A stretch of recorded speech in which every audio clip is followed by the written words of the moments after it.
Honourable members, the Speaker.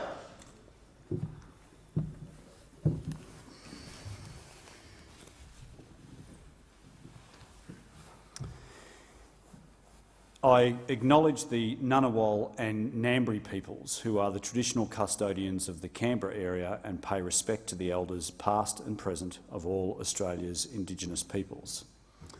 Almighty God, we humbly beseech Thee to vouchsafe Thy blessing upon this Parliament. Direct and prosper our deliberations to the advancement of Thy glory and the true welfare of the people of Australia. Our Father, who art in heaven, hallowed be Thy name. Thy kingdom come, Thy will be done on earth as it is in heaven. Give us this day our daily bread, and forgive us our trespasses as we forgive those that trespass against us. And lead us not into temptation, but deliver us from evil. For Thine is the kingdom and the power and the glory forever and ever. Amen.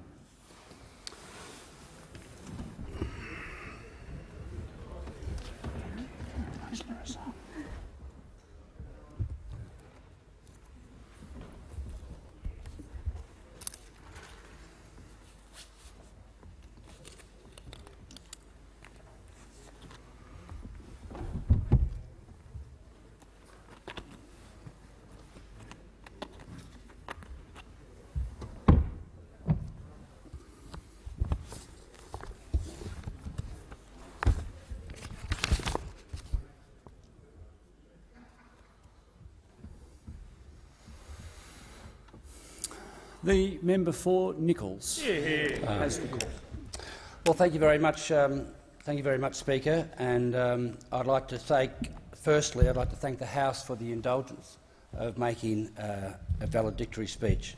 So, to the Deputy Prime Minister and to the ministers and shadow ministers, thank you for this opportunity. It only seems like yesterday that that 2016 election was held, and we were summoned to Canberra for an induction couple of days. It was very interesting, an opportunity to meet all the new members from all over Australia, from all the respective parties. And whilst it has been 6 years, it certainly feels like it was only a few days ago. But I see today as being an opportunity to thank so many people that help you as a Member of Parliament when you come to this place. And I want to thank the people that have enabled me to be the member for Murray and then the member for Nichols. Firstly, my staff, and I had office managers. My first office manager was Alison Foscolo, and then I've had Claire Hewitt-Kennedy and Lyndall Humphries, who have all been wonderful at managing the office, and they've enabled me to concentrate on the job at hand of being the MP. My media advisor in the office is the wonderful and talented Luke Griffiths, and I also have two incredible staffers that have been with me the full 6 years, and they are Mark Skilbeck as my lead advisor and Tessa Harris, who has managed the diary and been at the front of the office since day one. A big thank you to all of those staff. Also a huge thank you to Di Andrews here as in the position of Whips Clerk, and it's a huge job, and Di has been wonderful in that role. And I also need to thank Tori Mencelli, who has been a huge help, not just to myself but to the entire National Party team. We are all, as MPs, we're all only as good as our staff, and I think all of us can every now and again just take a time to reflect on how good our staff are and how much work they actually do for us each and every day. When I talk about the Nationals team, I really want to thank all of my team here today for all of your support, your friendship, and sometimes this team has the capacity to turn an otherwise quiet and uneventful day into something a little bit more frenetic, complicated, and may I say a little bit amusing as a workplace. So my team never can be classified as being boring. I love the Nationals, and I genuinely believe in the movement that the Nationals stand for. For over 100 years, we've been putting regional issues at the front of the political debate. In politics, where the numbers rule in a ruthless fashion, we live in a country that has 43% of its people living in 2 cities. I have simply a natural belief that if we go forward without a strong national party, we will always lose out on the contested issues to the parties that are centred around the capital cities. And I know the Nats are far from perfect, but we know our people, and we work hard for our people, and we work hard to make sure that each of us get better and better. And to that aim, I would like to thank Barnaby Joyce and Michael McCormack for their leadership and acknowledge the entire team for your leadership and your support. However, there are three individuals that I would like to make a special mention of, and they are Darren Chester, Kevin Hogan and Pat Conahan. These guys are that extra level of, they have that extra level of friendship again. And all of the members in this House from all parties will understand exactly how important true friends are. People that you can share anything with, people that are always there to support you, and people that are always there to give you some hard truths every now and again. And therefore, I want to thank those people. I'd also like to thank the many members of the Liberal and Labor parties who have put party politics aside and have enabled the friendship between myself and themselves to grow. Because that's another thing that people in this House, people outside this House don't understand, and that is that there are strong friendships that grow within the various parties and even across to opposition parties as well. I would also like to thank that little group that sit just over there to the right that normally get the banter going whenever there is a division, because that's a very funny little group that sit over there. I'd also like to take the opportunity to thank the parliamentary staff. We have the drivers that look after us, we have the clerks, we have the House staff. They're always more than happy to help every time we want any bit of assistance. We have this wonderful catering staff here in the House, and I just think it's an opportunity again to thank those people and to acknowledge how lucky we are to be treated so well. Apart from this being a wonderful opportunity to thank people, it's also an opportunity to reflect on what my team has been able to achieve for the electorate of Murray and now Nichols. It's very humbling to be able to stand up and announce big infrastructure projects like the Echuca-Moama Bridge, or to fund the upgrade of the Shepparton rail line, or to fund a new cancer centre at the Goulburn Valley Health. To have millions of dollars spent in Yarrawonga, Echuca and Kyabram and Nagambie, Seymour and Shepparton, it gives you a sense of justification that the faith that your constituents have put in you in the first instance has in some way been repaid. And that's effectively, if you wanted to summarise my summary of this job, we'll elect you, you go to Canberra, you get the money to come back and give us the things that we need in our electorate. And that's effectively how I see this role. But of all the projects that I've been able to deliver, the Murray-Darling School of Medicine is the one that I'm possibly most proud of. In an area that is short on doctors, we are 4 years into a 7-year program that will have 30 doctors graduate each and every year from the Melbourne University Shepparton campus. And this will have a lasting health benefit to the people of the Goulburn Valley well into the future. And to think about some of the more memorable moments, I can't sort of go past this opportunity when we're leading into the last election and the water debate was heating up. And we called a public meeting, and I invited the then Water Minister David Littleproud down, and also invited Barnaby Joyce down to front a group of angry water advocates, and they came from everywhere to meet us.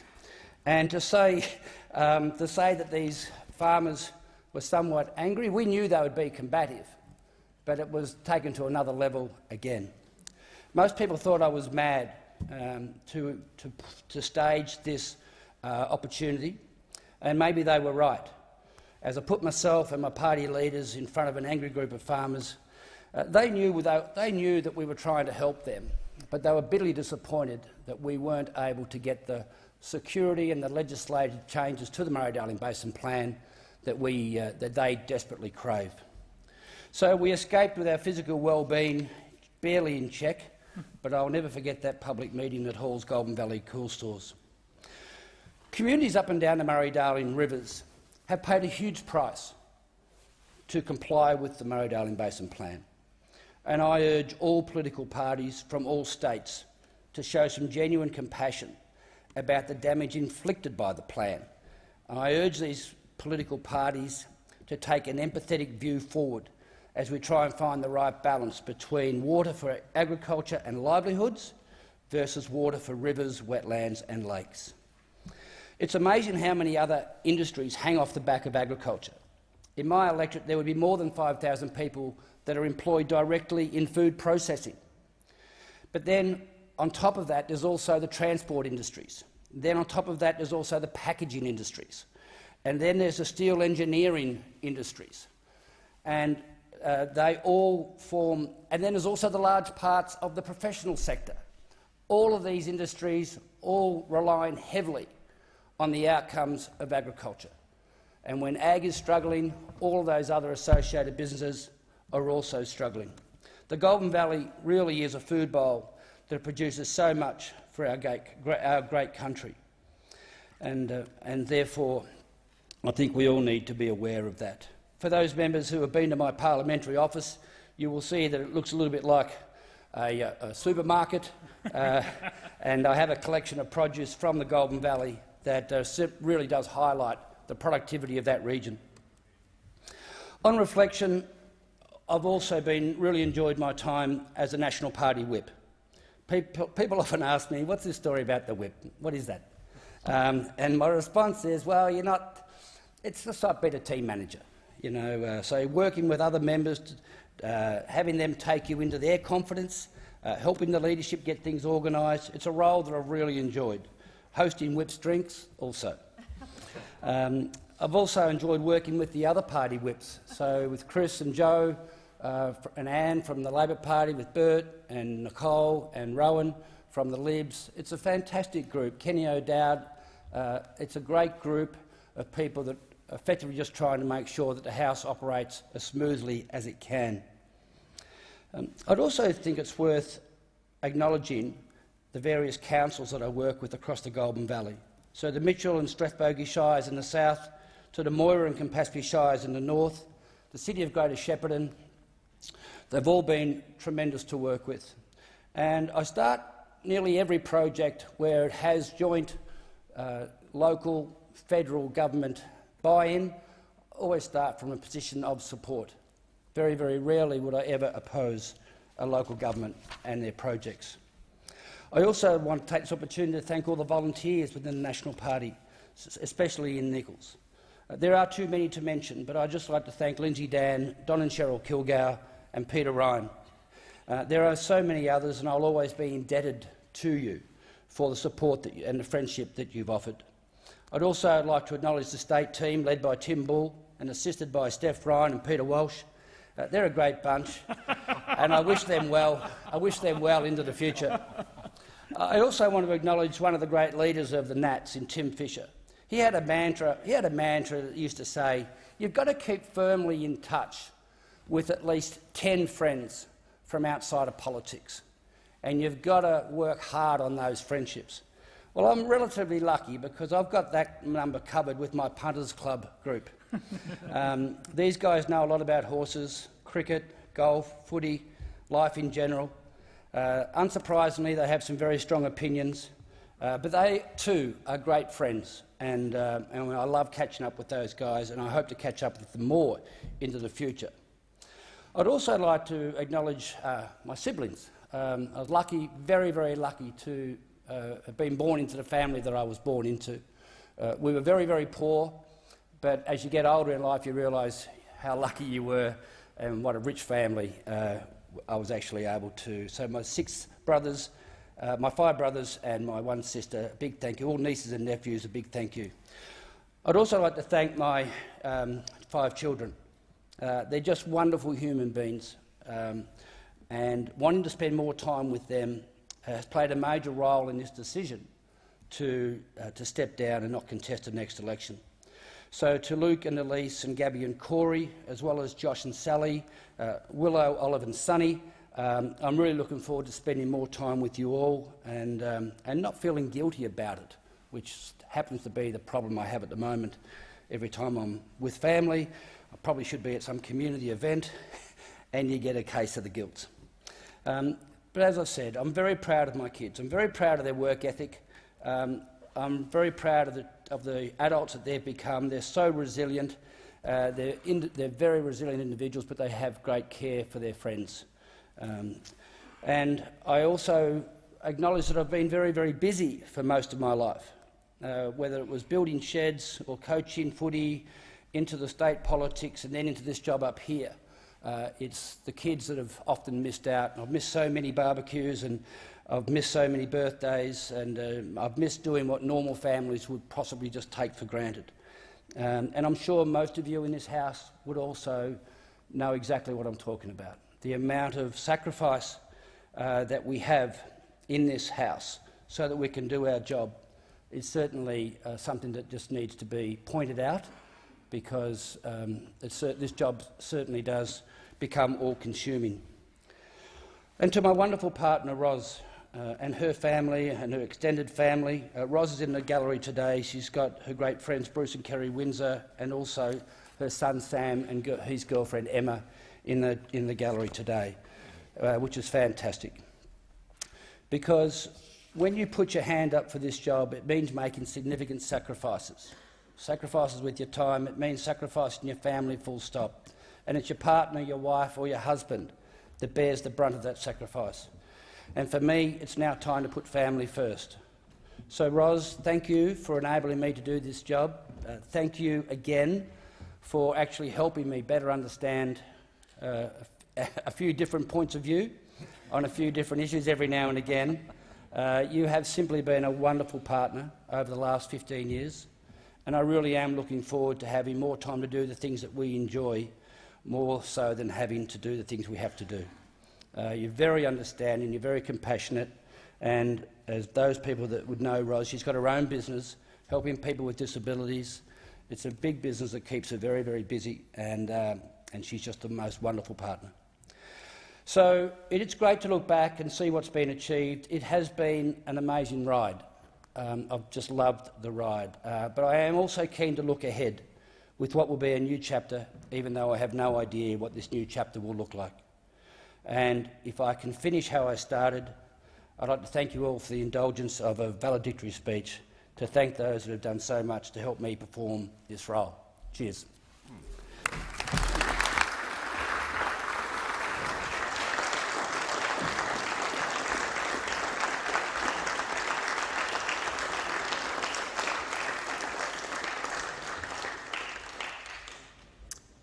The Deputy Prime Minister has the call. Thank you, Mr. Speaker. I'll just take leave to make a brief statement. Drummy, as he's so well known, has been a great servant both to his football club, the beloved Geelong, to his party, the Nationals, to the state of Victoria, to the nation of Australia, and a great honour to his family. We wish him all the very best. The member for Gippsland, of course. The member for Gippsland has the call. Thank you, Mr. Speaker, and also on a brief indulgence. It is the mark of the man, the member for Nichols, Damien Drum, would not be able to name an enemy in this place. In a place where there are often false enemies and even falser friends, Drummy had only friends and mates across the divide, and particularly in our party room. He created an environment as a National Party whip where he was actually the glue of the party room. He held people together, even at times when those bonds were strained enormously. His mix of humility and grace and dignity is something we'll miss in our party room, but most of all we'll miss his irreverence, his incredible sense of humour, his capacity to turn the worst situation into somehow something quite funny, often inappropriately, often with quite gallows-like humour. Damien served with great distinction both at state and federal level. He was a reliable friend when he's in this place, and I feel like I'm almost eulogising my mate, because he had one bit of advice, I think, to us all, never to take yourself too seriously. You can rely on Drummy because even as Barnaby sacked me twice, Drummy would be over there telling Barnaby what a stupid idea it was, while at the same time telling me to suck it up, princess. So, Damien, I will miss your incredibly frank and fearless advice. As someone who experienced setbacks of your own as a footy coach, you taught us all that it doesn't define you, you bounce back stronger than ever, and you've made an incredible contribution to you and to Ros and your families. Wish you great health. Safe travels. Just before I call the member for Bennelong, I'd just like to join with my parliamentary colleagues and congratulate the member for Nichols. I came in with the member for Nichols in 2016.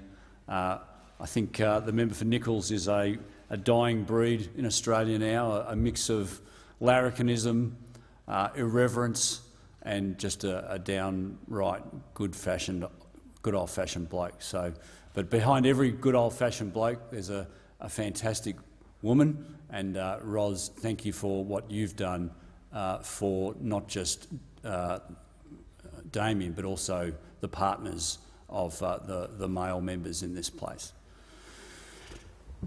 And I call the member for Bennelong.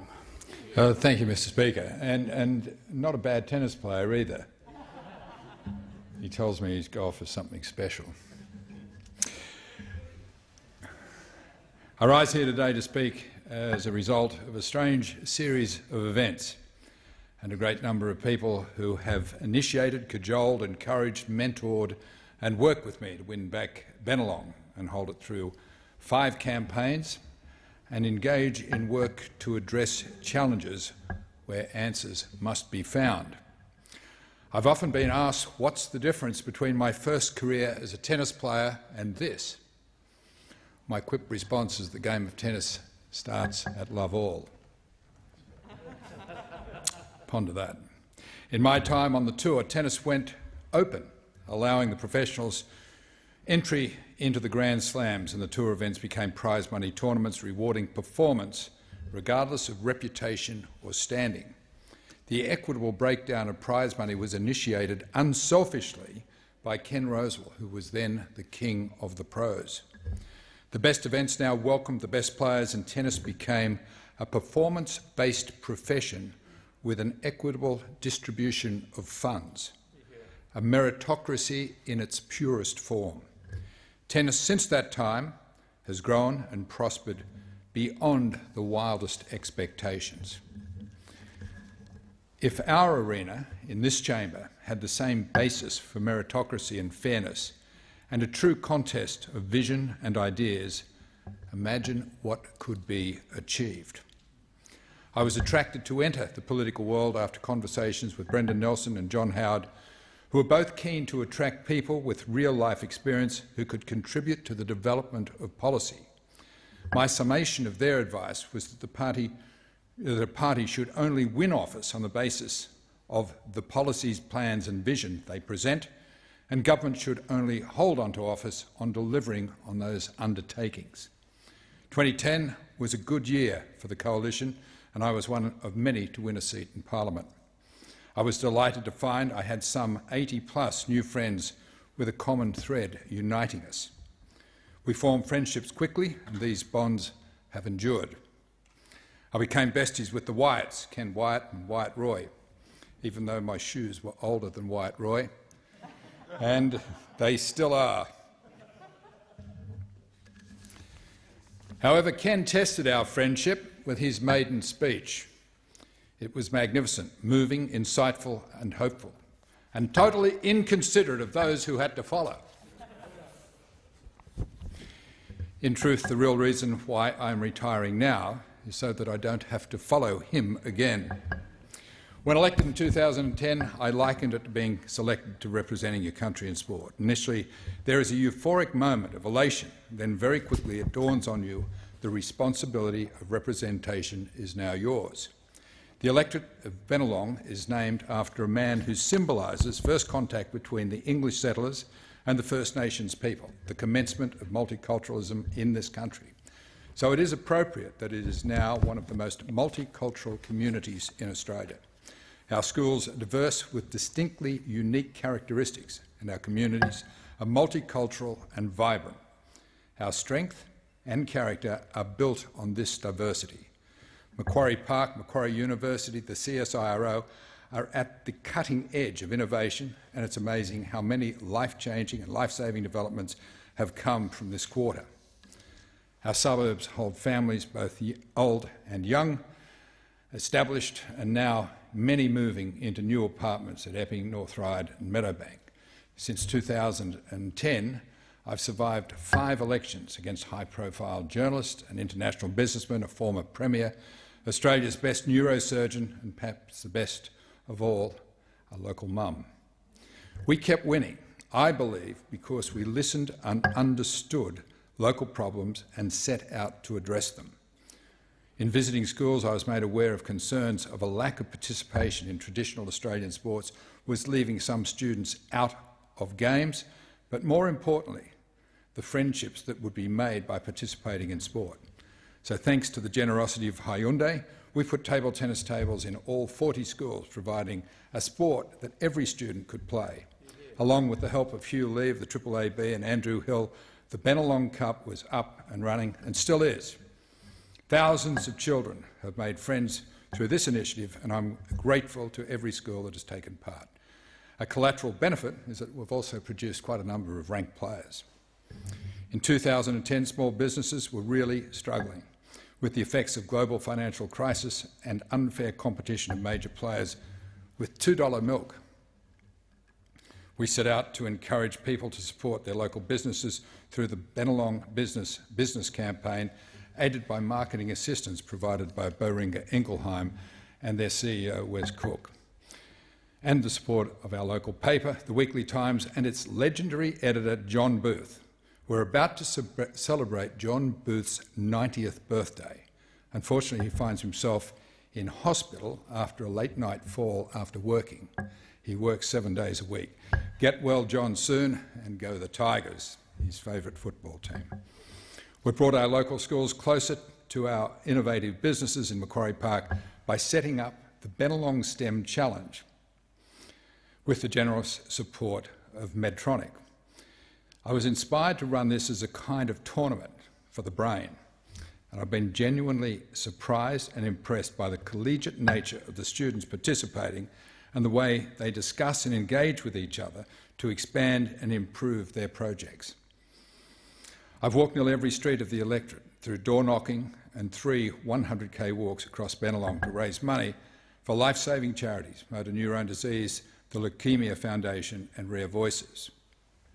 We've had some big wins on 18C, saving Tennis World and making Eastwood safer for residents, and important invisible ones like securing funding for the life-changing work of RasAid and helping YouthSafe keep our youth, well, safe.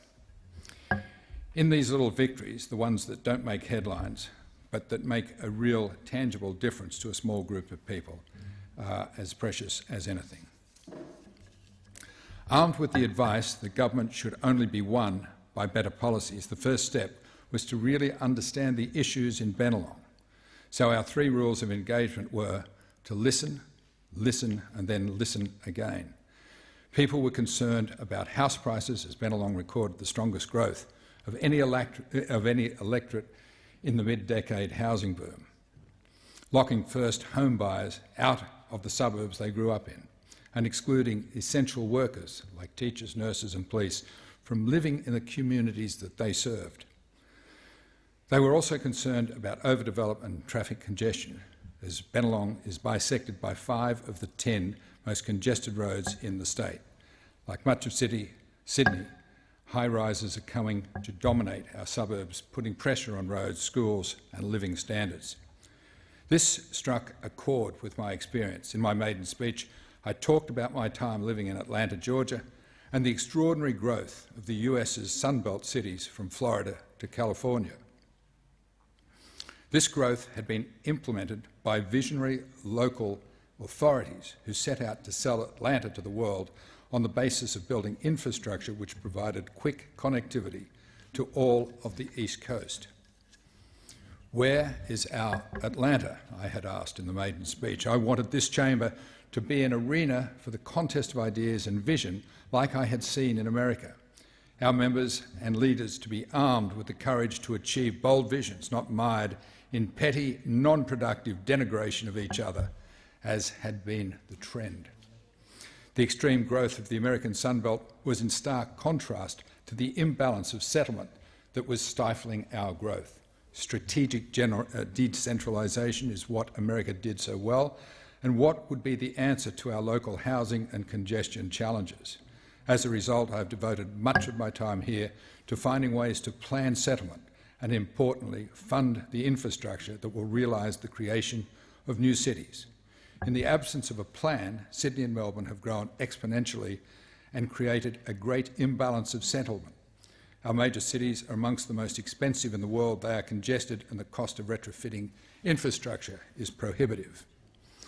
We must create a plan of settlement and design the infrastructure which will facilitate it. Strategic decentralisation that creates smart, environmentally friendly cities, leveraging off our economic powerhouse CBDs within commutable times, would be possible when connected by fast mass transport. Initially, growth would be driven by this connectivity, but eventually these cities would reach a critical mass to be sustainable in their own right, forming mega regions that will drive our economic growth while providing affordable housing and better quality of life for future generations.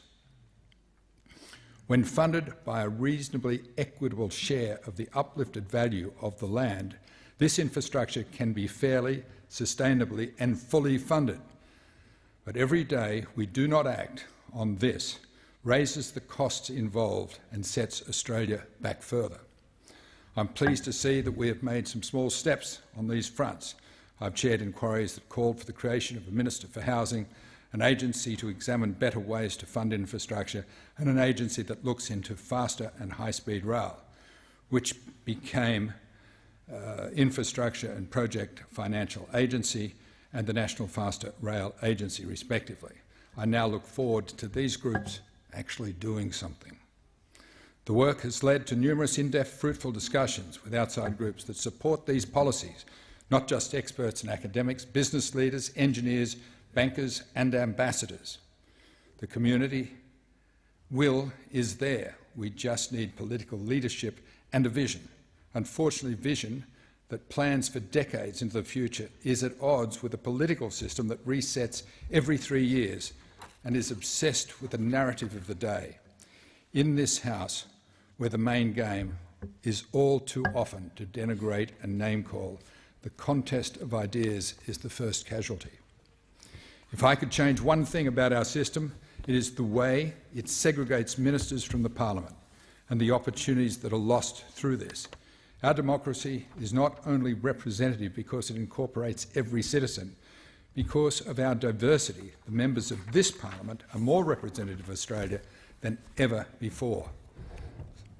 This legislature is a valuable resource for government because we all represent our communities and our own personal histories. But too often, Parliament and its work are dismissed by government, and committees are seen as ways to occupy backbenches. I am immensely proud of the work that my colleagues and I have done on backbench committees. Our backbench committees utilise the knowledge and expertise of their members and engage with world-leading experts from across the country. We find the facts that then build the solid foundation of reasoned recommendations to form evidence-based policies for our leaders to absorb and use. Yet once tabled, they sit in ministerial drawers to gather dust and eventually receive a token response that does not engage with the scholarship within. It's often said that these committees are where we do our best work in this place, and that has certainly been my experience. This good work is only possible through the parliamentary staff who manage us, educate us and draft our reports. I've been incredibly lucky to have the great support of a number of committee staff, particularly Killian Perham, Lindley Ducker, Bill Spender, Samantha Manette and Lachlan Wilson. Thank you all for your hard work and your scholarship. Great friendships have been made with co-chairs of these committees, Jim Chalmers, Sharon Bird, Luke Gosling, and all the members. I'm proud of the camaraderie we have maintained and the bipartisan nature we have always upheld. I am also pleased to have never had a dissenting report on any inquiry that I have tabled. It is frustrating that although we have many friends across this aisle, all the public sees is question time, showing us to be aggressive and divided. The low standard of public discourse are high on the list of reasons why Australians are losing trust in politics. A true contest of ideas is not one that relies on the destruction of the opposing view to then win by default. In thousands of conversations in Bennelong, the overwhelming interest of people is on plans and ideas, not political denigration. The Caldwell Menzies Club was formed in 2013 following a magnificent valedictory speech by widely respected Martin Ferguson and the generous response of the then Prime Minister, Tony Abbott. I have vivid memories of my dad telling me that Bob Menzies and Arthur Caldwell had lunch each Friday after sitting weeks to find agreement on the best courses of action. In their image, our club meets each Tuesday for lunch and leaves the politics at the door. Arthur Caldwell never made it to Prime Minister, but through these lunches he had an inordinate amount of sway from the opposition benches. It's a surprise that at a time we look back on this gilded age, for many, was also a high mark for bipartisanship. Bipartisanship starts with all of us. Each Thursday morning, we play tennis on the parliamentary courts, open to everyone. Peter Carlisle, Anthony Albanese, Kevin Hogan. What a great partner. Regulars. Of course, now with Anthony, the Leader of the Opposition, he can't always make it. Kevin and I are not overly competitive, but we do take every no-show as a default. Bipartisanship has its limits. At this point in the speech, I'd hope to turn to a packed gallery and thank my friends who were watching up there. People like the candidate chosen to be my successor, except one hasn't been chosen yet. So COVID has ruined yet another thing, and so the galleries are much barer than I'd hoped. But I suppose this isn't a bad thing, as all of the people I have to thank and friends made over the past 11 years wouldn't fit into these galleries, and so sadly won't all fit into this speech, but I'll try. Thanks to all my supporters, back in 2010 we gathered 600 people to help us out in the election, and I'm amazed that so many of those people are still campaigning for us today. To every person who passed out a how to vote card, stood before the sun came up at a freezing train station, hammered in a lawn sign or helped in any one of an infinite number of ways, thank you. I am only here because of your generosity. Thanks also to my close friends, the late Bill Goff, Craig Brown and Josh Bahari, who formed my initial support team, Carolyn Curry, who insisted I meet with Brendan Nelson, which started this political ball rolling, and Mitch Geddes, who led me to door knock over 9,000 homes in the first campaign. Josh had called me after an incorrect report that I was running for pre-selection for Bradfield, divulging that his first love was politics and offering to be my campaign manager for this pre-selection. I look forward to finding out what a pre-selection was, as I knew not. Josh became my senior advisor and we remained great friends. He's sitting up here today with Jonathan, my current senior advisor and friend. I always muse, isn't it funny that my senior advisors look so much younger than I. I'm tall for my age. I've been fortunate to have incredible mentors who guided me in my good friend Victor Dominello and then the father of the house, Philip Ruddock. They and many others have provided me with the guidance, especially through the first few cautious years of learning. Thank you all so much. My good fortune extends to the local conferences led over the years by Arden Etmetjian, the late Peter Graham and currently James Wallace, with passionate and helpful executive teams that are too large to mention here. Thank you all for your support and guidance, and good luck leading our team in the foreseeable future. To the people I work with, everybody in this room knows how much we rely on our officers, and I am no different. Our office has been like a home, a family. In the 5 years between 2016 when I announced my retirement, we had only one member of staff leave us for a very large amount of money, which I think speaks more to the camaraderie of the office than anything else. Some time ago, I looked up the definition of team. Essentially, a team is a group of individuals who join to achieve a common purpose, bringing together complementary skills to form a force greater than the sum total of its parts. I've been privileged to be part of this team, united in the quest for fairness, opportunity and equity, and genuinely seeking what is best for our community and our country with an uncompromised integrity. Thank you to everyone who has worked in the office, those who were there at the beginning, Josh, Jen, Peter, Jackie, Suzanne and Belinda, and those who came in between, Sarah, Marie, Edwina, Molly, Jacob, Ursula, Simone and Tim, and those who are here now, Francis, Brendan, Daniel, Kendall and Madison, twins, Wally and Jonathan. They all work really hard, except for Wally. He's useless, he's a dog. But very good for morale. As with my own family, I love each of you, and this will remain so. Working with you has been a joy, and I'm proud of what our team has achieved together. My partner Jill and daughter Emily and son Charlie were able to come to my maiden speech. Charlie still in his school uniform. However, Georgia was in England doing a gap year. All three of my children and Jill are here today, as well as my sister Annette. Thank you for taking time out in your very busy schedules. And it is interesting to note that last night or earlier today, when I was going to bed, you were waking up. Funny how times have changed and the tables have turned. My other sisters, Pam and Susan, are unfortunately unable to be here today. My first racket was inherited from Pam, and it threw me the first balls to try to hit. And my first taste of real competition was trying to beat my sister Susan, which took years. The demands of this job are such that too often I've allowed my pursuits to distract from what is really important. And for these lapses, I am sorry. My father, the romantic, often said the pursuit of anything but love, laughter and happiness is futile. Now, without this job, I will be a better partner and dad. To my children, while I am proud of your success, I am more proud of how hard you have worked and persevered to earn your success. The real value of our family, as with all families, is when we suffer failure, we are comforted by each other. And when there are victories, we're all there to celebrate with you, more so because you deserve it.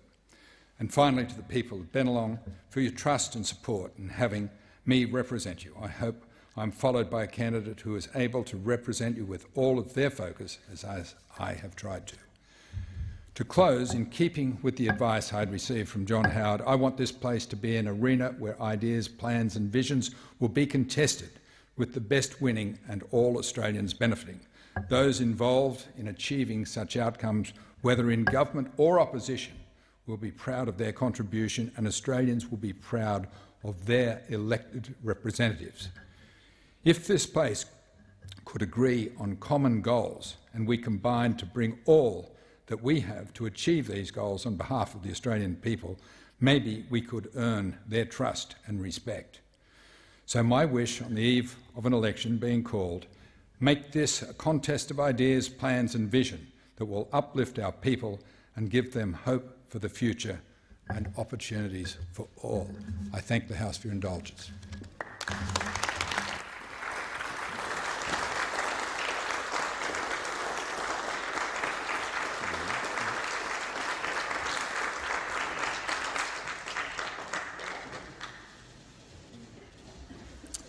The Leader of the Opposition. Thanks, Mr Speaker. Can I, unusually, just offer my congratulations and best wishes to the member for Bennelong on behalf of the opposition, the Australian Labor Party. John Alexander was a great Australian tennis player, a great representative, and he's a man who has a great deal of dignity about him. And I thank him also for teaching me how to do a kick second serve. I wish him well in the future. I'm glad that he's retiring in one perspective, because when the by-election occurred in Bennelong, I did tell the New South Wales branch secretary at the time, we will not beat John Alexander while he is there. He was also a very good and diligent local member, and I wish him and his family all the best for the future. Yeah, well said.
No. The member for Flynn has the Thanks. call. Right. Member for Flynn has the call. Well, thank you, Mr. Speaker. Let me start. In the autumn of 2010, I never thought of being a politician. Yet by the spring of 2010, I was one. The pre-selected candidate for Flynn had withdrawn his nomination. I was in the party room of the local branch and we were told to get a candidate quick time. When the music stopped, I was left holding the ball. Flynn is a fairly large electorate, 133,000 square kilometres, twice the size of Tasmania. I knew from my business experience that I knew about 50% of the electorate, which just happened to change boundaries between 2007 and 2010. The other 50% in the North and South Burnett I wasn't too familiar with, so I had to get to know that area pretty quick in the 3 months leading into the election. The election came and went in a blur, and suddenly I was a new member for Flynn. Where to now? Fortunately, Senator Barnaby Joyce, Ron Boswell and Connie Sherivanti-Wells came and gave me some very good advice. Barnaby was in the Senate in those days. I thank Graham McVean. He was my earlier Chief of Staff and who helped me on the way too. Senator Connie, after 3 days on the road with Senator, she told me I had her baffled. She didn't know what faction I belonged to. I responded, I didn't know what a faction was. I thought it was only in the Labor Party. How wrong was I? I also found out about something else about Connie. I took her down an underground sapphire mine at the Gemfields, and she'd be very allergic to bats, the bat caves. She quickly left me. I found her later on in the shop buying sapphires. So I went into Parliament, treating my constituents like I did with my customers, where I was in business for 30 years prior to becoming a parliamentarian. The customer is always right for philosophy is what I based my probably 4-year terms on. The first term, 2010-2013, we were in opposition, and the class of 210 were already making their presence felt in opposition. John Alexander was a case in point. Harry Jenkins was the Speaker, and unlike some of my colleagues like Michael McCormick, George Christensen and Ewan Jones, I was never evicted prematurely from the House. Michael McCormick, he chalked up 7 evictions. I think George Christensen probably would have beat him, but nevertheless, Ewan Jones, he had the loudest voice in the Parliament, and he quite often got kicked out. There were other guys in the House then. The late Paul Neville and Bruce Scott were much more refined, and they were never asked to leave the chamber. Even our national leader, Warren Truss, a true statesman, was sent out, much to our surprise. Harry wasn't in the chair on that day. Christmas 2010, it began to rain, but forgot to stop. A lot of damage was done on all the river flats throughout Flynn. The Nagoa, the Comet, the Dawson, the Fitzroy, the Colan, the Burnett and Baramba Creek all flooded. One in a 100-year flood, they said. Emerald, Theodore, Bundaberg, Gayndah, Rockhampton all were flooded. Roads and property damage was extensive. A similar event happened in 2013.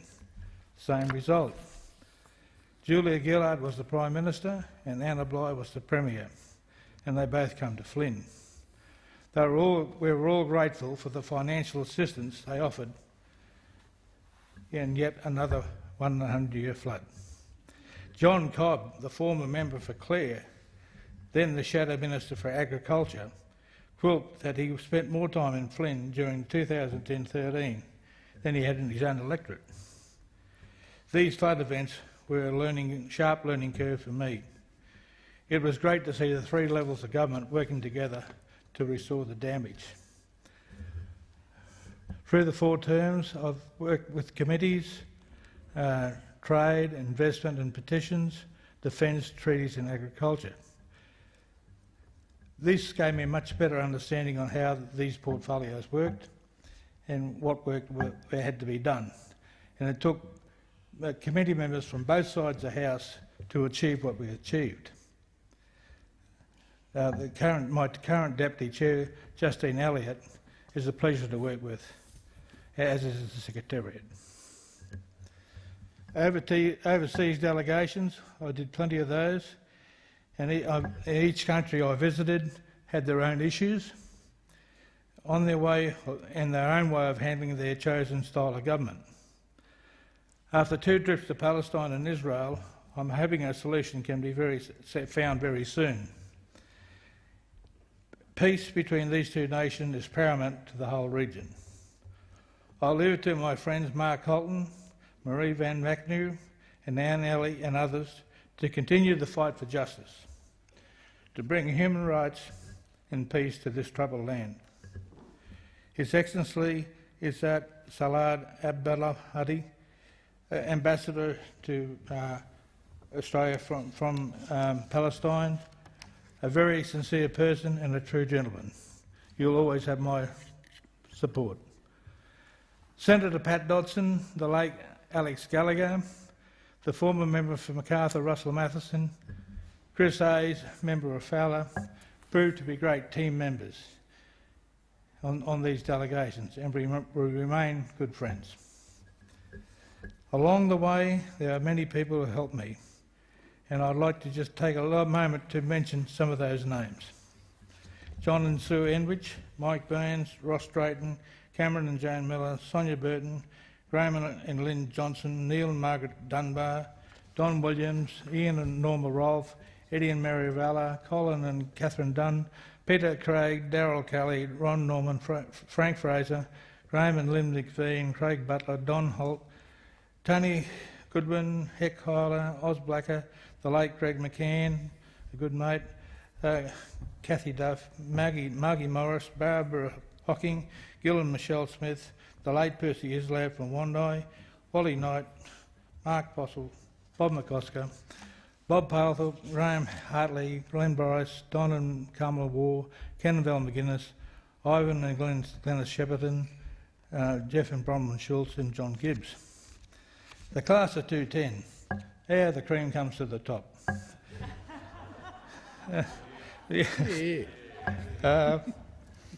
They're outstanding. To the ministers who have come out of that class, Josh Rottenberg, Karen Andrews, Ken Wyatt, Dan Tian and Alan Tudge. They will continue to serve this country well. To my federal colleagues who bound on my boundaries, in the federal scene I've got David Littleproud. We share about 200 or 300 kilometres of boundaries. Lou O'Brien from Wide Bay, Keith Pitt from Hinkler, and Michelle Landry, of course, from Capricornia. I have state colleagues, Lachlan Miller, Gregory, Colin Boyce, Callide, and Stephen Bennett from Burnett near Bundaberg. I've had 8 mayors and of course the councillors. I thank them for the work they do, and they do a great job, and they will continue to do a great job. There's about 10 of us on this side of the House departing, and I wish those 10 people all the best in their new life. Greg Hunt, John Alexander, Kevin Andrews, Nicole Flint, Andrew Lemming, Steve Irons, George Christensen, Christian Porter and Damien Drum. There are others from the other side leaving, and I'll just mention a couple. I don't know the whole list, but Joel Fitzgibbon. Joel and I got something in common. We spread a bit of coal dust on our porridge every morning. Warren Snowden, and of course Chris Hayes. And I wish Chris to get off that motorbike and stop having accidents. The Canberra parliamentary staff, I want to thank them for the work they do. Clerks, secretaries, Comcar drivers, transport officers, sergeant-at-arms, mail and delivery teams, Hansard reporters and caterers, attendants. You all do a fantastic job looking after us while we're in Canberra. Prime Minister Scott Morrison and Deputy Prime Minister Barnaby Joyce, former Prime Ministers and Deputy Prime Ministers Tony Abbott, Julia Gillard, Warren Truss and Michael McCormick, you've all done an outstanding job, outstanding contributions to making Australia a better place. Well done. What you have done, I wouldn't like to do your job for all the coal in Queensland. So my parliamentary journey has come to an end. I look back over what I've achieved for Flynn. To name a few projects, the Rookwood Weir, water projects for North and South Burnett, Gracemere to Yeppen 4-lane highway, Phillip Street bypass, lights at Dawson Road, funding the Springshaw Tambo Road. Yeah, David Littleproud probably wants to take some credit for that too. John Peterson Bridge at Mundubbera. Men's Shed, what a great bunch of men's sheds we have in Flynn and across Australia. They do a fantastic job. Wooden bridge replacements, some over 30 mobile phone towers, upgrade the Hot Bridge Highway Gingin to Rockhampton, 6 passing lanes on the Capricorn Highway, flood damage recovery, swimming pool at Blackwater, Mount Morgan Range, rebuild after the flood, betterment projects in the Gayndah Mundubbera area, the disaster centre, new disaster centre at Gayndah Airport, skills training centres in Gladstone High School and CQ University, Southern Oil, and I thank Michael McCormick for introducing me to the boys from Southern, Tim Rose and those guys from Southern Oil who decided to make Gladstone their northern depot. Headspace in Gladstone and Emerald Hospital upgrades and health centres, precincts at Emerald, and multiple under the regional job program. My future project, which I won't be, or I'll hope to be alive to see it, but there's the Gladstone to Toowoomba rail link. Very important piece of infrastructure, and we're currently doing the business case study on that right now.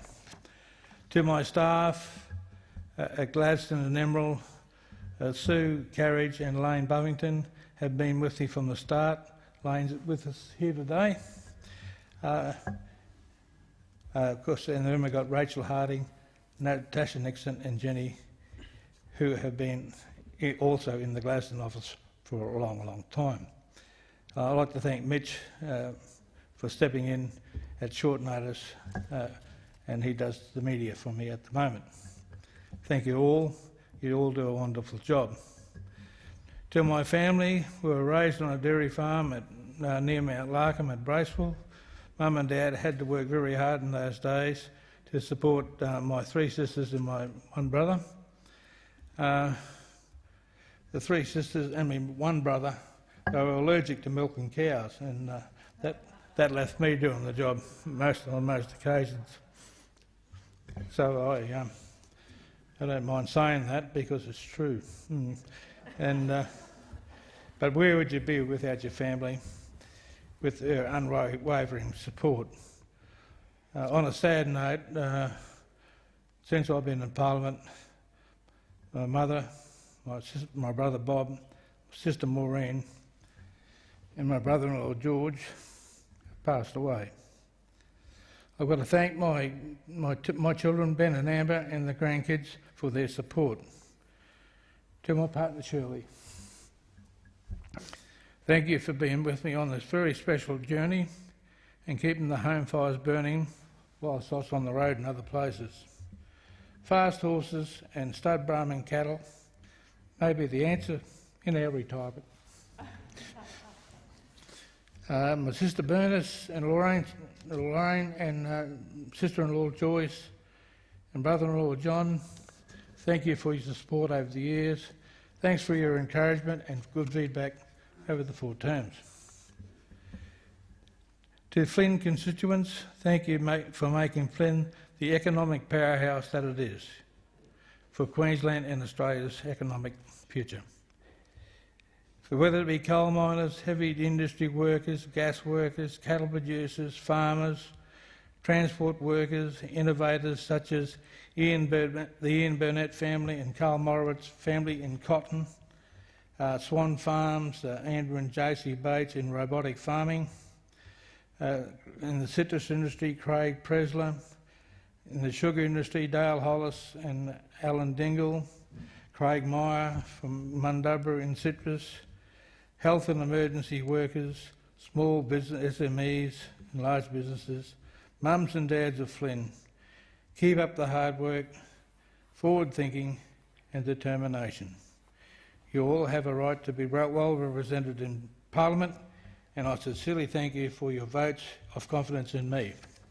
It has been an honour and a pleasure to serve you. I will close on this note. God bless you all. Thank the House. Thank you.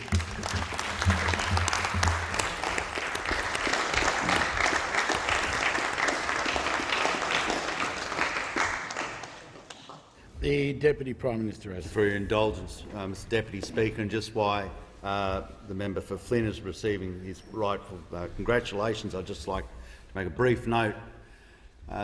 Kenny, as he's known, is a reflection of central Queensland. He's a reflection of people in small business, and he's underestimated. So often for Kenny O'Dowd, people didn't understand that he was a very successful and is a very successful business person, running pubs, fuel businesses, properties and racehorses. I don't know whether they're as successful as everything else. But he's also a great reflection on Australia. People feel a sense of comfort that there is a bloke like Kenny O'Dowd in the Parliament. So to Kenny O'Dowd, and especially to Shirley, to Ben and Amber, I'd just like to put on the record that Australia has been incredibly well served by looking across the chamber and seeing a person like Kenny O'Dowd. I thank the Deputy Prime Minister. The Minister has the call. Just on a brief indulgence, Ken is my neighbour. We know him as Kenny, and in the Parliament they know him as the Bulldog. I mean, Ken is one where the party would always ring and say, we're worried about Flynn, we're worried about Ken. I'd say, well, I don't know what you're worrying about. This is a guy who I think has a race at every country race club that he sponsors. He, as the Deputy Prime Minister outlined, he's delivered fuel, he's worked in Bougainville, he's had pubs, and he's got this interest in horse racing. And I did say to Ken one day, you don't mind a punter, how much you've been involved? He said, I've had a couple of horses. I said, what's a couple? He said, I had over 25 in work at one stage. And in fact, the tax office used to ring him every fortnight and ask him to declare himself as a professional, to which I'm told he declined. And I'm sure that's a great relief for Shirley to know that that's still something that he looks at every single day. But as my neighbour, as my friend, as my colleague, I thank Kenny for his contribution to our local communities. He's a good man. It's that simple. So, Mr Deputy Speaker, I thank you to the member for Flynn for his service. He has been a great friend. I hope he enjoys his retirement with Shirley. And we certainly look forward to a continued contribution in a different role, Ken. And once again, we'll see you in Bundy, in Gladstone, in the regions, because that's your home. The member for Riverina on indulgence. Briefly on indulgence, thank you, Deputy Speaker, and to both the member for Nichols and to the member for Flynn and to their respective spouses, Ros and Shirley. I wish them all the very best. May Damien and Ken's horses run well, and may the sun shine warmly on their faces. All the best for the future. I thank the member for Riverina. The member for Calais. Thank you, Mr Deputy Speaker. And just a brief indulgence. This morning we have been fortunate to hear three very personal and important and inspiring speeches, and there has been a common thread that has run through all of those speeches, in Drummies, in JAs and in the Bulldogs. In all three of these men who have served this parliament, all three would struggle to find an enemy on either that side or on this side. You all have friends right across the aisle, and it is a mark of the gentleman that you are. After such a long night where we sat here till around about 5 a.m. in the morning, and many of us are living on a little amount of sleep, the way we've started the parliament this morning is inspiring for us all. It reminds us, those of us that are contesting the next election, why we're here and how to do our job better. And so, on behalf of the Labor Party, thank you very, very much for your service to this place and to our country. To your loved ones and to your staff, thank you for your service to you as individuals and to our country. And we wish you all the very, very best in the next chapter of your lives. Thank you. Well said, Justin. I thank the Shadow Minister.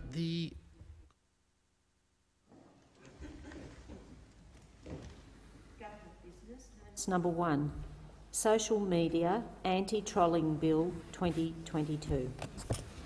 The Minister. I present the Social Media Anti-Trolling Bill 2022 and the explanatory memorandum.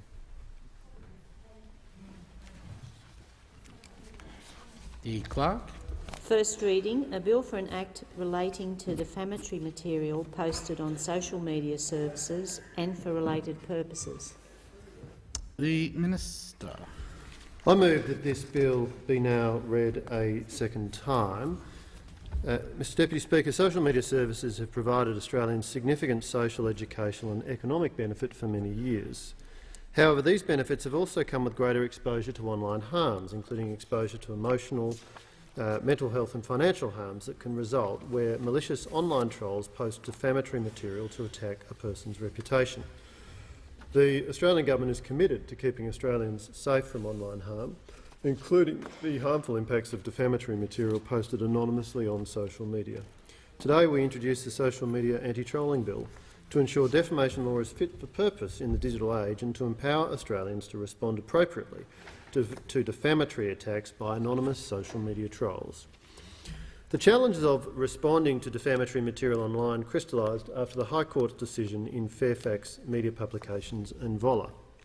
In that case, a majority of the court determined that the appellant media companies were publishers of defamatory comments that had been made by third parties on their Facebook pages. The decision highlights the challenges faced by individuals and businesses when it comes to defamation on social media. Following Volla, it is clear that Australians who maintain an ordinary social media page could be liable for defamatory material posted by someone else, even if they do not know about the material. The Government considers it is not appropriate for Australians to face potential defamation liability for material posted by others. Many individuals and organisations simply do not have the resources to continuously monitor and moderate their social media pages, merely to manage their defamation liability risk. This bill urgently responds to the risks created by the Volla decision to protect all Australians who maintain a normal social media page from inappropriate defamation liability. The Government is also deeply concerned about the harmful impact of defamatory material posted on social media. It is in the nature of social media that harmful posts may go viral and rapidly be disseminated to a wide audience, amplifying the harm. Furthermore, where defamatory material is posted anonymously, it can be very difficult for Australians to respond. Some will take no action. Some will report the attacks to the platform. Some will contact the E-Safety Commissioner or another regulator.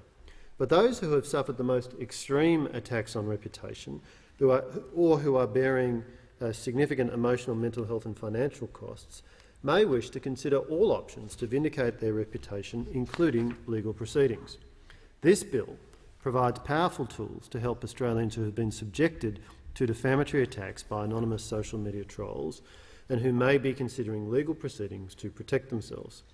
The Government has developed a number of mechanisms to protect Australians from a wide range of online harms. This bill is another important tool to support Australians in combating trolls online. Trolling, Mr Deputy Speaker, encompasses a range of harmful online behaviours that vary in severity from the merely annoying to the criminal. Too often, this behaviour can result in harms to the victim's mental and emotional health and can damage the victim's reputation in the eyes of his or her peers.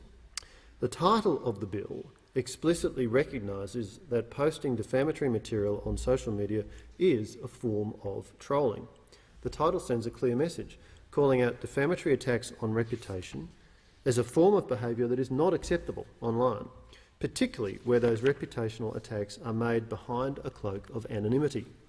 The bill focuses on defamatory trolling on social media and in this way complements other measures on the Commonwealth Statute Book, like the Online Safety Act or the Criminal Code, which address other forms of trolling and other online harms. Part 2 of the bill deals with liability for defamatory material posted on a social media service. Specifically, the bill expressly addresses one of the outcomes of the Voller decision in relation to an end user who operates or maintains a page on a social media service called a page owner in the bill. One of the implications of the Voller decision is that a page owner, who could be a small business owner or community football club, may face defamation liability for defamatory material posted on that page owner's page. This can occur where the defamatory material was posted by someone else in circumstances where the page owner might not even be aware of the post. Following the reasoning in the Voller decision, a page owner may be a publisher for the purposes of defamation law if they facilitate or encourage the relevant communication, for example by allowing comments, and are therefore said to participate in the communication of the defamatory matter. The government does not agree that cafe owners or car mechanics or people in many other classes of work should have to risk defamation liability to engage with their client base through social media. It is not reasonable to expect millions of Australian small business owners to spend precious time and resources actively moderating their social media pages for potentially defamatory material.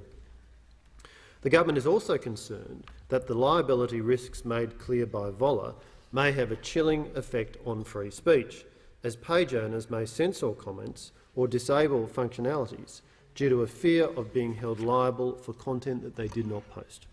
In some cases, the Voller decision may have contributed to decisions to limit the ability for the general public to interact with news and current events. We saw this, for example, when the US news network CNN blocked access to its Facebook pages in Australia after the Voller decision was handed down. Section 14 of the bill addresses these aspects of the Voller decision. It makes clear that page owners are not publishers of defamatory material posted on their pages by third parties. In practice, this means a person who maintains or administers a page on a social media service will be protected from defamation liability. These protections would apply for all Australian page owners, regardless of where in the world the material may have been posted. Part 2 of the bill also clarifies the status of social media service providers as publishers of defamatory material. Section 15 of the bill deems that social media service providers are the publishers of defamatory material posted on their platforms. The deeming provision applies to all material posted in Australia on the provider's platform. This means social media providers are accountable for defamatory material posted on their service. It reflects the significant role that providers play in promoting and disseminating content and community expectations around the responsibilities that come with providing a service that comes with the potential for significant harm.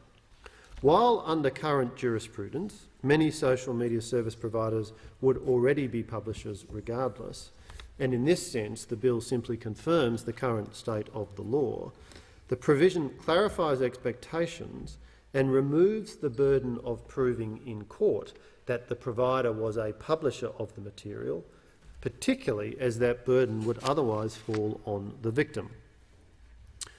Part 2 of the bill also recognises that Australians can suffer harm because of defamatory material that is posted on social media. Social media platforms can provide an avenue for users to post information that is false and to do so in language that can be abusive and damaging. When defamatory posts are made anonymously, it can be difficult for victims to seek legal recourse against the originator. The government acknowledges that there are many legitimate reasons that Australians may wish to be anonymous online, and the bill respects that principle and recognises that anonymity has a legitimate place in the digital ecosystem. But this does not mean that social media users should be able to abuse anonymity to defame or harm others. Accordingly, Part 2 of the bill introduces pioneering reforms to unmask anonymous trolls who post defamatory material on social media. There are two mechanisms in the bill which will allow a victim to obtain the poster's relevant contact details to assist in potential defamation proceedings. A victim may choose to pursue either or both in any order. The first mechanism to unmask anonymous online trolls is the complaint scheme described in Section 17 of the bill. The complaint scheme provides a quick and low-cost way for victims to raise concerns about defamatory material and obtain the poster's contact details. To meet the requirements of the bill, a social media service provider must establish a complaint scheme that satisfies the criteria in Section 17 of the bill. Relevantly, to meet those requirements, the complaints process must allow a victim to make a complaint about defamatory material posted on the social media service. Within 72 hours, the social media service provider must disclose the country location data of the poster. This involves a statement to the effect that, according to the geolocation technology deployed by the provider, at the time the post was made, the poster either appeared to have been located in Australia or appeared not to have been located in Australia. If the material was posted in Australia, the provider must, within 72 hours of the complaint being made, notify the poster that the material is the subject of a complaint and report back to the complainant that the poster has been informed. The provider must also report back to the complainant about any response or outcome from notifying the poster. This may involve the poster agreeing to remove the material, asserting that the material is not defamatory, or refusing to engage with the complainant. If the complainant is dissatisfied with the handling or outcome of the complaint, the complainant can request the poster's relevant contact details. With the poster's consent, the provider can disclose those details to the complainant. Relevant contact details for the purposes of the bill are a person's name or the name by which they are known, email address, telephone number and such other information as is specified in legislative rules. Where these details are disclosed with consent, the complainant may be in a position to effect service of legal proceedings or to seek an order for substituted service if they wish to do so. The complaint scheme's consent requirement is an important limitation to protect the privacy of the poster and manage potential safety risks. The complaints mechanism serves a number of important purposes even where the poster does not give consent. First, by providing country location data, it provides useful information to the complainant about whether it may be worthwhile to commence a defamation action. Victims may decide that, on balance, the difficulties involved in litigating against a foreign defendant and potential international enforcement issues mean that the cost and risk outweigh the benefit. Second, for material posted in Australia, the complaints mechanism will notify the poster that the complainant considers it to be defamatory, which may be enough to prompt the poster to remove the material. It may also allow the complainant to understand the poster's view on the complaint early in the process and without needing to commence legal proceedings. This can inform the complainant's decision about their next steps. Third, for material posted in Australia, the mechanism will bring the material to the attention of the social media service provider, flagging that the complainant considers it to be defamatory. Bringing inappropriate behaviour to a provider's notice can play an important role in enforcing community standards. The complaint scheme expressly contemplates that material may be removed by consent without either incentivising takedown or encouraging continued publication. Neither the complaint scheme nor any other part of the bill affects existing mechanisms that exist to allow takedown of defamatory and harmful content. The second mechanism in the bill by which a victim may unmask an anonymous social media troll is a new form of court order set out in Part 3 of the bill called an End-User Information Disclosure Order. These disclosure orders can be granted against a social media service provider by an Australian court with jurisdiction to hear a defamation dispute or Division 2 of the Federal Circuit and Family Court of Australia. An Australian person may apply for a disclosure order where material has been posted on a social media service.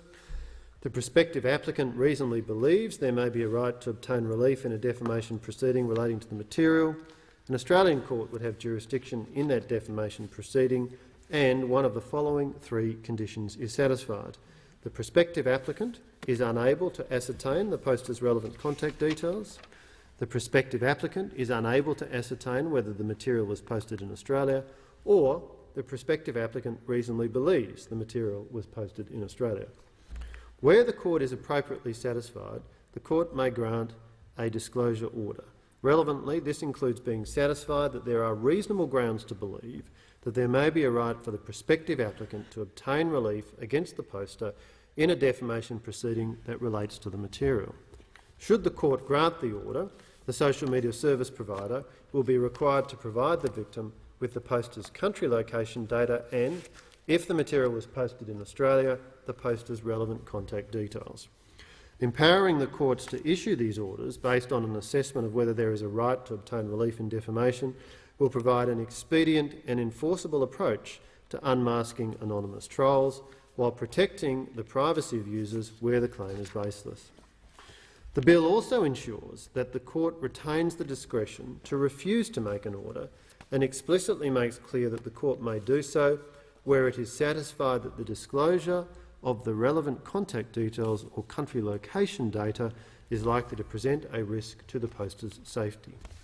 These mechanisms ensure that the disclosure order regime will allow a victim to obtain the poster's relevant contact details in appropriate circumstances with strong safeguards against abuse.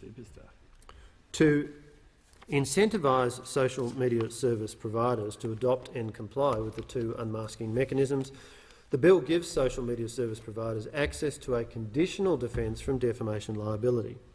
This defence is available in relation to material posted in Australia, provided the social media service provider meets certain criteria. These criteria and the circumstances in which the defence is available are set out in section 16 of the bill.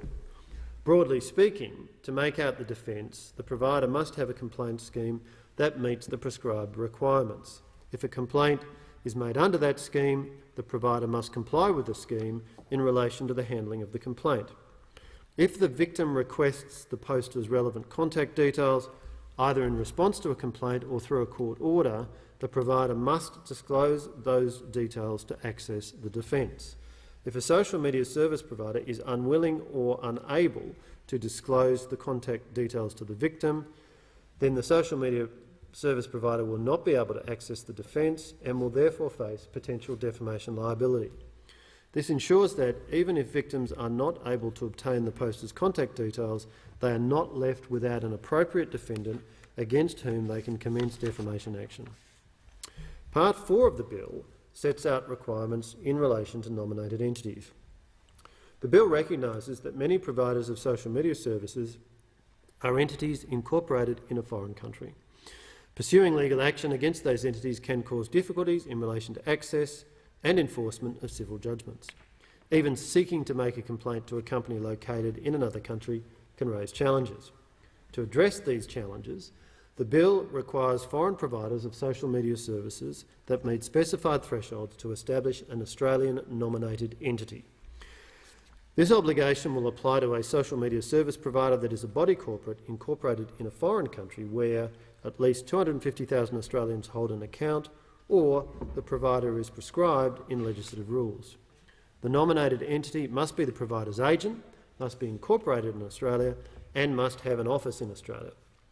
Among other things, the nominated entity must also have access to country location data and relevant contact details of users in respect of material posted in Australia, and be authorised to receive complaints and requests for contact details under the complaint scheme.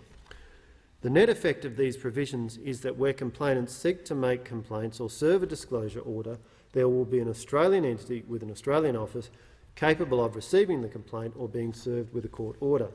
That entity will be in a position to comply with those mechanisms to provide contact details where required to do so by the bill. This will make it significantly easier for Australians to obtain information about a poster where permitted by the bill, and then to commence proceedings if that is what they decide to do. The obligation is a civil penalty provision enforceable by a fine of up to 500 penalty units. Furthermore, a provider that is subject to the obligation must have established a nominated entity by the time material was posted on its service if it wishes to access the conditional defence in defamation proceedings about that material. These mechanisms will incentivise a social media service provider to establish an appropriate nominated entity to act as its Australian agent. Part 5 of the bill sets out miscellaneous provisions, including powers with respect to intervention in defamation proceedings. Specifically, Section 25 of the bill sets out 2 alternative bases on which the Attorney-General may intervene in a proceeding. Subsection 25(1) provides that the Attorney-General may intervene in a proceeding on behalf of the Commonwealth where, amongst other things, the provider of the social media service is a party to the defamation proceeding and the Attorney-General believes it is in the public interest to do so. The provision makes clear the Attorney-General may intervene in defamation proceedings where the provider of the social media is a party, even if the proceeding does not arise under this bill, provided the matter is in federal jurisdiction. Defamation cases can be complex and can sometimes involve a significant power imbalance between a large provider and an individual whose reputation has been harmed. In part, the power to intervene under subsection 25(1) would allow the Attorney-General to address this imbalance where it is in the public interest to do so. Subsection 25(2) provides an alternative and additional basis of intervention. The provision makes clear that the Attorney-General may intervene in a matter arising under the bill. This includes proceedings that are not defamation proceedings, such as applications for a disclosure order where substantive defamation proceedings have not commenced. This power of intervention will allow the government to put its views to the court about how this novel piece of legislation is intended to apply. The bill also recognises that intervention may be associated with increased legal costs. Accordingly, where the Attorney-General has intervened in proceedings instituted by an Australian person, Section 25 of the bill allows the Attorney-General to authorise the payment of legal costs to that person.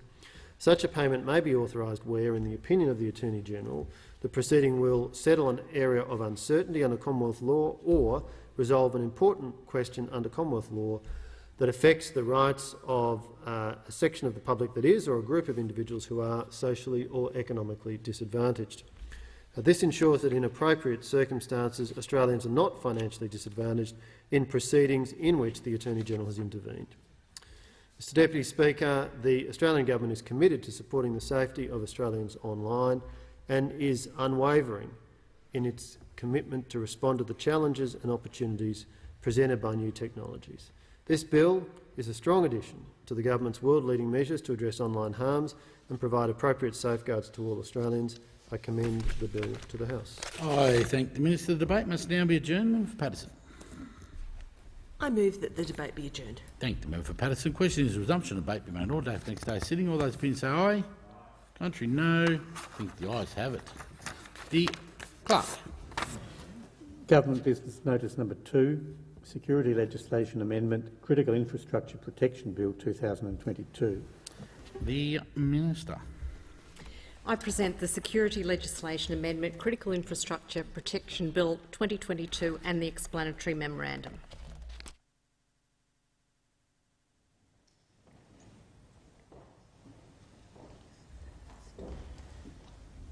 The clerk.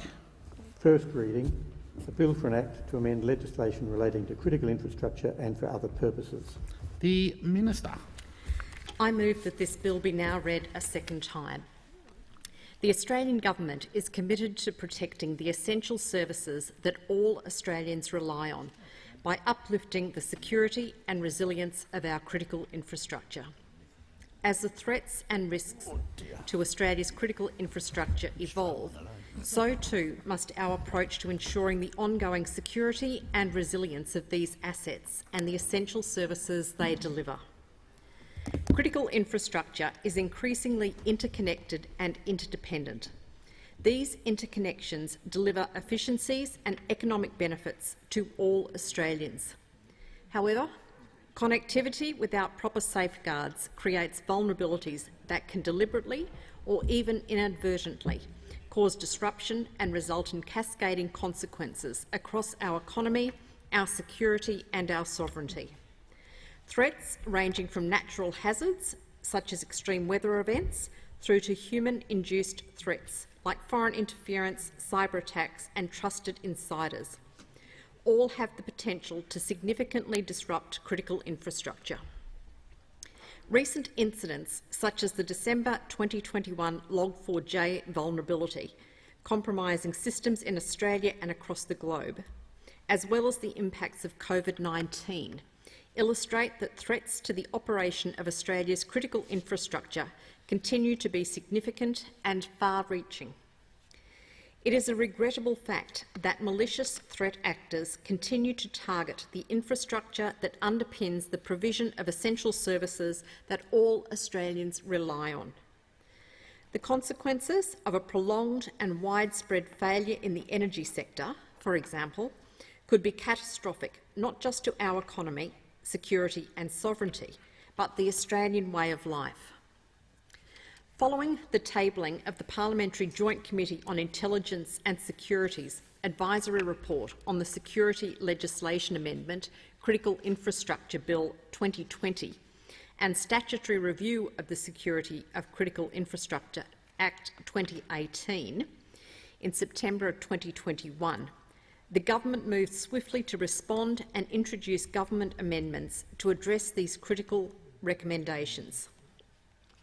In the passage of the Security Legislation Amendment Critical Infrastructure Act 2021, known as the Slacey Act, the government addressed recommendations 1 through 5, 10 and 14 of the advisory report in order to legislate the measures of highest criticality to protecting the security of Australian critical infrastructure in the shortest possible time. The Slacey Act has implemented key elements of the framework by introducing mandatory cyber incident reporting and government assistance to relevant entities in response to significant cyber attacks that impact Australia's critical infrastructure assets. Today, the government is now seeking to legislate the preventative measures to ensure the continued protection of Australian critical infrastructure through the Security Legislation Amendment Critical Infrastructure Protection Bill 2022, known as the Slacey Bill. The bill is the culmination of over 2 years of concerted effort of government and industry working in partnership to develop an approach that will safeguard our critical infrastructure from those threats. The bill sets out 2 key obligations. Firstly, the requirement to have, comply with, review and update a risk management program. The risk management program asks critical infrastructure entities to identify material risks that could have an impact on the critical infrastructure asset and, as far as reasonably practicable, minimise, eliminate or mitigate the risk from occurring. The bill proposes that the risk management program is reported to a Critical Infrastructure Assets Board, council or governing body. This ensures that the material risks in the functioning of the asset are reported and raised with the most senior levels of critical infrastructure assets. The risk management program requirement is designed to be incorporated into the existing risk management arrangements. If a critical infrastructure asset looks at, and indeed I hope exceeds, the requirements in the risk management program rules, then this is suitable for fulfilling the obligation. This obligation is meant to be additive to, as well as the least and lightest regulatory impact. Ensuring that there is appropriate risk management in place, such as for cyber and information security, physical and natural hazards, and personnel risks, is increasingly important given the interconnected nature of Australia's critical infrastructure exposes vulnerabilities which, if targeted, could result in significant consequences for our economy, security and sovereignty. In line with recommendations 8 and 9 of the PJSIS advisory report, a comprehensive program of consultation has been undertaken with industry to design the rules and definitions that underpin these reforms.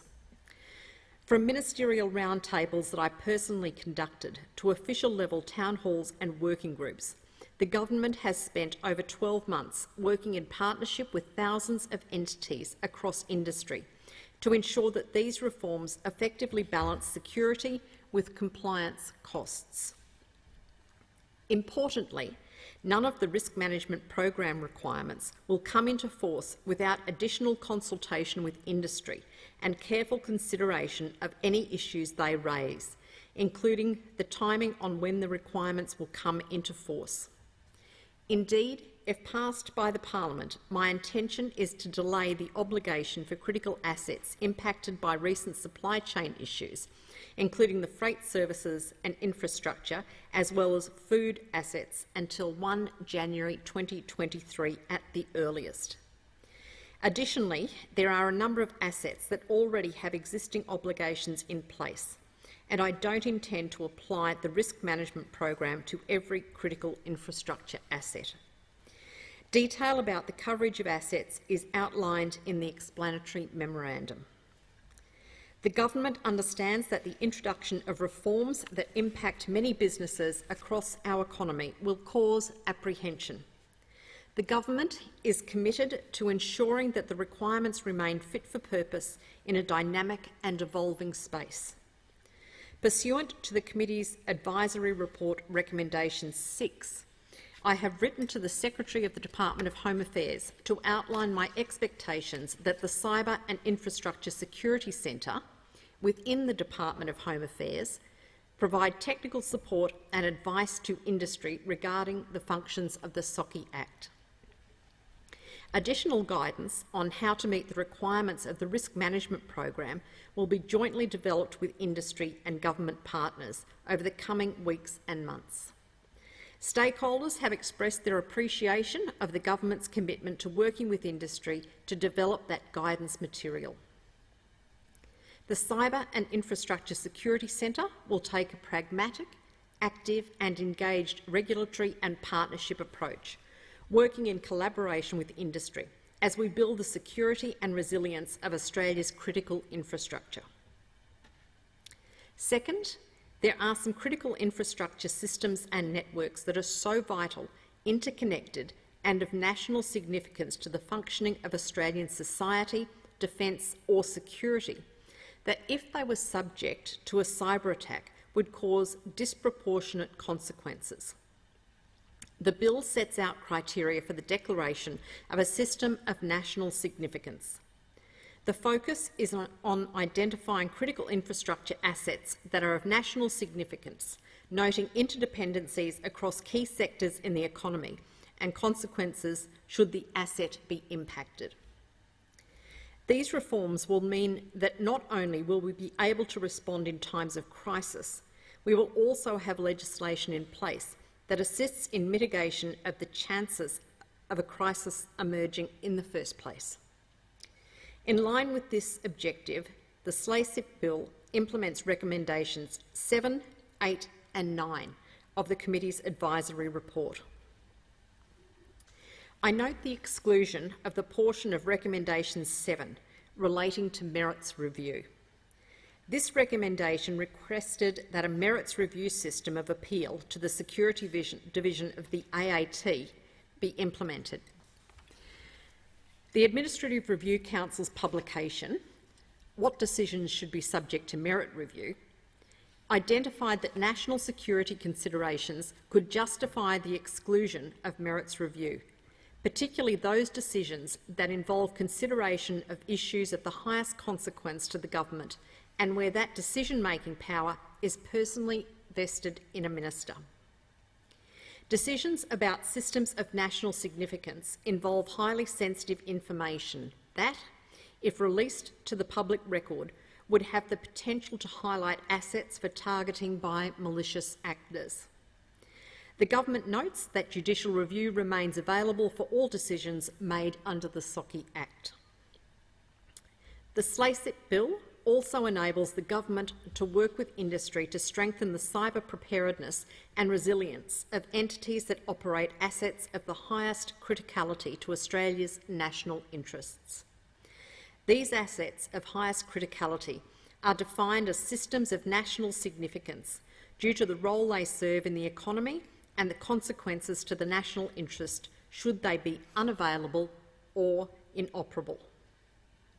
The enhanced cybersecurity obligations will support a bespoke, outcomes-focused partnership between government and Australia's most critical infrastructure asset operators, and will build an aggregated threat picture and understanding of cybersecurity risks to critical infrastructure in a way that is mutually beneficial to government and industry.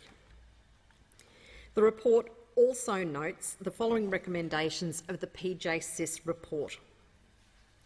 That under recommendation 11, that subsection 13A2 of the Intelligence Services Act 2001 be amended to restrict cooperation or assistance provided by an agency under that Act to agencies or other bodies by regulation outlined in subsection 13A1 only to the functions and extent authorised by other Commonwealth legislation. To deliver on this intent, the Minister for Defence has issued a direction to the Australian Signals Directorate to limit the scope of ASD's assistance to the government assistance measures in the SOCI Act. That under recommendation 12, the government review the risks to democratic institutions, particularly from foreign-originated cyber threats, with a view to developing the most appropriate mechanism to protect them at federal, state and local levels. The government agrees that it is vital to maintain the availability, reliability and integrity of Australia's democratic institutions. The government will review the risks to these institutions and assess appropriate mitigation mechanisms with reference to existing initiatives across government, including the work of the Electoral Integrity Assurance Task Force, which brings together government agencies with capabilities to identify, assess and remediate threats to the electoral process, including the Australian Cyber Security Centre. Consideration of these risks will also factor in existing efforts to uplift cyber and data security policy settings across government, federal, state and local. That under recommendation 13, the government review the processes and protocols for classified briefings for the opposition during caretaker periods in response to serious cyber incidents and consider the best practice principles for any public announcement about those incidents. The government will consider the issue.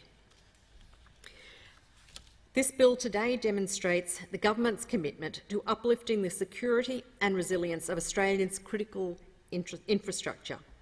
The measures that are outlined in this bill will enable Australia to maintain the availability, integrity and confidentiality of assets and networks critical to our national interest and secure those assets from further severe shocks.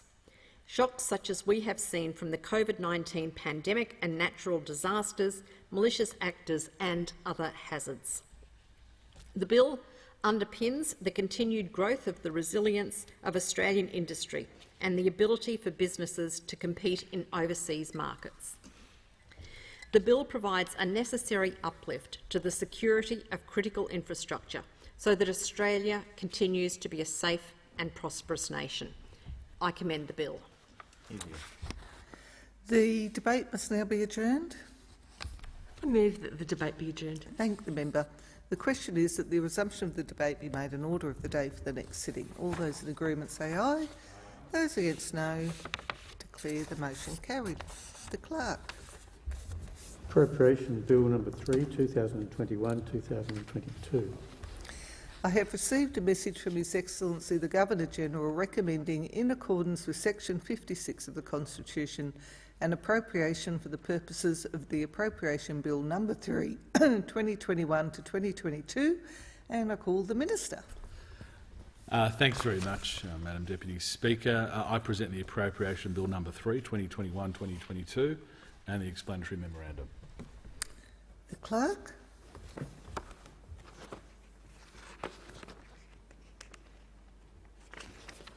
First reading, a bill for an act to appropriate additional money out of the Consolidated Revenue Fund for the ordinary annual services of the government and for related purposes. The Minister. Thanks, Madam Deputy Speaker. I move that this bill be now read a second time. The Minister. Today, the government introduces the additional estimates appropriation bills. These bills are the Appropriation Bill number 3, 21-22, and Appropriation Bill number 4, 21-22.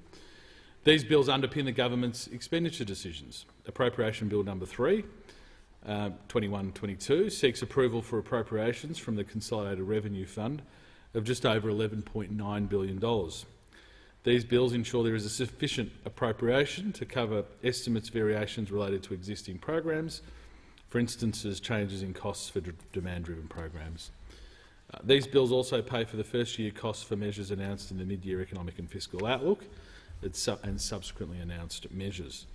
Importantly, these bills also provide additional funding to support the government's response to the COVID-19 pandemic through purchases of additional personal protective equipment for the national medical stockpile and the national COVID-19 vaccine rollout, reflecting the latest health advice about dosage intervals. Through this bill, the Department of Health will receive nearly $2.9 billion, the majority of which is for COVID-19 response programs, and a further $741 million of additional funding support for senior Australians. The bill also provides $2.8 billion in additional funding to the Department of Social Services for payment to the National Disability Insurance Agency to continue to deliver the National Disability Insurance Scheme. This increased NDIS funding ensures that those individuals with permanent and significant disability receive reasonable and necessary support to build capacity, increase independence and establish stronger connections with their community. The Department of Education, Skills and Employment will receive an additional $1.4 billion across a range of programs, including an additional $73.9 million to support the childcare sector, $102.4 million to support jobs in the post-pandemic economic recovery, and a further $1.096 billion to support vocational education and training. The Department of Defence, meanwhile, will receive nearly $1.3 billion. This additional funding is primarily to support the implementation of recent government decisions on defence capability and to continue the Australian Defence Force's support for the government response to the COVID-19 pandemic. And full details of the proposed expenditure are set out in the schedule to the bill and the portfolio additional estimate statements tabled in the Parliament. I therefore commend the bill. The debate must now be adjourned. The member I move for that the Paterson. debate be adjourned. I thank the member for Paterson. The question is the resumption of the debate be made an order of the day for the next sitting. All those in agreement say aye. Those against no. Declare the motion carried. The clerk. Appropriation Bill number 4, 2021-2022.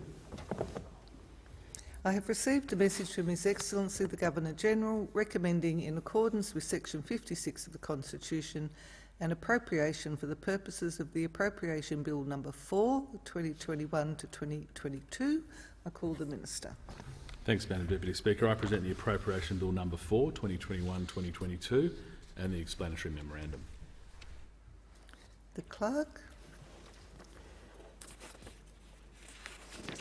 First reading. A bill for an act to appropriate additional money out of the consolidated revenue for certain expenditure and for related purposes. The Minister. Thanks, Madam Deputy Speaker. I move that this bill be now read a second time. The Minister. Appropriation Bill number 4, 21-22, along with Appropriation Bill number 3, 21-22, which I just introduced, are the additional estimates appropriation bills for this financial year. Together, these bills ensure there is a sufficient appropriation to cover estimates variations related to existing programs and measures.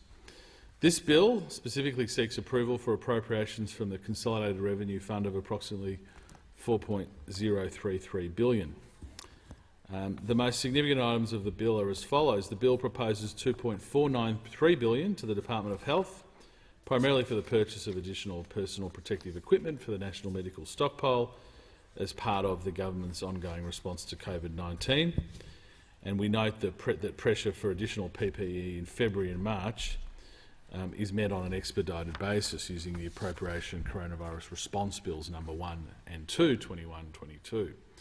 Accordingly, Bill 4 addresses pressure for additional PPE from the months of April to June this year.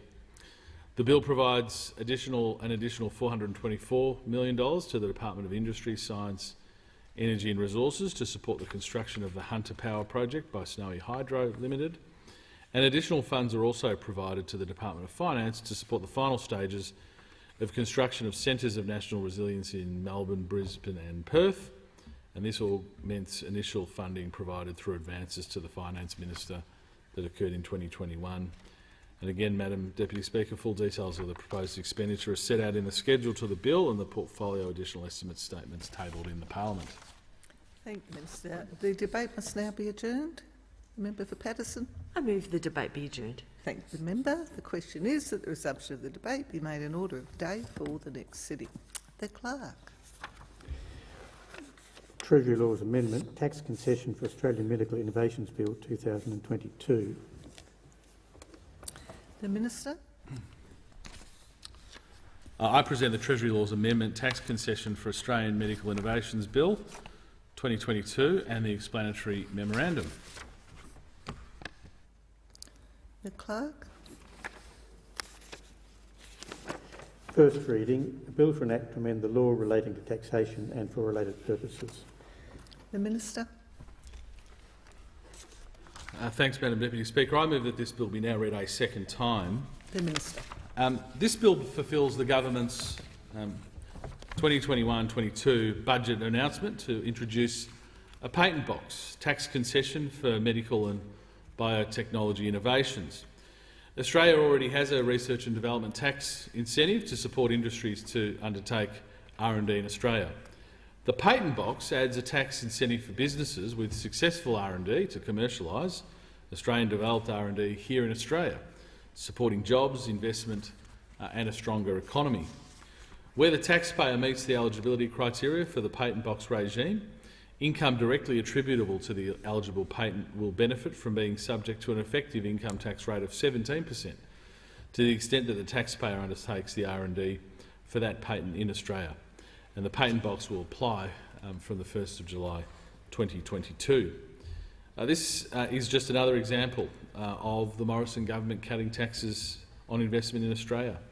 By taxing income from patented innovations at an internationally competitive rate, the patent box will reduce IP offshoring and make Australia a more attractive location for R&D.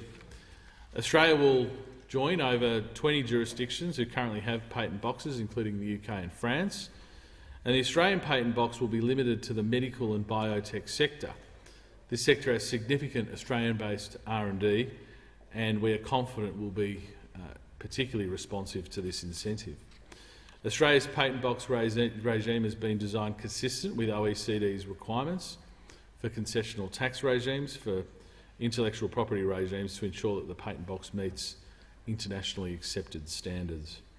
The government has consulted widely in developing this patent box, and since the 21-22 budget announcement, the government has incorporated changes to the bill recognising the long lead times between application and granting of patents, as well as commercial decisions around which jurisdictions to patent in. However, where patents are filed in other jurisdictions, they must be owned in Australia, and the underlying R&D must have occurred in Australia for the benefit of the patent box.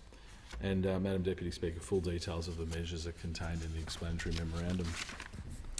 The debate must now be adjourned. Move the debate be adjourned. I thank the member for Paterson. The question is the resumption of the debate be made in order of the day for the next sitting. All those in agreement say aye. Those against no. Declare the motion carried. The clerk. Government Business Notice Number 3, Social Security Amendment, Improved Child to Adult Transfer for Carer Payment and Carer Allowance Bill 2022. The Minister. Thank you, Deputy Speaker. On behalf of the Minister for Employment, Workforce, Skills, Small and Family Business, I present the Social Security Amendment, Improved Child to Adult Transfer for Carer Payment and Carer Allowance Bill 2022 and the explanatory memorandum.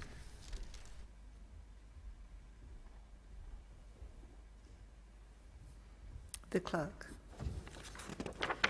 First reading, a bill for an act to amend the Social Security Act 1991 and for related purposes. The Minister. Thanks, Deputy Speaker. I move that this bill be now read a second time. The Minister. Deputy Speaker, the Australian Government is committed to achieving fair and equitable access to payments supporting carers. We allocate around $9 billion per year to over 620,000 Australians who receive the carer payment and/or carer allowance to care for a family member or friend with disability, a medical condition, mental illness, or who's frail due to age.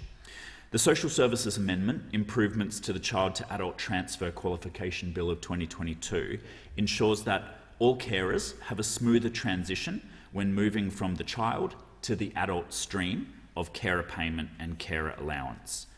This bill will ensure that from the 1st of April 2023, all carers retain equal access to carer payment and carer allowance until their care receiver turns 16 years and 3 months. And at this time, they can then transfer to the adult stream of payment if they're assessed as eligible. This removes a current anomaly where carers who choose not to submit an adult claim continue to receive payments until the care receiver turns 16 years and 3 months of age. Yet in contrast, carers who complete and lodge the adult transfer forms on time but who are then assessed as ineligible will have their payment cancelled somewhere between the child turning 16 years and 16 years and 3 months of age, depending on when the assessment is completed. This bill also ensures that carers who submit their claim documentation for the adult stream before their care receiver turns 16 years, but have not been assessed by the time the care receiver turns 16 years and 3 months, will remain eligible for payment until their claim is assessed. The standalone carer allowance healthcare card currently cancels when the care receiver turns 16 years of age. Under this measure, qualification for the standalone healthcare card would align with the carer allowance, meaning all standalone carer allowance healthcare cards will continue until the care receiver turns 16 years and 3 months of age.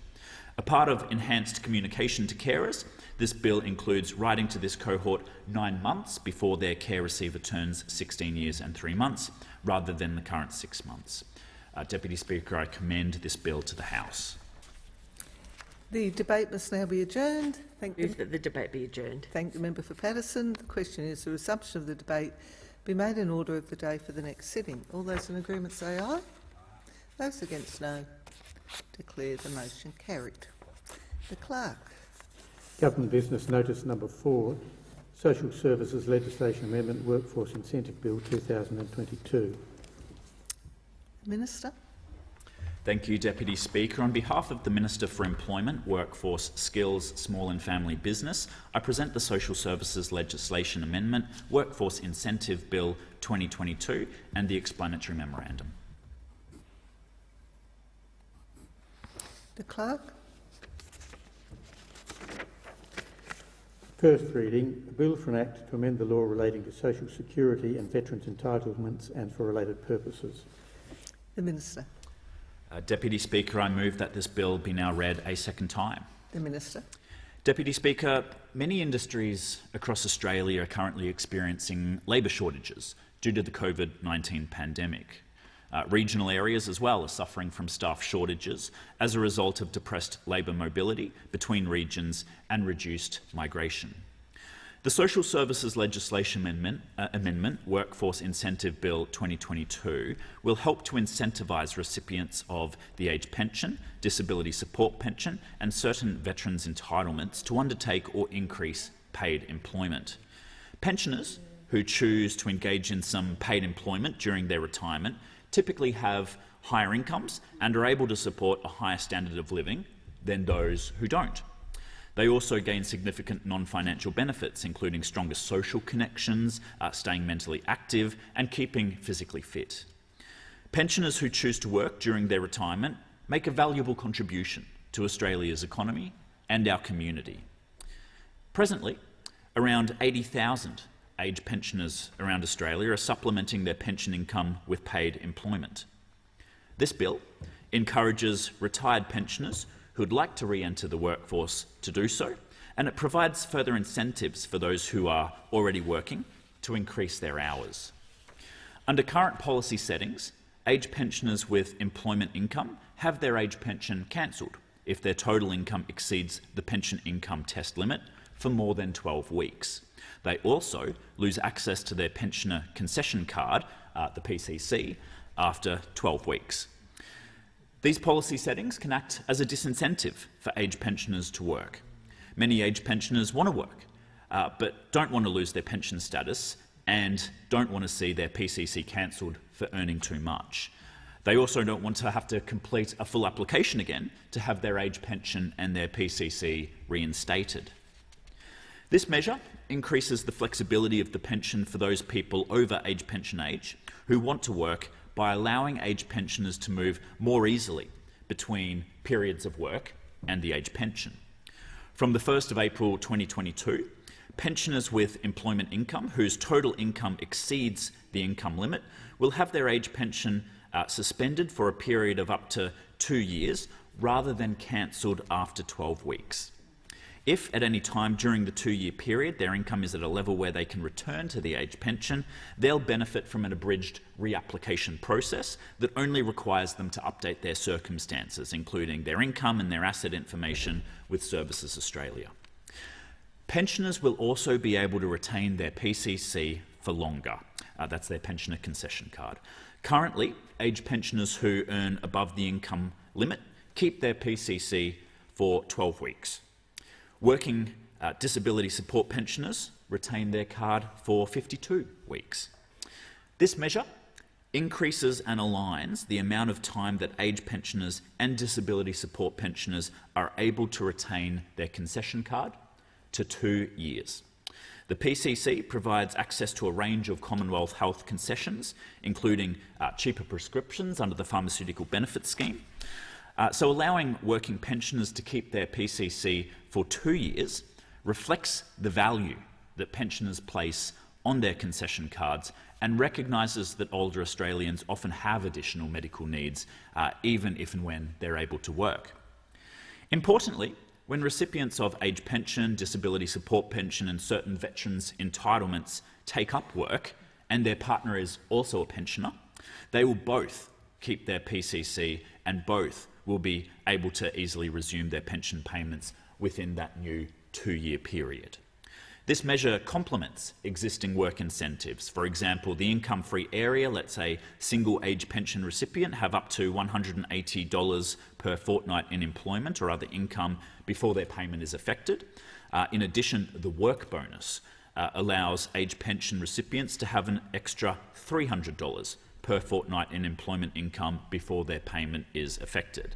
That means in total, a single age pensioner with no other income can earn up to $480 per fortnight from work before their payment begins to reduce. The government values the contributions of all senior Australians and is committed to supporting pensioners to have a higher standard of living in retirement. The government's also committed to helping to address the current workforce shortages affecting many Australian businesses and many Australian small and family businesses in particular. This measure assists with these goals. It provides greater flexibility in the age pension for those who wish to work and will help to provide additional labour supply for those industries and those regions who desperately require it. I commend this bill to the House. The debate must now be adjourned. I thank the member. The question then is that the resumption of the debate be made an order of the day for the next sitting. All those in agreement say aye. Those against no. Declare the motion carried. The Clerk. Government Business Notice number 5, approval of works in the parliamentary zone. The Minister. Thank you, Deputy Speaker. On behalf of the Assistant Minister for Regional Development and Territories, I move that, in accordance with Section 5 of the Parliament Act 1974, the House approve the following proposal for works in the parliamentary zone which were presented to the House on the 9th of February 2022, namely National Gallery of Australia 40th Anniversary Sculpture Commission and associated works. Thank the Minister. No one seeking to speak to the motion. I will put the motion as proposed by the Minister. All those in agreement say aye. Those against no. Declare the motion carried.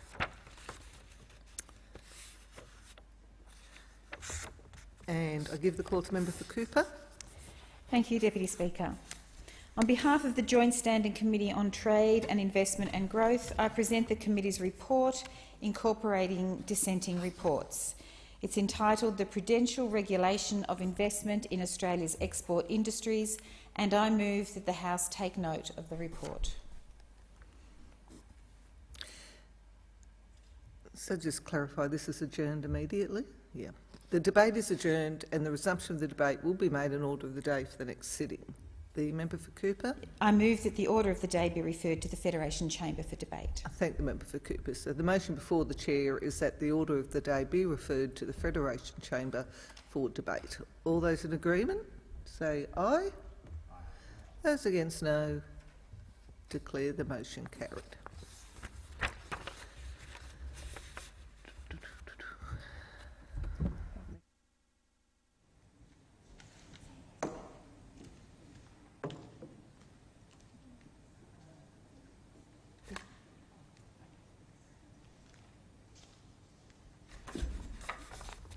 Is the member seeking the call? To the State of the House. Thank the member. The member requires a quorum. Ring the bells.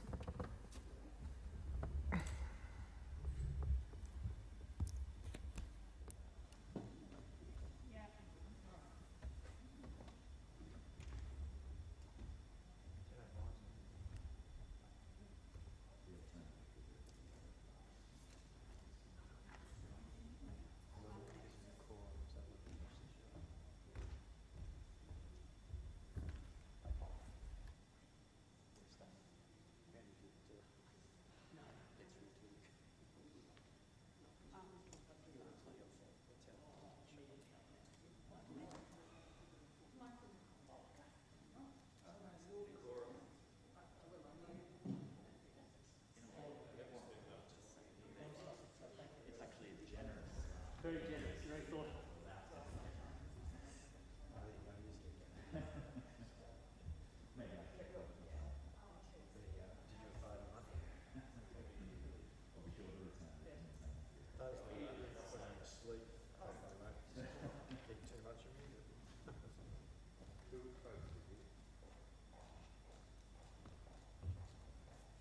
Oh, he was running late. Yeah. Oh, did you a favour, mate?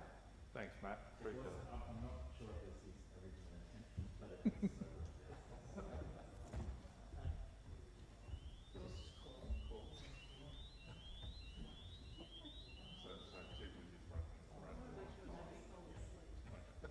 Yeah, and just to make sure no one's having a snooze. So.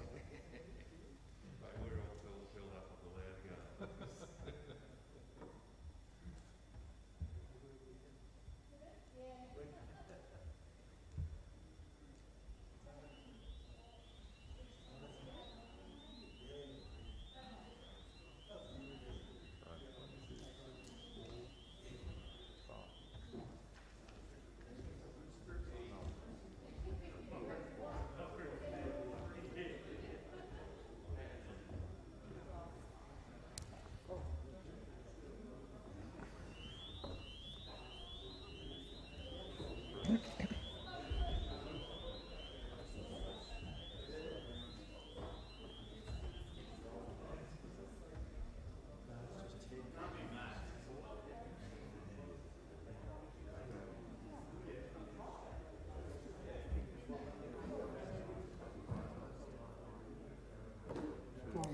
Quorum is present, and I give the call to the member for Fairfax.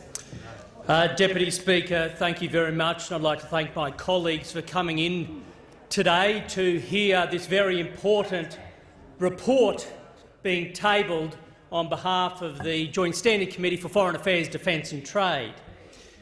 Now, this report is entitled Expanding the Membership of the Comprehensive and Progressive Trans-Pacific Partnership. I ask leave of the House to make a short statement in connection with the report. I thank the member. I just wasn't sure if he was going to get to the motion that was required. Is leave granted?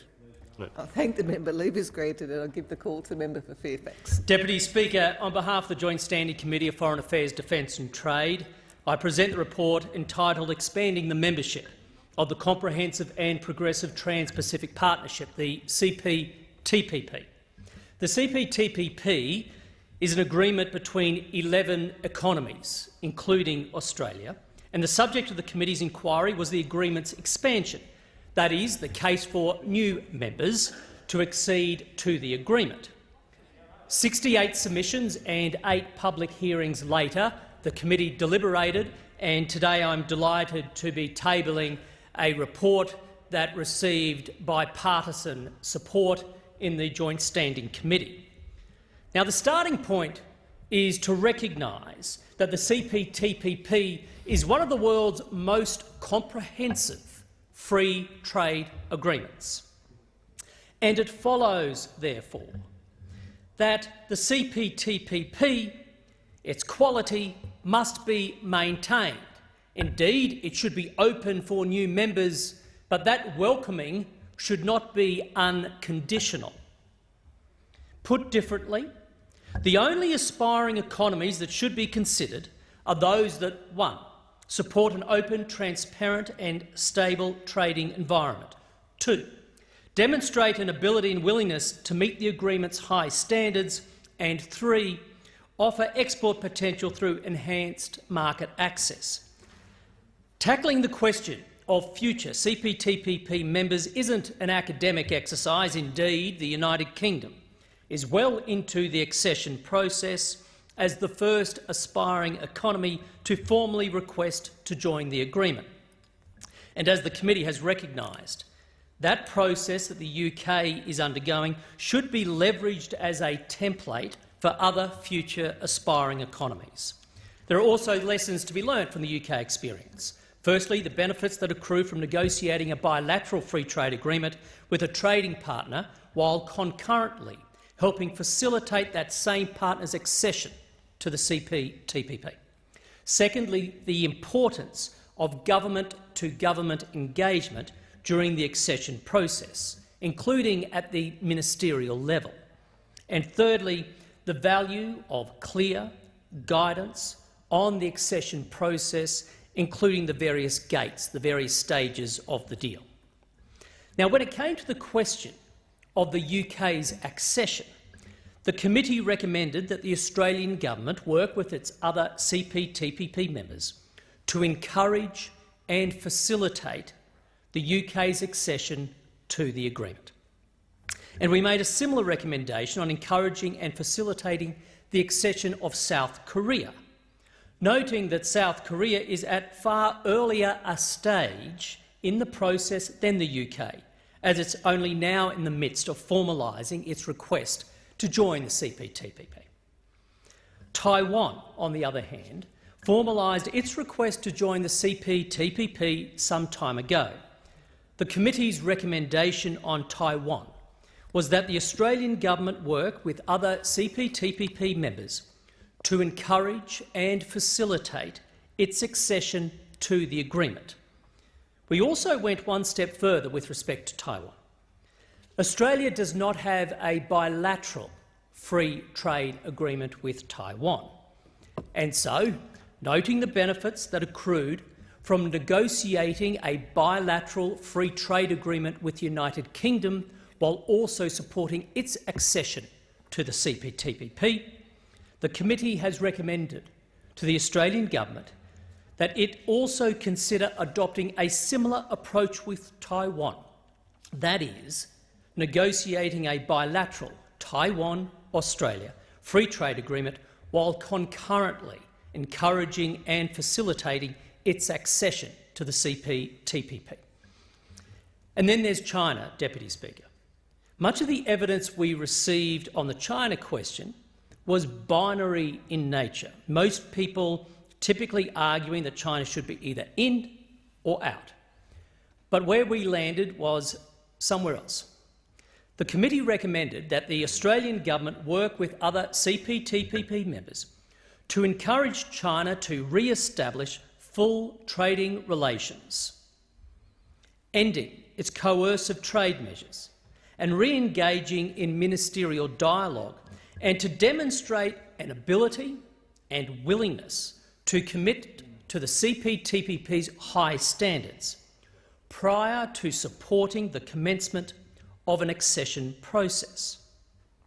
On other economies which have expressed an interest in the CPTPP without formalising a request to join, including Thailand, Indonesia and the Philippines, The committee recommended that the Australian government work with other CPTPP members to encourage ongoing informal discussions with these economies.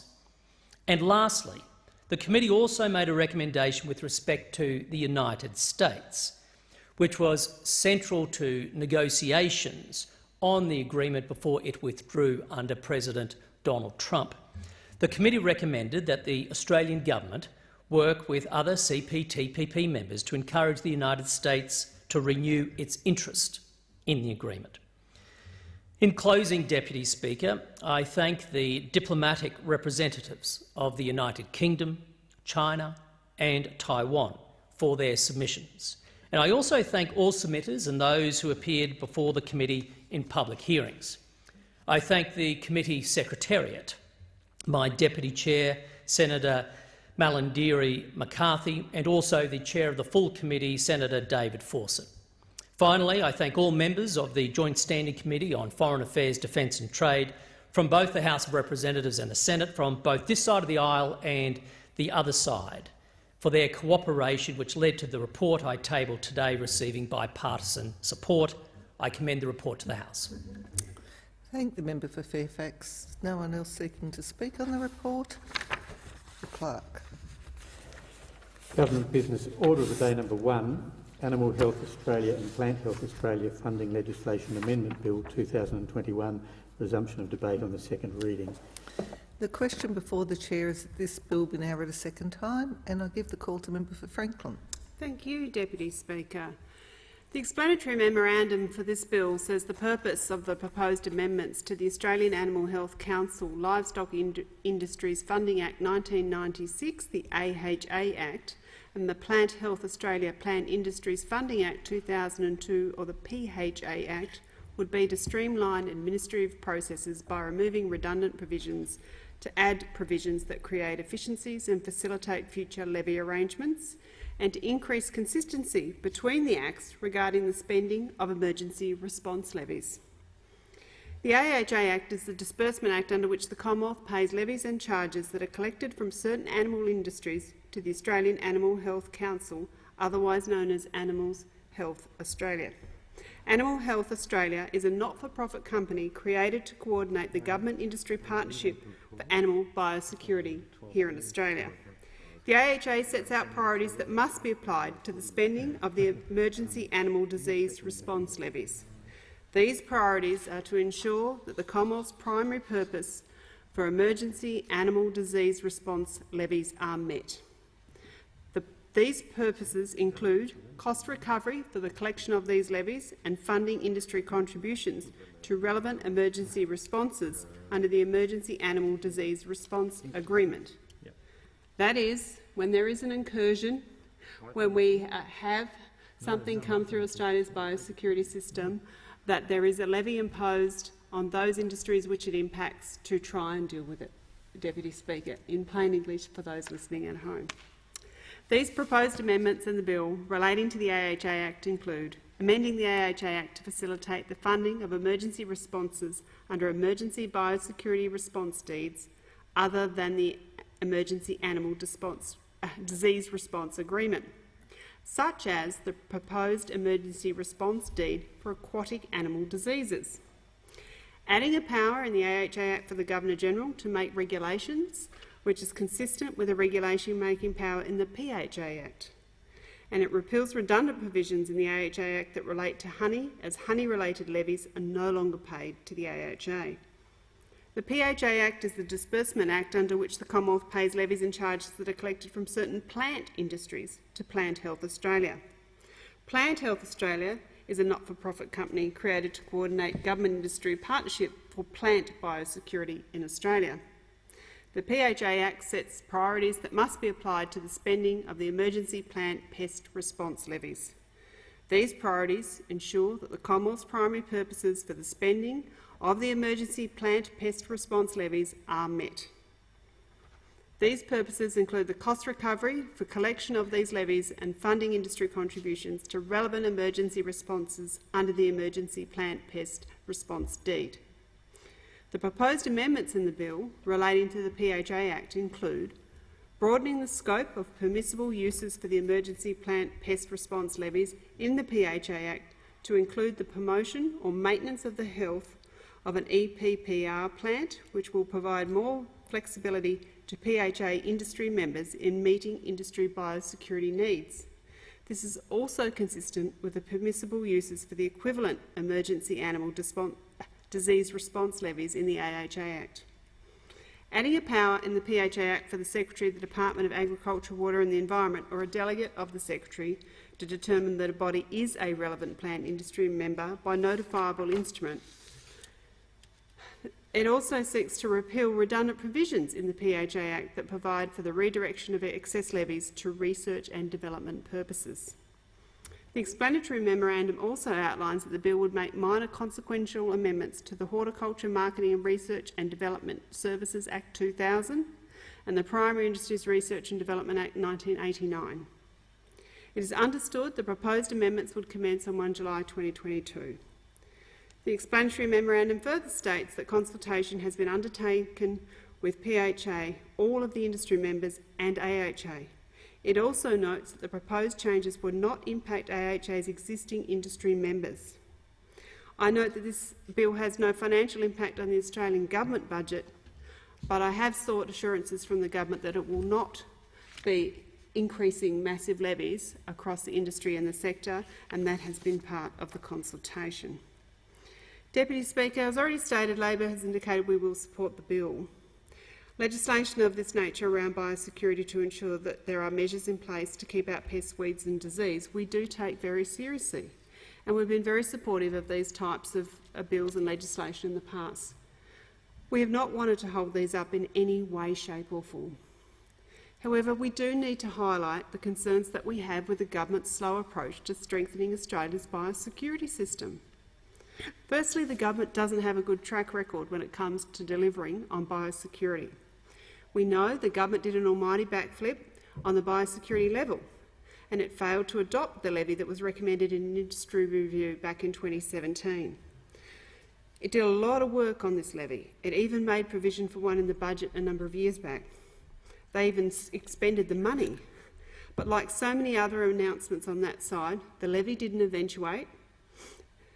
I've spoken to many farmers and other stakeholders across the agriculture sector, and they continue to raise concerns about Australia's biosecurity system and the lack of a sustainable funding arrangement and how we're going to pay for it into the future. It is clear this has been a huge policy void over the past few years when it comes to the government doing anything of note around strengthening Australia's biosecurity system. Indeed, it's like many parts of that government, where they are responding slowly and on an ad hoc basis. It has been extremely disappointing given the significant risks that pest and disease could have on the Australian produce and the impact across the agriculture sector, Deputy Speaker. Indeed, in terms of agriculture, it is estimated that Australia's biosecurity system underpins around $78 billion in production and around $60 billion of that in exports. Around $42 billion is attributed to the country's inbound tourism industry and 1.6 million Australian jobs across the supply chain. The National Farmers Federation costs a single outbreak of disease or pest in Australia to exceed $50 billion.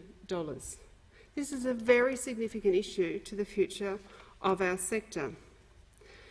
With so much at risk, where has the government's urgency been to do something about the biosecurity system? They've had 9 years in government to fix this.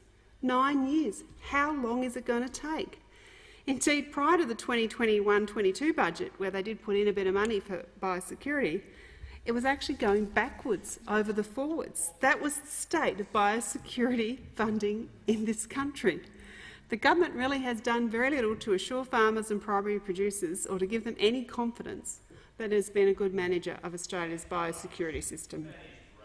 I've spent a lot of time in this place talking about biosecurity and the government's failures. I've also spent a lot of time in this place quoting about the government's failure, including the Inspector General of Biosecurity and the Auditor General. As the Inspector General of Biosecurity and the Auditor General point out, there's a lot to be concerned about.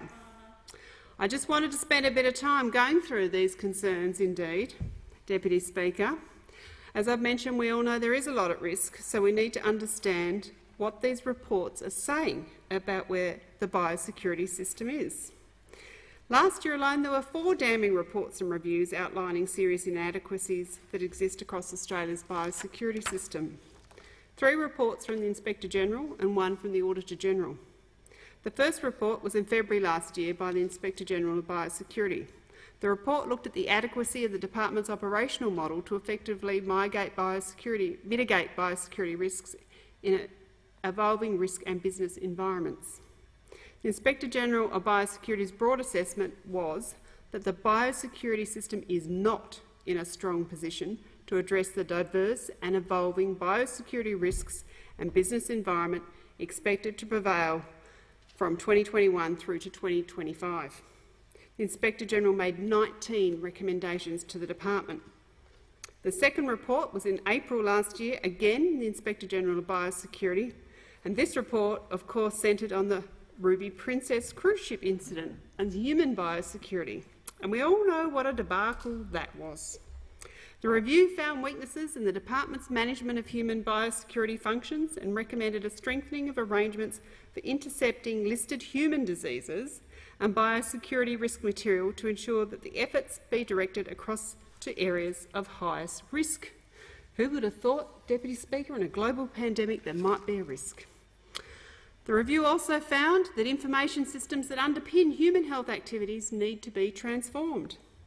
The Inspector-General in that report made 42 recommendations that went to improvements around the management of human biosecurity and the vessel's pathway. The third damning report was in June last year. This was one that the Australian National Audit Office's responding to non-compliance with biosecurity requirements. The Auditor-General made 8 recommendations to the department, and the performance report concluded the department's arrangements to respond to non-compliance with biosecurity requirements are, and I quote, largely inappropriate. The department's compliance framework is, and I quote, largely inappropriate. Indeed, it says there is, and I quote, no framework to assess risk across the entire biosecurity system and target regulatory actions accordingly. How long have they been in power? 9 years, thank you, the member for Moreton. 9 years they've had, and this is the type of report they get. The report goes on to say arrangements to detect non-compliance are partially inappropriate. The department estimates include undetected non-compliance is increasing, and the use of regulatory tools in response to non-compliance is only partially effective. The department, it says, does not use the full suite of available regulatory tools. Then there was the fourth review, again from the Inspector-General of Biosecurity, titled Accountable Implementation of Inspectors-General of Biosecurity Review Recommendations 2015 to 2021. This is the 5th review now of the department's track record in implementing the Interim Inspector-General and Inspector-General's recommendations since 2015. The statement that really, I suppose, captured my attention, Deputy Speaker, is from the Executive Summary, and I'm going to quote this into Hansard because I think it's important. None of these reviews would have been necessary if the department had a well-established commitment to and a sound process for continuous improvement and appropriate accountability mechanisms within biosecurity divisions and the department more broadly. The department has struggled to come to an appropriate understanding of the independent Inspector-General role. It has therefore not capitalised on the benefits of the independent assessments that the Inspector-General provides. It appears the department has approached the Inspector-General recommendations as administrative rather than transformative process and not treated them with the level of importance that seemed to be envisaged by the Australian Parliament when it established its statutory role in the Biosecurity Act in 2015. Rather damning, Deputy Speaker, I would have thought. This report makes a further 10 recommendations for improvements to be made by the department in relation to biosecurity. So after 9 years, the question is, what's gone wrong? Why is it in this state? Why do we have the Inspector-General of Biosecurity having to publish reports and reviews and make further recommendations for the department to take action? Where is the government? Why are they not taking these recommendations more seriously? This is a very serious issue. They cannot continue to be complacent, slow-acting and indeed, I would say, ignoring some of the recommendations that it feels it doesn't suit them to do. The findings from the 4 reports and reviews are a shocking reflection of the government's ineptness. It is really clear, in terms of the human biosecurity system, of course, that they didn't do anything until COVID-19 and the Ruby Princess, and the Inspector General of Biosecurity and the Auditor General really have called it out. After all this and all the reports and the reviews, why hasn't the government prioritised strengthening Australia's biosecurity system? Now, we know they're all distracted and divided over there at the moment, but they have had 9 years. They have had 9 years, Deputy Speaker, to get this right, to protect Australia from biosecurity risks. To be frank, I'm amazed that more hasn't been done to protect Australians and our valuable agriculture sector and our producers from these biosecurity risks. When I talk to farmers, when I go out and talk to primary producers and those that are working in the sector, biosecurity risks are always raised with me as a concern. They know the serious risks associated with a weak biosecurity system. When you look at Australia's biosecurity system, you can see the under-resourcing that's happened under this government. As I mentioned before, Deputy Speaker, the government abandoned the work it was doing to introduce a biosecurity level. The department has stated that sustainable funding arrangements for biosecurity are still being considered. Well, what are they? What is it? What sort of sustainable funding model is the government planning? Why the secrecy? Why hasn't the government done more work? Why isn't it still consulting? What is going on? We don't have any answers from government, Deputy Speaker, in relation to where this is going. Indeed, what we saw in the last budget was some funding, capital funding, to fix some of the IT systems and other things with biosecurity, which, although welcome, clearly doesn't deal with the long-term sustainability of the biosecurity system. It is clear they've been far too relaxed about the serious consequences of a biosecurity incursion and the harm it could cause to Australia's agricultural industry, but also to Australians' human health. If you're a farmer or a primary producer, you wouldn't trust this government to fix it or to deliver for them, Deputy Speaker. They talk a lot about being on the side of the farmers on that side of the chamber, but that really isn't what I hear on the ground. What I hear on the ground is that people really are jack of it. They're seriously. Says the journalist. The short answer is people are trying very hard. The staff currently working in biosecurity and Australian Border Force officers are working incredibly hard, doing the best they possibly can with the resources they have available to them to try and keep Australia and Australian agriculture sector safe. But this government has not had their back. This government has not. There has been a failure when it comes to this biosecurity system. But there's also been a failure more broadly when it comes to what the government is doing to support Australian farmers. There's been no real action on climate change. We, of course, have a crippling workforce shortage, of which we've heard many, many promises about how this would be resolved. We all remember the promised agriculture visa that was supposed to be up and running before Christmas, which, of course, has not happened. We have the minister still talking about, the ag visa. There's no multilaterals been signed. As far as I'm aware, there's not very many workers actually on Australian farms under this visa. We had multiple states experiencing our mouse plague and the government saying nothing to do with us, but of course that happens so many times. We have a timber shortage in Australia at the moment. We talk about agriculture and forestry products. This government, really, we hear it all the time, we're the government of farmers. That's not what I hear out there. They really have let farmers and regional communities down when it comes to doing the serious work of actually thinking long-term and supporting this sector. Deputy Speaker, Australian farmers need to have confidence and certainty that the government of the day will manage the biosecurity system so that we can protect and mitigate any risk to our agriculture industry from pests and disease, and, as I said, also to our human health. It's clear from all of the experts that the government has a lot more work to do to make sure our biosecurity system is well-resourced and not at risk of failing. Labor will continue to keep a close eye and to make sure that we hold the government to account when it comes to managing our biosecurity system. So whilst we do want to support this bill, I will be moving an amendment, and I move that all words after that be omitted with a view to substituting the following words. Whilst not declining to give the bill a second reading, the House notes the Coalition Government's ongoing failure to adequately strengthen Australia's biosecurity system. I thank the House. Is the amendment seconded? I call the honourable member for Kingsford Smith. Thanks, Speaker. I second the amendment and reserve my right to speak. The original question was that this bill be now read a second time. This, the honourable member for Franklin has moved as an amendment that all words after that be omitted with a view to substituting other words. If it suits the House, I'll state the question in the form that the amendment be disagreed to. I call the Assistant Minister. Thank you, Deputy Speaker. I thank the honourable member for Franklin, specifically in relation to the opposition's ultimate support for this bill, but of course the government doesn't agree with much of her commentary and the pious amendment that Labor's moving. As mentioned, the Animal Health Australia and Plant Health Australia Funding Legislation Amendment Bill 2021 amends funding legislation for Animal Health Australia and Plant Health Australia, our partners managing the animal and plant emergency response deeds.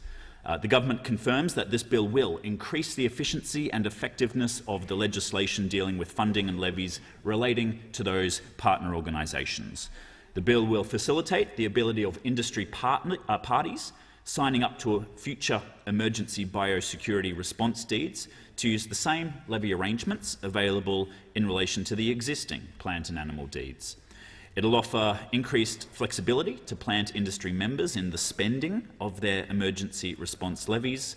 The bill will reduce administrative burden, red tape, and improve clarity by removing redundant provisions. It'll simplify and give an appropriate level of oversight to the process of identifying relevant plant industry members for a particular leviable plant product. These sensible and necessary changes will contribute to the ability of industries to further their biosecurity aims and ensure that Australia's biosecurity regime continues to protect our great nation's unique agriculture, environment and our way of life. I commend the bill to the House. The question was that this bill be now read a second time. To this, the honourable member for Franklin has moved as an amendment that all words after that be omitted with a view to substituting other words. The immediate question before the House is that the amendment be disagreed to. All those of that opinion say aye. The contrary, no. I think the ayes have it. The ayes have it. The question now is that this bill be read a second time. All those of that opinion say aye. To the contrary, no. I think the ayes have it. The clerk. Second reading, a bill for an act to amend the law relating to the funding of Australian Animal Health Council Limited and Plant Health Australia Limited and for related purposes. I've received a message from His Excellency the Governor-General recommending, in accordance with section 56 of the Constitution, an appropriation for the purposes of this bill. The Assistant Minister. Do I need to seek leave? Yep. I seek leave for the third reading to be moved immediately. The member for Kingsford Smith. Leave is granted. Leave is granted. The Minister. Thanks, Deputy Speaker. I move that this bill be now read a third time. The question is that this bill be now read a third time. All those of that opinion say aye. The contrary, no. I think the ayes have it. The clerk. Third reading, a bill for an act to amend the law relating to the funding of Australian Animal Health Council Limited and Plant Health Australia Limited and for related purposes. The clerk. Government Business Order of the Day number 2, Australian Research Council Amendment Bill 2021, resumption of debate and a second reading. The question before the House now is that this bill be now read a second time, and I call the honourable member for Moreton. Thank you, Deputy Speaker. I say up front that Labor will be supporting this bill in the Parliament, but nevertheless I move that all the words after that be omitted with a view to substituting the following words. Whilst not declining to give the bill a second reading, the House notes that the government's mismanagement mismanagement and politicisation of Australian Research Council grants and failure to adequately support Australia's universities during the pandemic are causing serious harm to our world-class researchers. And I thank the member for Kingsford Smith for seconding that. Deputy Speaker, the bill amends the Australian Research Council Act, applying indexation to our research programs while also inserting funding for the 2024-25 financial year. It's routine legislation and it needs to pass this House to guarantee funding under rolling forward estimates. The Australian Research Council is an independent Commonwealth body and is the centrepiece of higher education research in this country. It funds primary research, it funds applied research, and this legislation is essential to support its ongoing operations. The Labor Party supports the Council's important work, which is why we support this bill. But while we're happy to support this particular measure, we're not happy with how the Morrison government has treated the ARC over many years now, and the Abbott-Turnbull escapades before this, current manifestation of incompetence and venom. It's a national scandal, Deputy Speaker, and it's getting worse and worse. In recent years, we've seen consistent delays to grant decisions, delays which seem to be getting longer every year. We've seen political interference from ministers, culture war manoeuvres where they're trumping the ARC's independence. We've seen disrespect from the highest levels of government, and it's unfair to all the brilliant, hard-working, nation-building professionals in our university system. And it's a terrible, short-sighted attack on this country's economic future. Smart countries know the value of research. They know that it drives economic growth, that it encourages innovation, that it expands our sense of history and human capacity and who we are. But that's clearly not how the Morrison government views research. Last year, the Morrison government delayed the announcement of research grants until Christmas Eve. Literally the night before Christmas, like Ebenezer Scrooge in the Dickens novel. You can imagine the uncertainty this caused our poor researchers, who didn't know if they still had their jobs in the next year or if their projects would be able to continue. How can you plan your career or commit to long-term research projects when you don't know things until the last minute? Well, you can't. What about rent, food, mortgages, families? All put in limbo due to coalition incompetence. Our Shadow Education Minister, the member for Sydney, Tanya Plibersek, wrote to the Australian National Audit Office requesting an audit into this Morrison government's administration of ARC grants. She sent that letter because of her belief that this was a serious failure of public administration. Now, unfortunately, Deputy Speaker, the Audit Office denied the request. That was disappointing, but our concerns with the ARC are still there. On Christmas Eve, the acting minister vetoed 6 of the recommended projects because they didn't suit the Morrison government agenda or their tastes. This was particularly cruel. An enormous amount of work goes into these applications. Months and months of planning and editing and writing, and they were denied at the flick of a pen by an acting minister. As Professor Brian Schmidt, the Vice-Chancellor of the Australian National University, said at the time, and I quote, "In a liberal democracy, you make the grant rules. The independent research agency uses peer review to determine funding. It is completely inappropriate for grants to be removed by politicians unless the grant rules were not followed." Now, Professor Schmidt is a Nobel Prize winner in astrophysics, so Brian knows a thing or two about research. Professor Schmidt knows just how damaging these arbitrary decisions can be. And this wasn't a first for this government. In 2018, the Minister for Education, Senator Birmingham, personally vetoed $4.2 million worth of grants from the Australian Research Council. Researchers described the minister's behaviour as reprehensible, saying that it undermined the impartiality of the entire grants process. This kind of political interference does serious harm to Australia's world-class university research sector. It damages our international reputation and it makes it harder for universities to retain and recruit top-notch staff, putting thousands of jobs at risk. The role of a Minister for Education should be to ensure that the ARC's grant processes are rigorous, fair and transparent, and then hands off. Obviously, they need to make sure that the Council is competent and well run. Then they should leave the independent agency to function without unnecessary and cumbersome political interference. Now, we hear a lot about free speech from the Morrison government, particularly some of the members patrolling out the front of the parliament, in fact. But when it really comes down to it, when they have a chance to walk the walk, hypocritically, they did the complete opposite. They clamped down on speech that they disagreed with. Now, that's not Labor's approach. We support freedom of speech, not as a slogan or as a culture war, but as a fundamental principle of a free society. And if Labor wins the next election, we're committed to approving grant applications that are recommended by a rigorous ARC peer review process.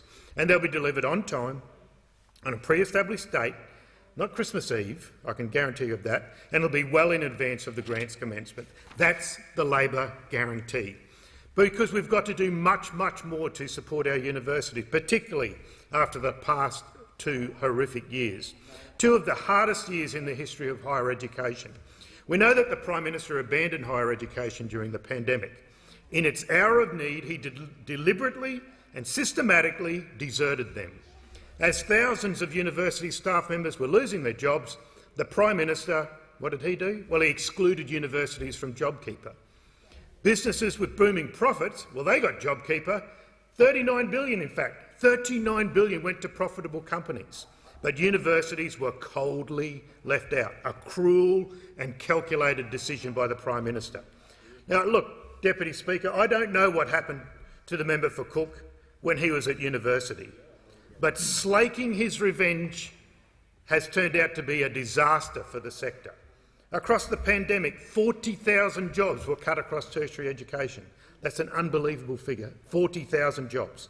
It's a hard number to get your head around. What does 40,000 jobs mean? Well, that's 40,000 homes hit, 40,000 families rattled. Thousands of these jobs were in regional Australia. So that's why we've heard so many National Party MPs speaking up about this. Just kidding, Deputy Speaker, that did not happen. Thousands of jobs in those bush areas, places like Rockhampton, Bathurst, Armidale, Geelong, Warrnambool, Toowoomba, Townsville, and I could go on. Because, Deputy Speaker, universities are Australia's 4th biggest export industry, and they've been hung out to dry by the Morrison government. Higher education is not a burden, it's an investment that delivers returns, and so is research.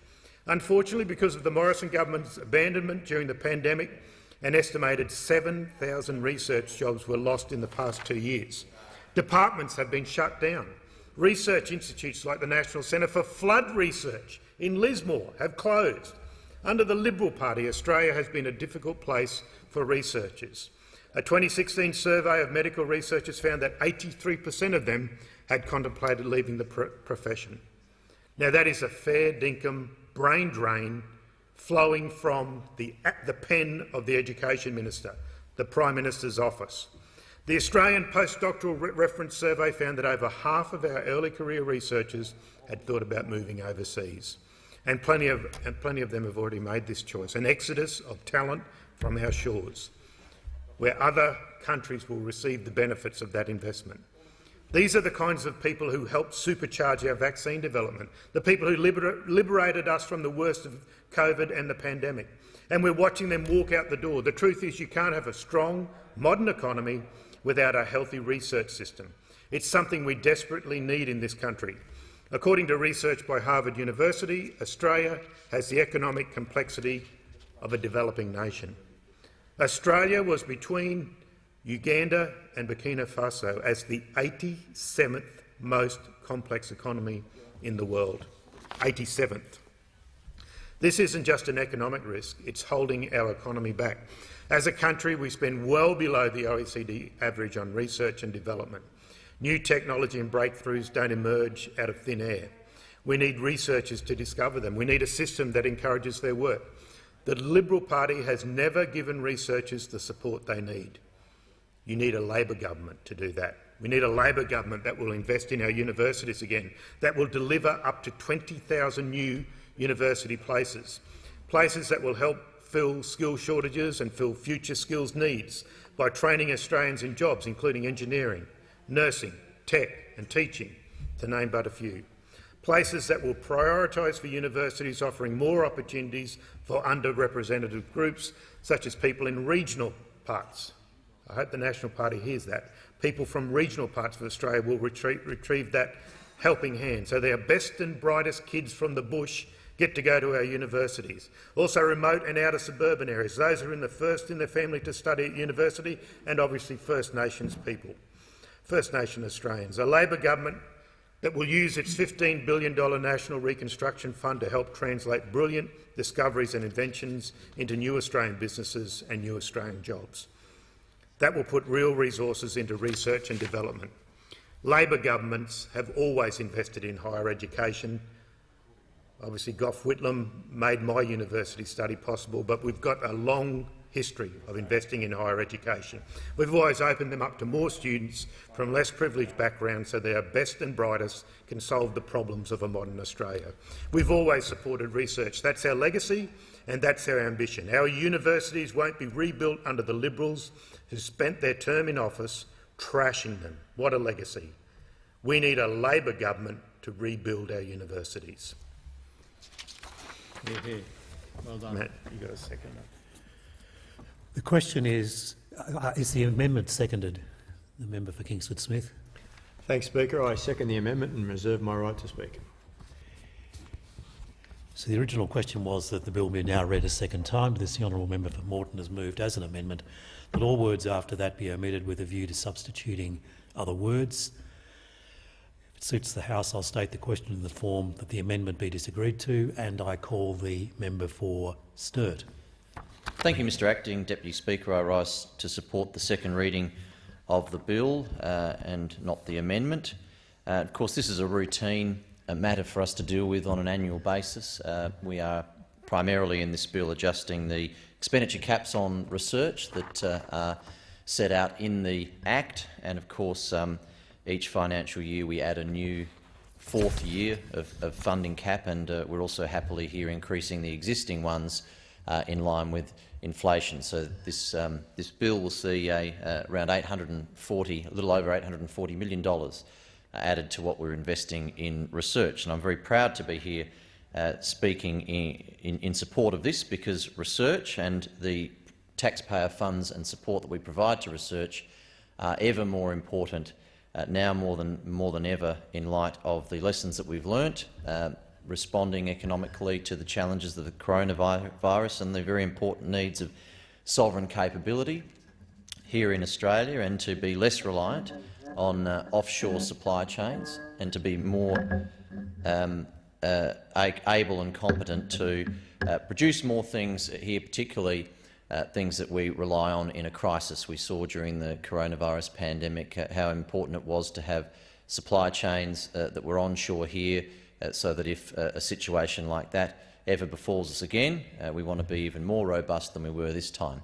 And research is so important in that because, of course, modern manufacturing and advanced modern industries require research for us to have a competitive advantage. And this government has already announced through the Modern Manufacturing Initiative, Modern Manufacturing Fund Initiative, in a previous budget, that we want to be investing in industry capacity in this country, particularly in the 6 areas that we identified through the Modern Manufacturing Fund Initiative.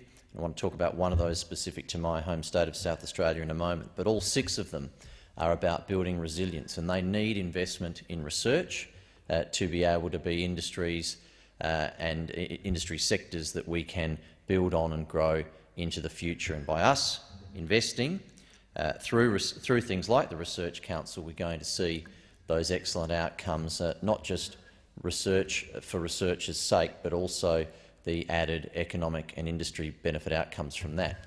One of the 6 areas we've talked about is defence, and naturally as a South Australian I want to take the opportunity to reinforce how important it is for us to have a sovereign defence industry, and the decisions of this Morrison government and previous coalition governments since 2013 have been vitally important for us to build our industry, sovereign industry, defence industry capability in this nation. And clearly the naval shipbuilding decisions that have been made are the two biggest examples of that, but a whole range of capability acquisition decisions that have been made in the last 9 years, 8 to 9 years, have been vital to give defence industry in this country the confidence that they've got a government that is going to invest in them and their capability.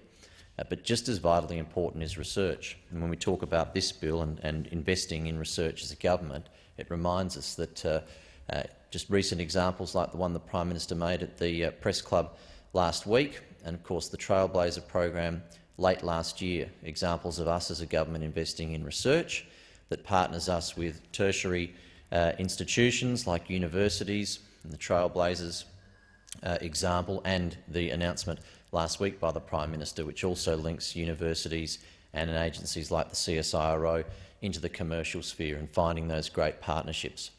Because although we do it in this country, I do believe we can do even better at ensuring that we get the commercialisation outcome from the spend we're doing in research and development, whether that's taxpayer funds, whether it's private sector funds, whether it's the universities.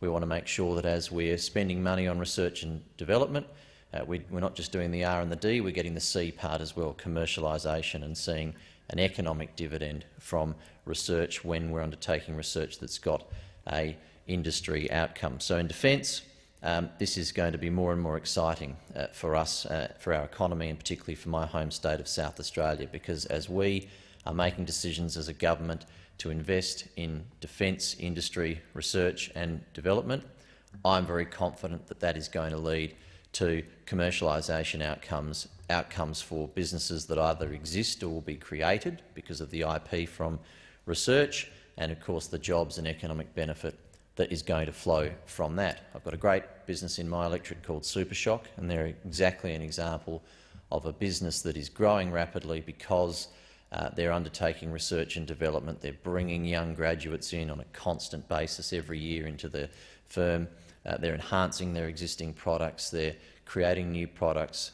They're servicing their existing customers and finding new customers. Just before Christmas, I was out at a milestone announcement there with the German company Rheinmetall, who are a partner with Supershock. In fact, they're a minority shareholder in that business, and they're engaging with Supershock in contracts right across the world. And so in my electorate there'll be components and parts made for major defence vehicle contracts through Rheinmetall across the globe. And that's really exciting, and it's because Supershock is the kind of business that is investing in R&D. They've always got a new product or an enhanced product, which means that not only are they an excellent business that is making very good, high-quality, consistent products, there's always something new coming from them, something exciting, something that gives them an edge when they're seeking and bidding for various contracts. And that all comes from research and understanding, in their case as a business, how vital it is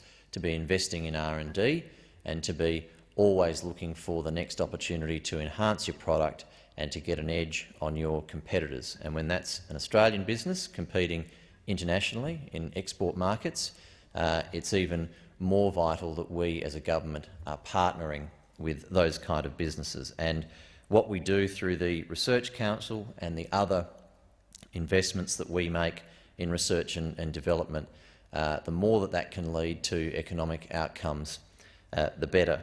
I mentioned the Trailblazer program that we announced last year as a government, this is very exciting, and just last week the Acting Education Minister released the short list of the universities that are being considered to be one of the 4 that are selected in that program to be in the Trailblazer program to receive government funding partnered with the universities. And certainly I'm very supportive of Adelaide University's proposal under that process. They've been shortlisted. They're in the final 8, as I say. 4 will be selected. So I hope that they're successful. They have a defence proposition, and what they've put forward sees us investing as a government, but a far larger amount of money is being unlocked through the university and the industry partnerships that they have brought together for that proposal, that bid into the Trailblazer program, which unlocks way more than the amount of money that we as a government will be spending. And it's not just about the dollars and cents when it comes to research, it's also about the capability and the quality of the research that's going to occur. And in that case, again, some very eminent, significant defence companies are a part of that bid, and I'm very excited for what they've put forward and very hopeful that they'll be successful. As the member for Sturt, I've been involved in other propositions to government for research funding, and again I was thrilled last year that the Heavy Industry Low Emissions Technology CRC, which was another Adelaide University-led program, was successful, and that has received Commonwealth funding. And again, it's an example of partnering with tertiary institutions and, most importantly, the private sector. In that case, they are looking at how some of the heavy industries that, of course, are significant carbon emitters, industries like steel and aluminium, etc., how can they transition as we move towards a net zero carbon emission future? And in some cases, there are technological breakthroughs that have not yet occurred that must occur in things like cement production, etc. If we're going to do large-scale production of cement in a zero-carbon way, then there are some industrial processes that are yet to be developed. And these kind of partnerships that we as a government invest in with the private sector and the tertiary education sector, I believe are going to lead to outcomes when it comes to those sorts of breakthroughs that we need. And again, I reiterate, these are examples of government being a co-investor on things that involve research to solve problems that lead to economic outcomes. And the most important is when we know that although we're putting money in ourselves, we're actually leveraging an enormous amount of other money from the private sector and from the universities. The United States is quite renowned for being excellent in their tertiary education sector of converting research and development into commercialisation, into something that can become a business. And I do actually think that we can do better than we already do in that regard. I'd love to see in this country that we are enhancing the link between things that happen at our universities and how they lead to a commercial outcome. And the Prime Minister's announcement last week, on the day that he addressed the National Press Club, was exactly about that, creating these linkages between research that's done at universities and a commercial outcome through a business, whether it's an existing business or a business that is created off the back of IP that is developed through research at our institutions, so that the money we're investing gives us a return as well.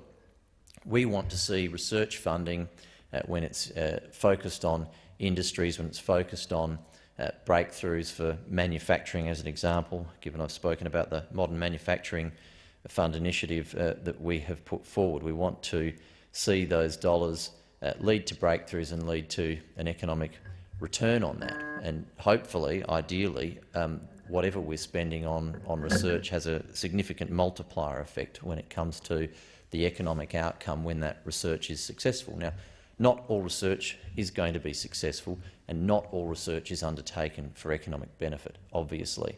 And as a government, we're an enormous investor in health and medical research, and the primary purpose of that, obviously, is to solve the problems and challenges in the health sector, in the medical sector, whether it's developing vaccines, whether it's developing new treatments to cancer and other things.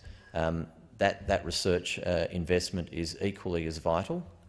But I'm certainly pleased to see that we've got an added focus as a government in the research funding that we invest on seeing these economic manufacturing outcomes. We have been a great manufacturing nation, particularly in the post-Second World War era.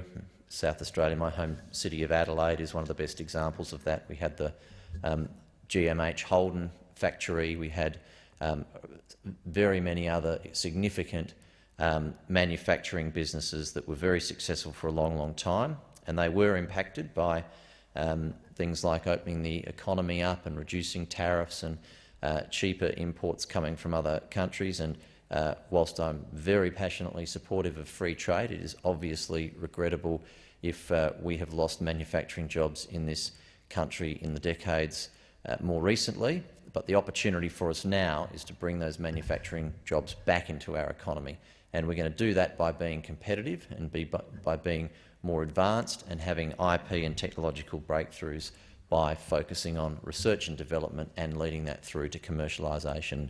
And so in closing, in my support of this bill, I reiterate the point that the way in which we're investing in research through things like at the Australian Research Council, but all the research dollars that we're investing, more and more as a government, we're seeing them focused on the outcomes of that research. We can see an economic dividend coming from it. We want to see, as we're investing in manufacturing R&D, the commercialisation of that and see a new era of manufacturing and a transformation of the industrial capability of our economy through the research dollars that we're investing. I commend the bill to the House. The question is that the amendment be disagreed to. I call the honourable member for Oxley. Thank you, Mr Deputy Speaker, and I rise to speak on this bill before the Parliament.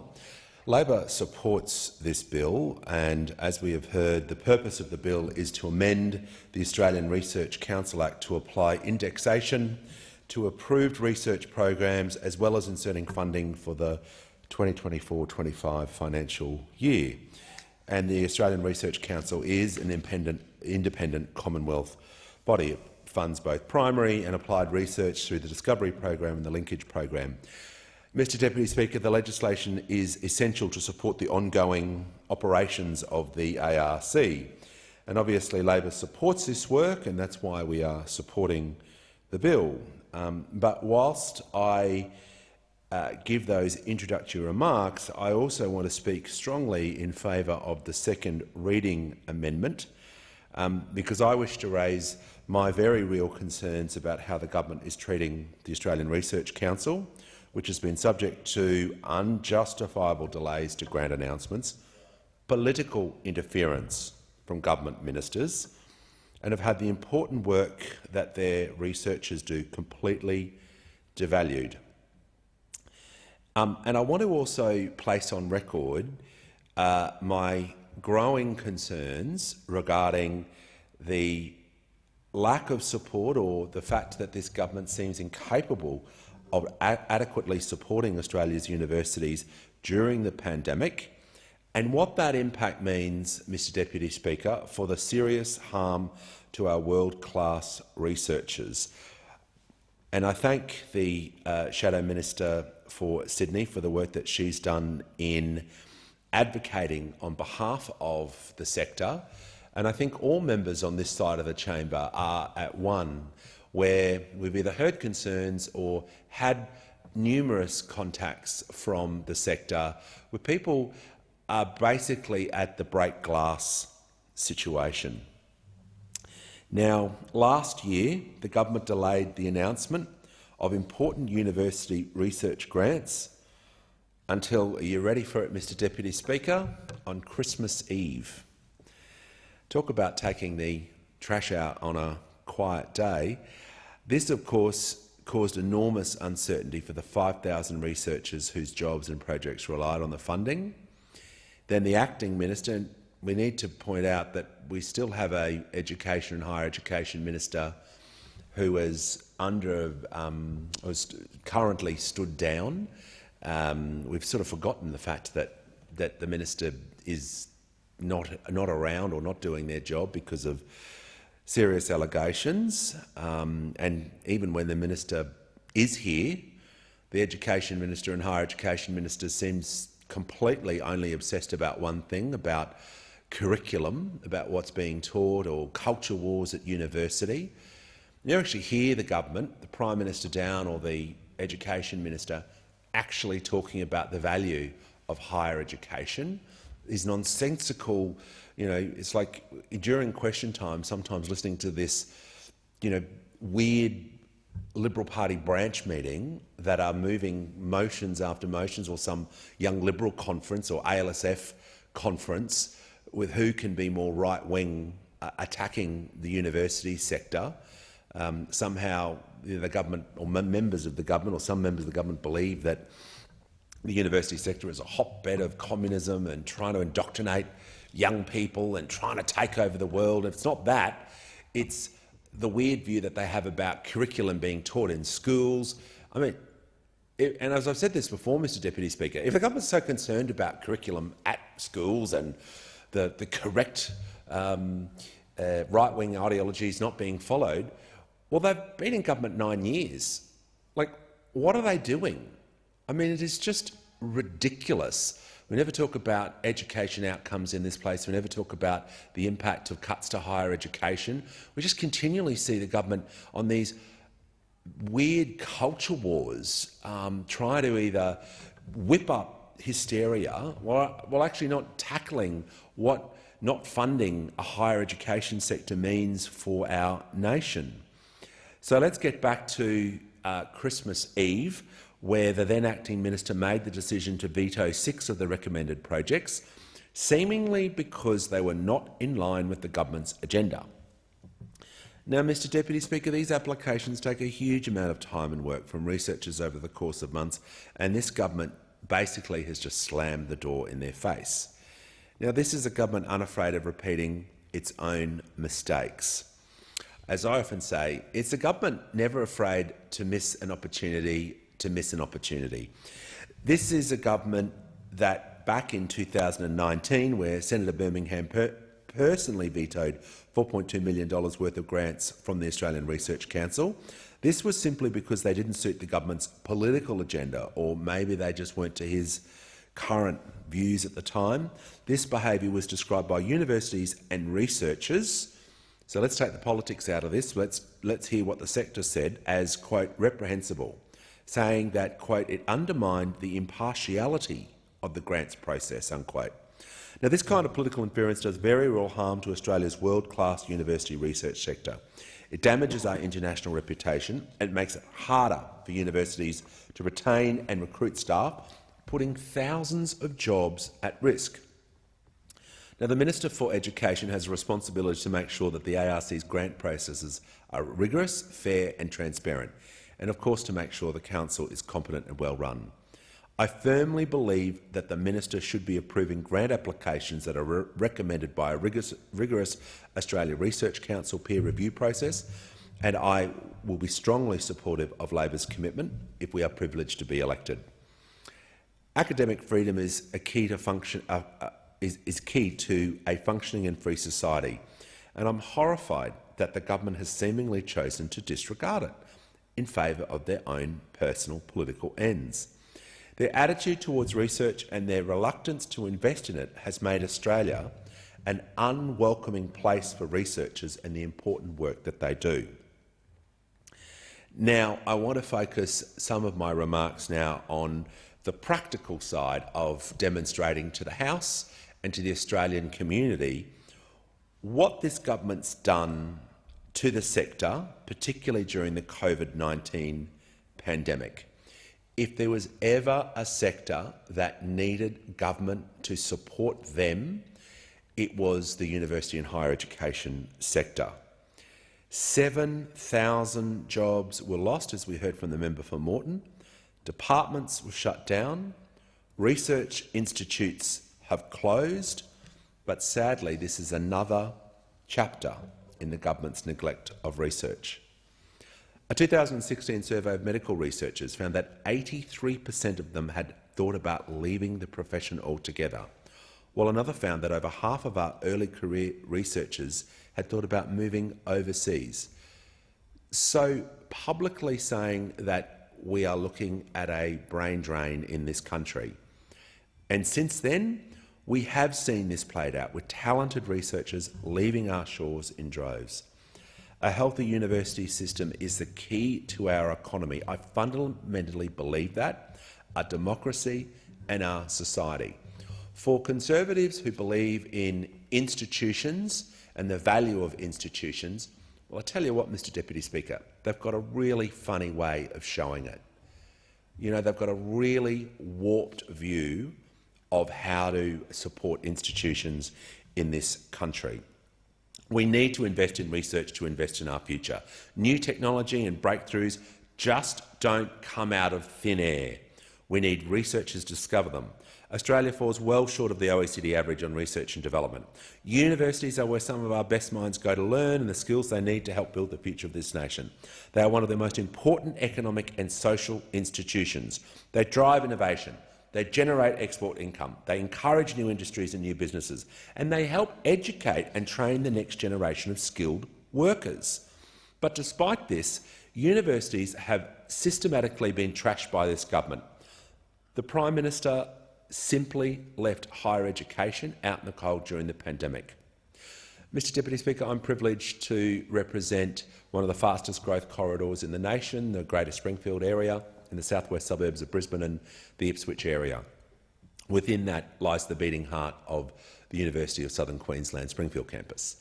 I pay tribute to the leadership of Professor Geraldine McKenzie, her outstanding leadership and her leadership team at that campus. Now, talking to parents, talking to students, and there's not enough time today for me to talk about international students as well and the neglect that the government has shown that. Queensland's third largest income generator for the dollars that come in from overseas students. But if there's one example that I want to leave the parliament tonight is how the government really disrespected the sector was the fact that universities were deliberately excluded from JobKeeper. Mr Deputy Speaker, casinos got JobKeeper. $39 billion was wasted on profitable companies, but universities were left out. We all know businesses with increasing profits got JobKeeper. We've all seen those stories. Australian higher education has suffered hugely as a result of that one decision, with around 40,000 jobs being cut across the pandemic. Now think about what that means, and I listened to the member for Moreton's contribution where he spoke about regional centres and regional Australia. When you take jobs out of regional centres, that has a multiplier effect. The members in this chamber from the government knows that. You take out that has supply chain issues, that has huge impacts when it comes to the local economic impact. The sheer scale of the livelihoods destroyed by this government is nothing more than shameful. Academics, tutors, admin staff, library staff, catering staff, ground staff, cleaners, security officers, so many others all out of work. Mr Deputy Speaker, they all had bills to pay and many of the families to support them. During the pandemic, I've met with a number of families who, through no fault of their own, but due to the woeful neglect by this government, were simply cut out of the JobKeeper program. Thousands of these jobs were in regional Australia, and this is Australia's fourth biggest export industry and Australia's most successful service export. Surely this huge export income alone should have been enough to justify the government's support. But not once did we see one member of the government speak out on this. It is shameful the way universities have been treated. The money was not only ripped out from universities, but as I said, from the local economies, cafes, restaurants, hairdressers, shopping centres, all of these international students who would have been shopping in, all those local students, particularly in regional centres, would have supported. But at the same time, they introduced legislation that more than doubled the course fees for thousands of Australians. So a double whammy. No support for the people who work in the sector, no support who need that support, but then the double whammy of the fees for thousands of Australian students that originally contained an overall cut to university funding. And this was also targeted at the disciplines the government dislikes. The government has spent a decade trying to undermine, cut funding to or discredit our universities. When was the last time we heard a question in this place about the outstanding work of universities? It's never discussed by the government. It's never. The fact that today we've only seen one token effort by the government, not interested in the sector. Their attitude towards higher education is indicative towards their attitude across the whole of government. Do only what is in their immediate political self-interest and ignore the long-term, or even in this case, the short-term consequences of their failure to neglect on the real issues facing our nation.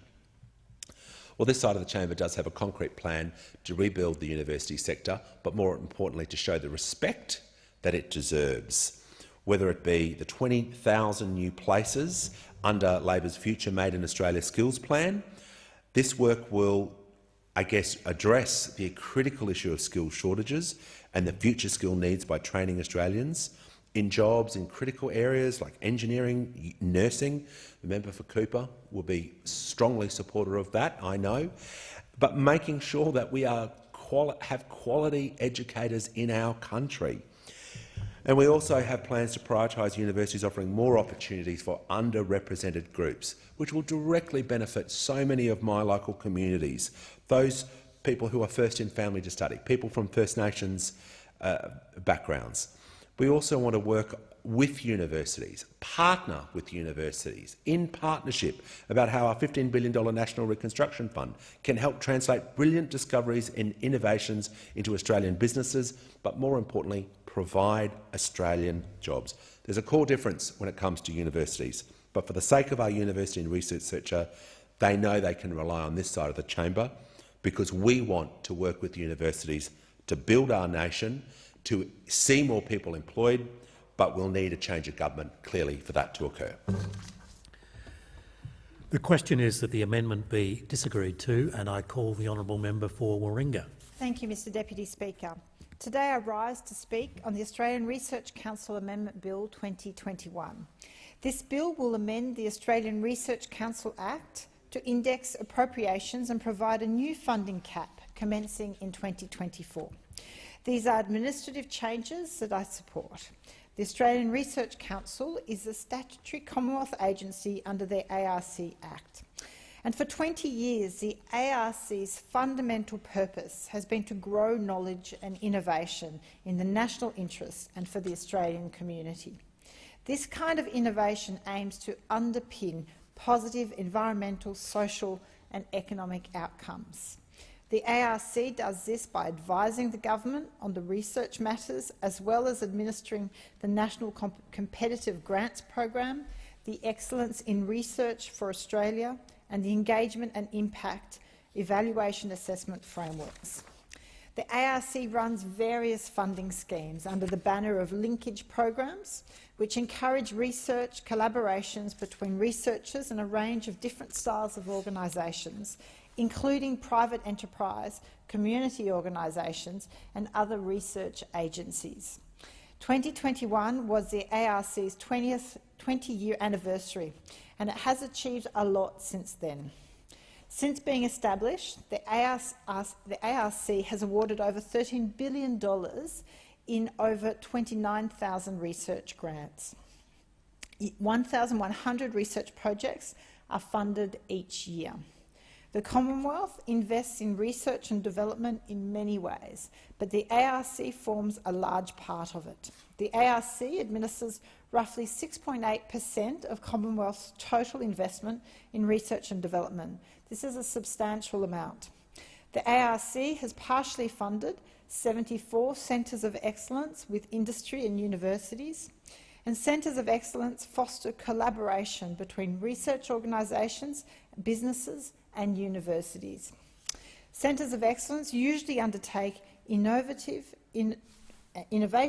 transformation research, and recent centres have focused on issues like recycling and even dark matter. The ARC supports industrial transformation research hubs, which engage researchers to investigate new technologies and economic, commercial and social transformations. Usually, these are to benefit industry partners. So alongside this are ARC Industrial Transformation Training Centres, which helps facilitate innovation, postdoctoral training and for research industries. The ARC also brokers crucial partnerships between government, business and academia, international institutions and community organisations, with over 9,000 domestic and international partnerships over the last 20 years. There is a lot to be celebrated. While several reviews into the ARC have highlighted areas for improvement, the importance of the ARC just cannot be understated. Through its fostering of world-leading research, the ARC is central to Australia's innovation performance. Innovation crucially underpins our economic prosperity and well-being. It is directly tied to productivity. Just look at how innovation has brought us through this pandemic. From the mRNA vaccines to telehealth, the benefits are clear. Innovation is crucial for both our economic recovery and our long-term resilience as we emerge from this pandemic. The ARC is a fundamental pillar of what I call the new economy. The new economy is forward-focused, sustainable, decarbonised, and importantly, built on innovation. It's an economy where our research delivers revolutions in consumer goods and services. It's where our research takes on the big issues of our times: climate change, artificial intelligence, automation, biodiversity loss, and beats those challenges, comes up with the solutions. Breakthroughs like the cochlear implant and Wi-Fi are many in this economy, and new jobs and prosperity are delivered. In Warringah, we're lucky to have various innovation and research hubs that support this vision of a new economy. From the Lakiba Future Hub to the 7 Mile Venture Lab, they're incubating the next iteration of products, services and businesses. And Warringah's workforce is supporting the new economy. 23.9% of people in Warringah are engaged in professional, scientific and technical services. These are the leading employer in the electorate. But more can be done. To fully enact the vision of the new economy, it does require the Commonwealth Government to invest in research and development through agencies like the ARC. And whilst this bill will provide an extra $10 to $12 billion per annum in appropriations, it still falls well short of what we need to get Australia ahead of the curve, really leading the way and opening up that door to the new economy. Australia is falling further and further behind the rest of the world on innovation. We were once ranked 17th in the world according to the Global Innovation Index, and we've now slipped to 25th this year. It's no surprise, because Australia's total private and public research and development spend is falling behind our global peers. Currently, we invest 1.8% of GDP in research and development, and that's down from a high of 2.2% in 2008. It leaves us at the back of the pack of the OECD. We are half the average of OECD countries.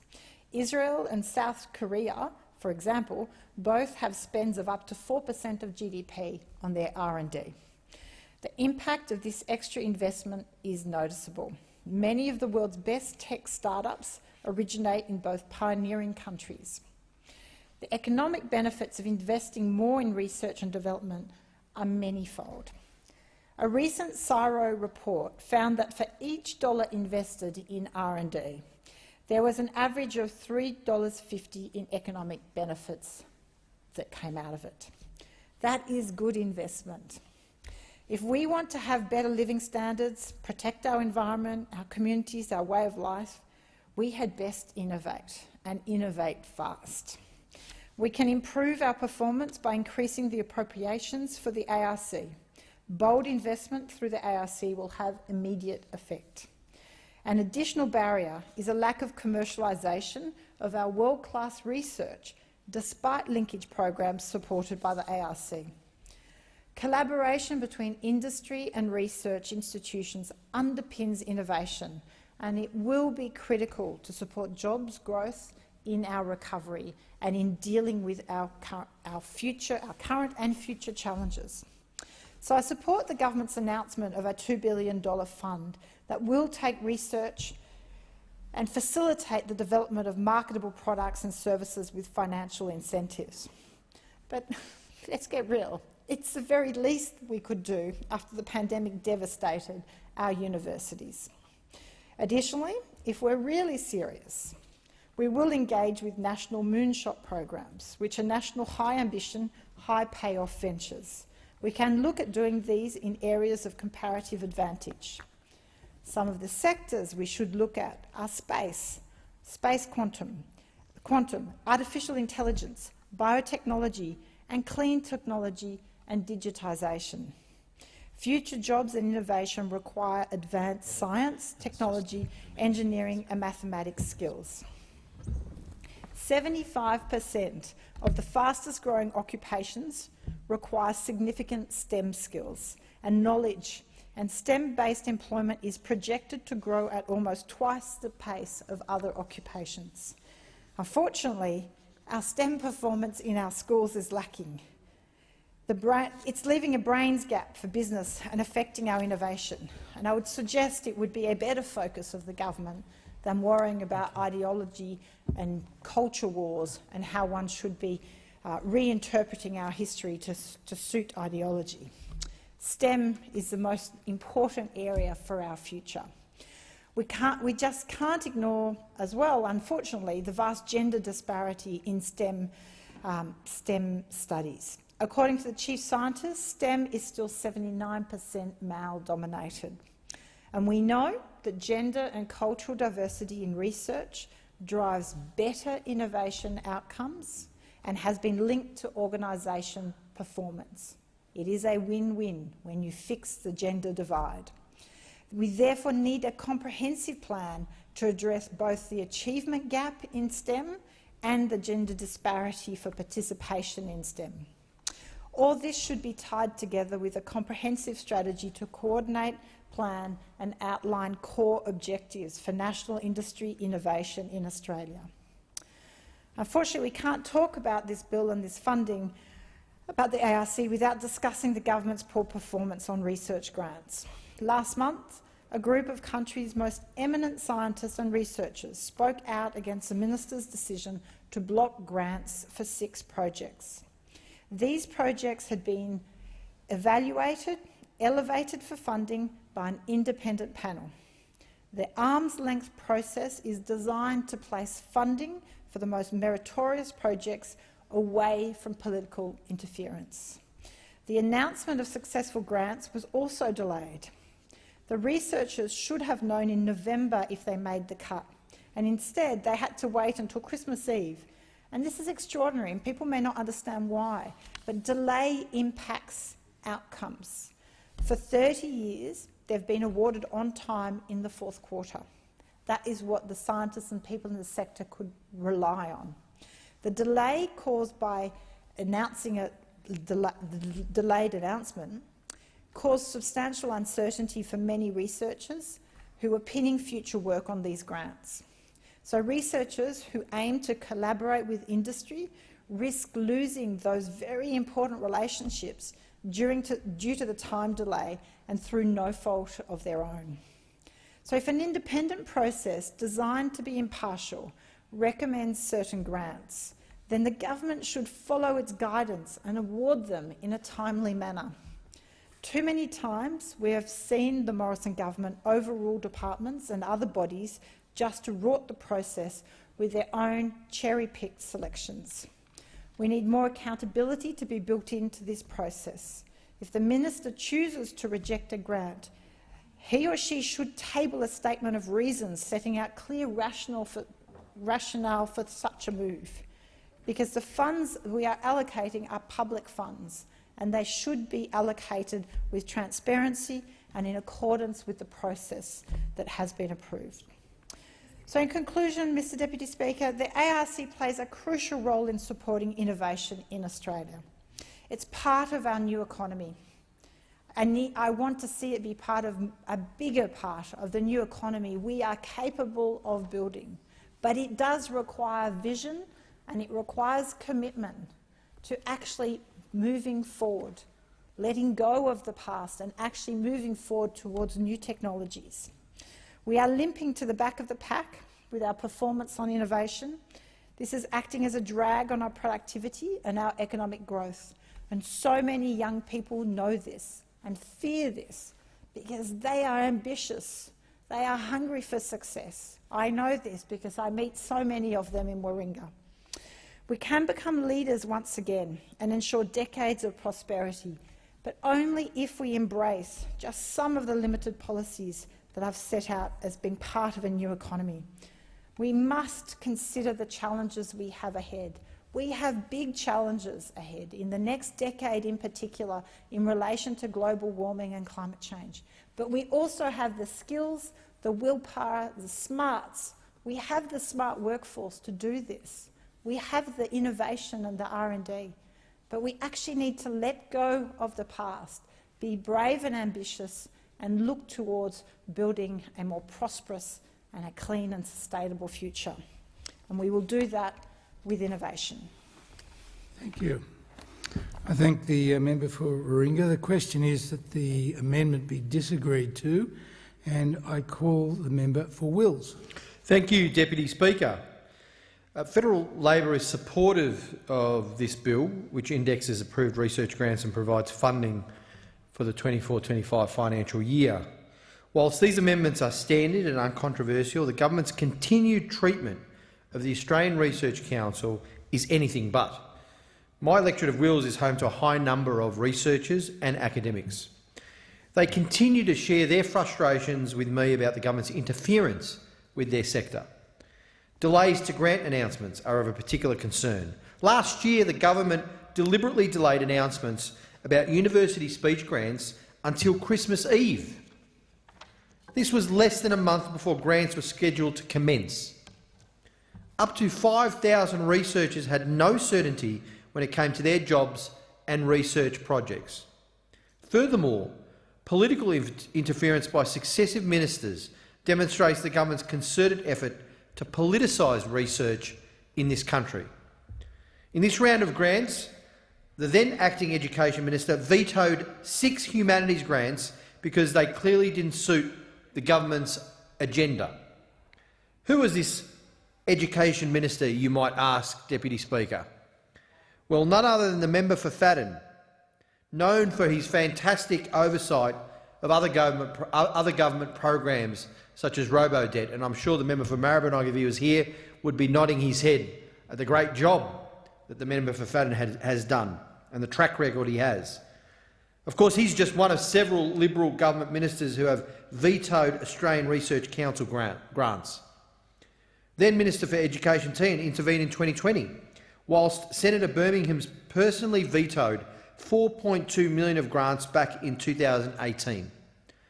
Of course, they're all following in the footsteps of Howard government ministers who did the same thing.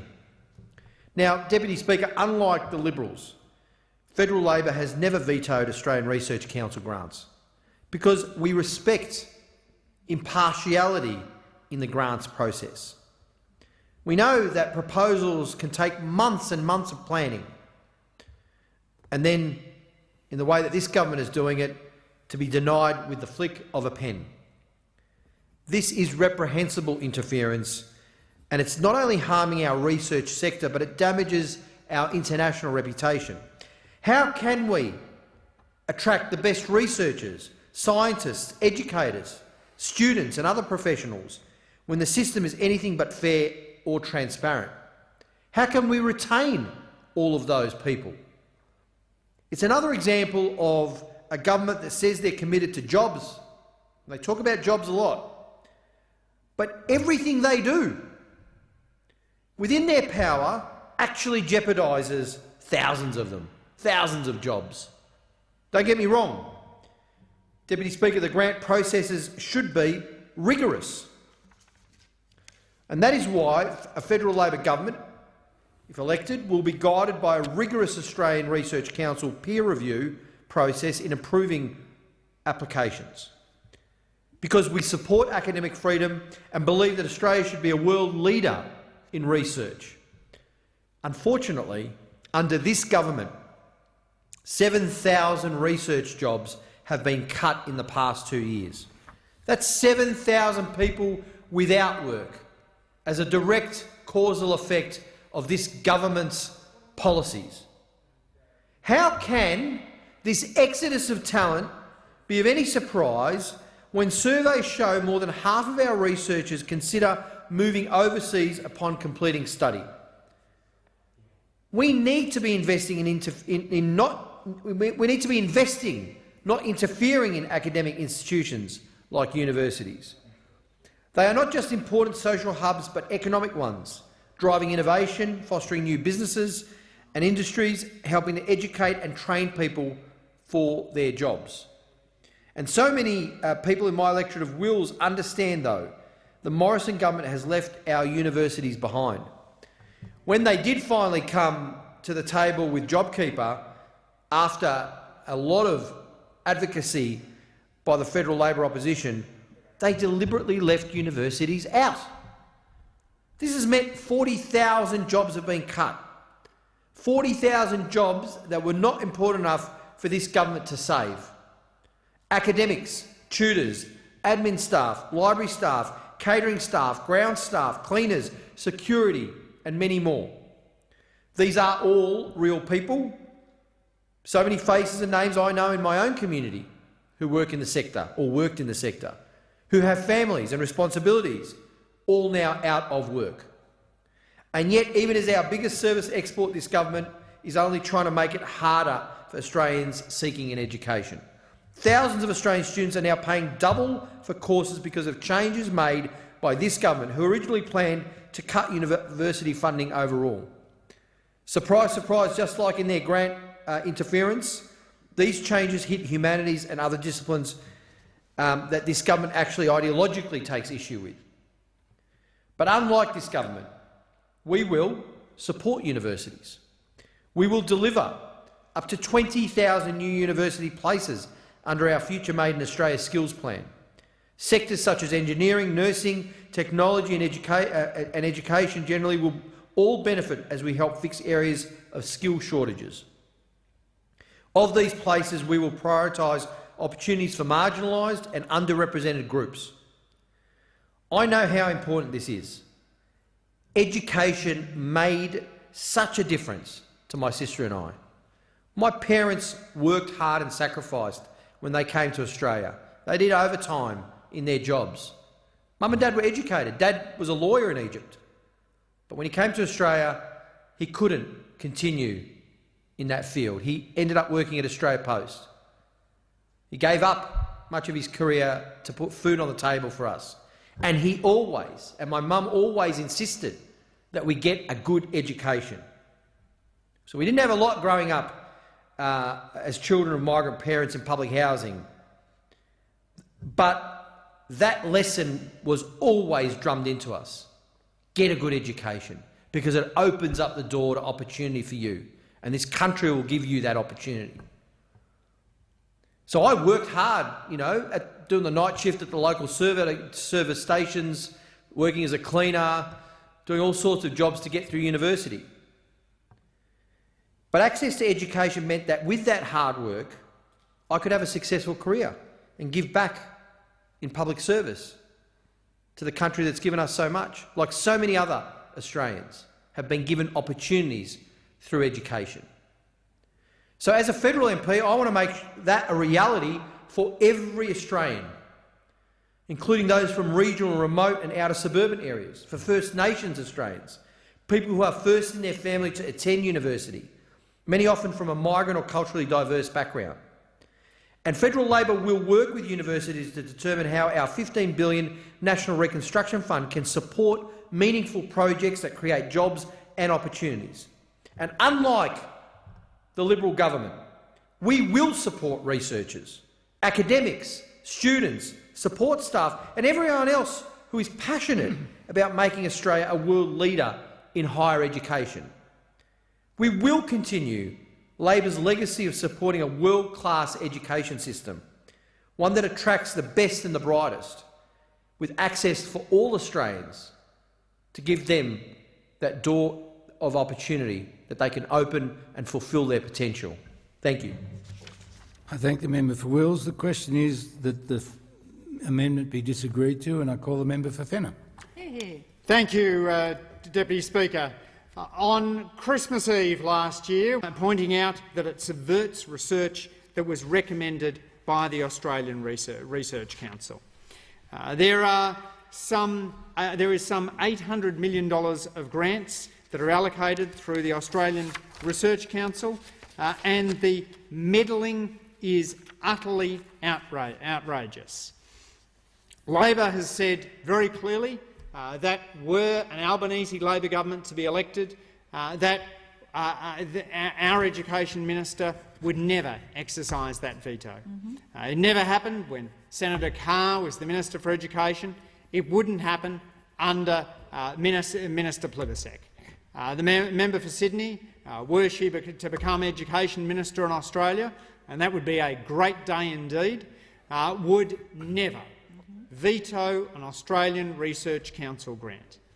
The member for Sydney, Tanya Plibersek, recognises that the Australian Research Council is an independent Commonwealth body, recognises that the political interference undermines the support of the academic community for the Australian Research Council process, recognises that the attacks on the independence of the Australian Research Council are just part of the government's attacks on universities.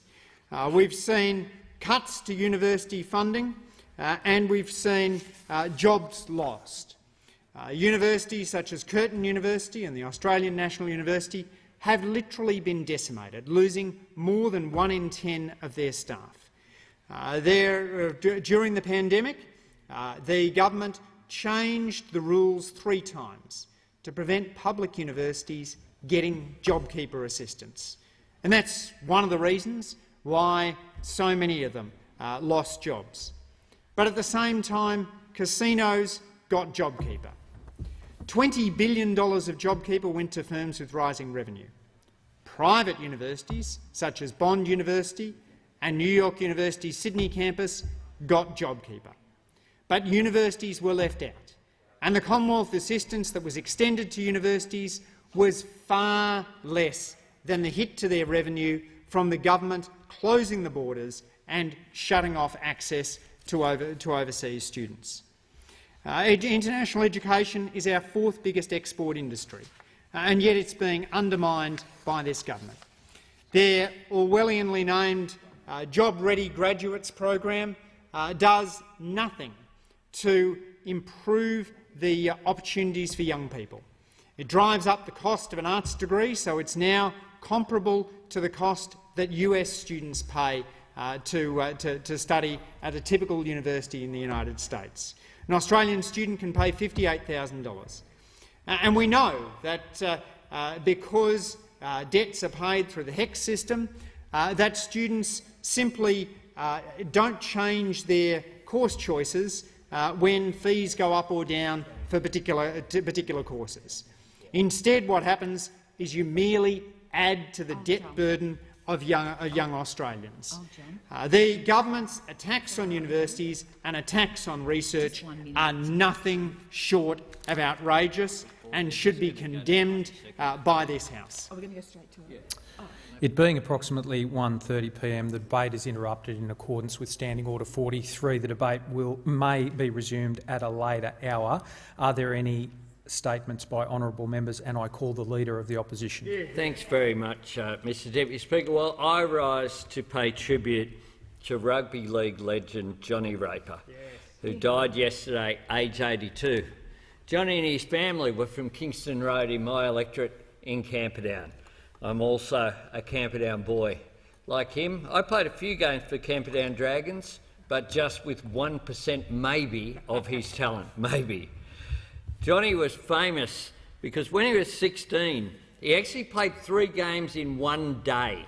He played under-16s, then under-18s, then A-grade, and he played A-grade because he got paid a case of beer. So he had a case of beer to take home to Dad. He made his debut for Newdown as an 18-year-old before heading to St George, where he won 8 premierships. He went on to captain the Kangaroos. He was named one of the original 4 Rugby League Immortals. Later on, he returned to coach Newdown for a year. He used to attend my fundraisers, and he was always the life of any event was Johnny Raper. His beloved wife, Carol, I pass on my sympathy to her and to Stuart and the rest of the family, and also to his friends, notably Singo, who was there with him in his dying moments. He was much loved. He was a character, a great Australian, and he will be sadly missed. I call the member for Wentworth. Speaker, I rise today to welcome the federal government's support for important local security infrastructure upgrades in my own community of Wentworth, made possible by the federal government's Safer Communities Fund. Round 6 of this program offered a total of approximately $10 million aimed at preventative initiatives to help reduce crime, violence and other security risks that are driven by racial or religious intolerance. The funding is significant for my community because it will enable schools, places of religious worship and community organisations in my own electorate of Wentworth to enhance their security with the installation of such devices as fencing, gates, video surveillance and CCTV cameras and alarm systems. Unfortunately, Deputy Speaker, Wentworth's Jewish community has been the target of a number of reprehensible attacks in recent years, and these demonstrate the need to strengthen security measures to ensure the community can practice their faith in freedom without fear. I'm pleased to have helped secure such funding from the government, and I thank the government for the support. Unfortunately, Deputy Speaker, examples of anti-Semitism and attacks on the Jewish community and other minority communities are still far too prevalent in Australia, and it is important that we do all we can to protect vulnerable communities from this and other forms of bigotry and intolerance. I shall continue to speak up for and help to protect the Australian Jewish community. I call the member for Cowan. Thank you very much, Deputy Speaker. I rise today to talk about Jan Standen, who is an incredibly deserving recipient of the WA Senior Australian of the Year Award. It's been an absolute honour to get to know Jan and the team at Grandparents Rearing Grandchildren WA since becoming the member for Cowan. Now, GRG WA, or Grandparents Rearing Grandchildren, provide emotional and physical support for grandparents who are the full-time caregivers for their grandchildren. Jan joined the group in 2013 when her 3 grandchildren came to live with her. She knows the day-to-day battles that grandparents experience as primary carers because she's lived them herself. She's driven rapid expansion in membership and outreach and even secured a new premises for the organisation.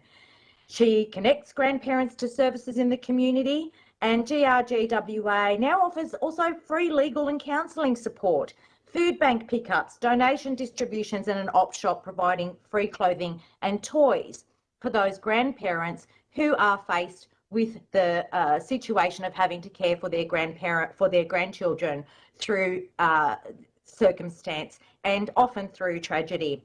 As a fierce advocate, Jan has made a huge difference to their lives. I commend her for a very well-deserved accolade. Good on you, Jan. You deserve to be our WA Senior Australian of the Year. I call the member for Robertson. Thank you, Deputy Speaker. I recently met with a number of local entertainment business owners about their experience during the COVID-19 pandemic and how the Morrison government can best continue to support their recovery. Business owners like Liz, who works tirelessly to organise the Central Coast Christmas Fair, where I attend that every year and it's absolutely incredible, or Stephen Isaac, who oversees a number of successful entertainment venues across the coast, including Drifters Wharf at Gosford, Lou, a passionate artist manager, Chris from Six Strings Brewery, Ruth and Pat from Run Sound and Brad Cardis from Fix Events. These business owners told me the many ways that they've been hit hard by the recent bushfires, floods and the impact of the pandemic, creating uncertainty and meaning events across our region have had to be cancelled or postponed repeatedly. To make things worse, many of these businesses have been unable to access funding and grant programs that could otherwise help them because of the varying classifications of the Central Coast across many government departments and agencies at a state and federal level. Deputy Speaker, layers of government bureaucracy, red tape and the lack of a consistent classification across the Central Coast have prevented these businesses from being able to access all of the support that they need. A quick survey of 4 different grant programs across both state and federal government showed the Central Coast was classified as regional, metro and non-urban centre at the same time. I am fighting to fix this and have the Central Coast as a single consistent definition. Call the member for Macon. Mr Deputy Speaker, Julian Assange has now spent over 1,000 days in England's maximum security Belmarsh prison, whilst the US attempts to extradite him to face 18 charges which carry a possible 175-year prison sentence. He has not been a free man for over a decade and his health is fragile. His alleged crime is that he published classified US military documents which exposed US war atrocities in Iraq and Afghanistan. In December, the UK High Court ruled that Assange could be extradited. Assange is now appealing to Britain's Supreme Court. Assange is an Australian citizen. His alleged offences did not take place in the US, nor were they illegal in Britain or Australia. Support for his release continues to grow, with National Identity Dick Smith, medical professionals, right and left-leaning media commentators, Deputy Prime Minister Barnaby Joyce and former Integrity Commissioner Michael Griffin, who was himself a past military man and Director of Military Prosecutions, all adding their voice. But we hear nothing from the Prime Minister. Assange is being persecuted because he humiliated the US, and the US now wants retribution.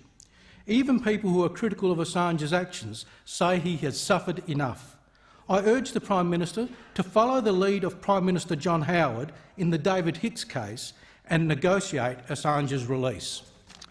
I call the member for Casey. Deputy Speaker, and the electorate of Casey that I have the honour of representing encompasses the Yarra Valley and the Dandenong Ranges. And as members would be aware, tourism is very, very important. It's a driver of so many small businesses and so many jobs throughout the region. The federal government is investing a little over $15 million in tourism infrastructure that will boost tourism and create even more jobs.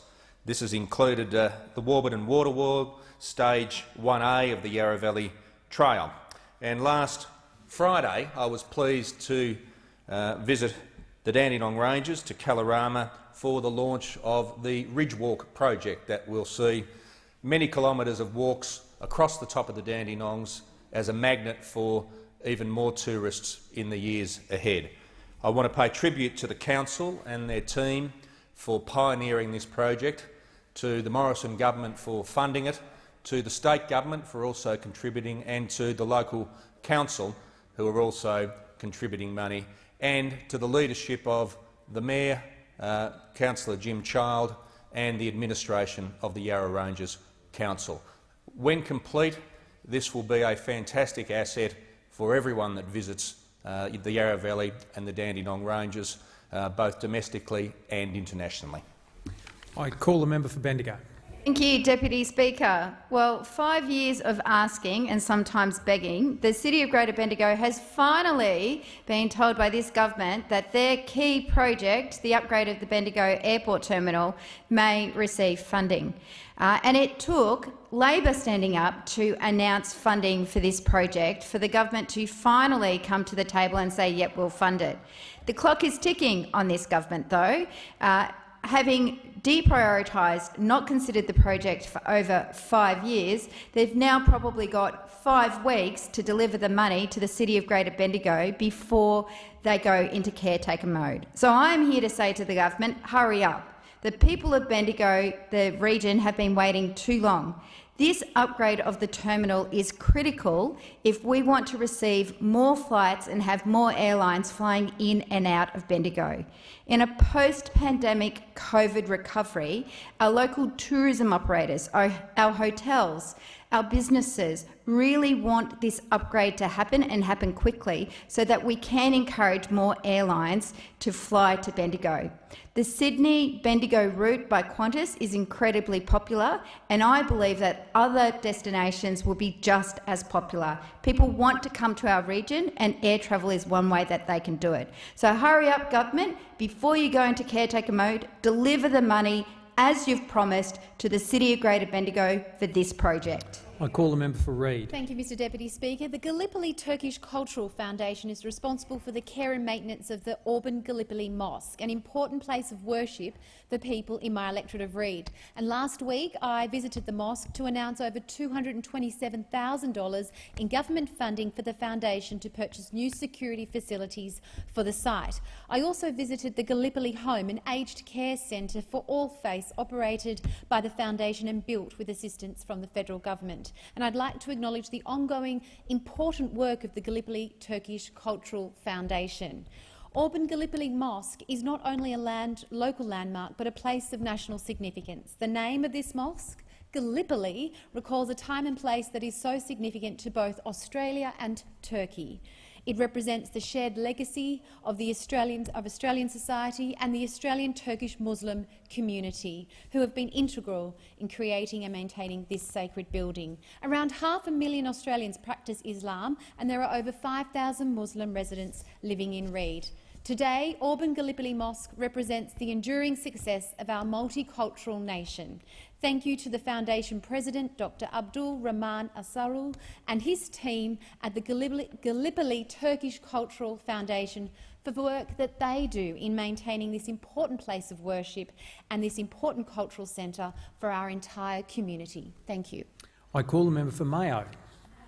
Deputy Speaker, last month I visited generational landowner Richard Linton at his Mount Torrens property in the Adelaide Hills. Mount Torrens is a picturesque region in Mayo with many productive farming enterprises set amongst a tapestry of rich wildlife habitat. Richard's property has a unique history, used as grazing property over generations and home to the boundary race. The race brought riders and their horses from surrounding areas to battle for the honour of winning the locally famous race. Historical buildings used for barbecues, tickets and betting and beer service are peppered across this property, and the home straight posts remain as a reminder of a once grand community event from long ago. Richard is rightly proud of the history and natural beauty of the property and is now returning a significant proportion of the property to native vegetation title to create a conservation oasis for the many flora and fauna species, kangaroos, echidnas, black cockatoos, that are thriving on his property. The change in title will preserve the land and historical buildings, which will be known as Linton's Reserve for generations to come. Richard's land conservation efforts, historical knowledge and native vegetation title is a permanent gift to our Mayo community. And Richard Linton, I thank you very much for what you are doing. Thank you. I call the member for Herbert. Thank you, Deputy Speaker. We have now reached a major milestone in the fight to reduce the crippling cost of insurance premiums in North Queensland. This sitting fortnight, the Assistant Treasurer will introduce legislation to the House to enable the implementation of the reinsurance pool for cyclone and related flood events. It was great to be joined with the Minister in Townsville for the announcement and to receive some feedback on the ground from the hard-fighting locals who push us across the line. It has been extremely well received, and that's because the reinsurance pool will be delivering savings of more than double of what was initially expected. We'll see savings on premiums of up to 46% for homeowners, 58% for strata properties and 34% for small and medium businesses.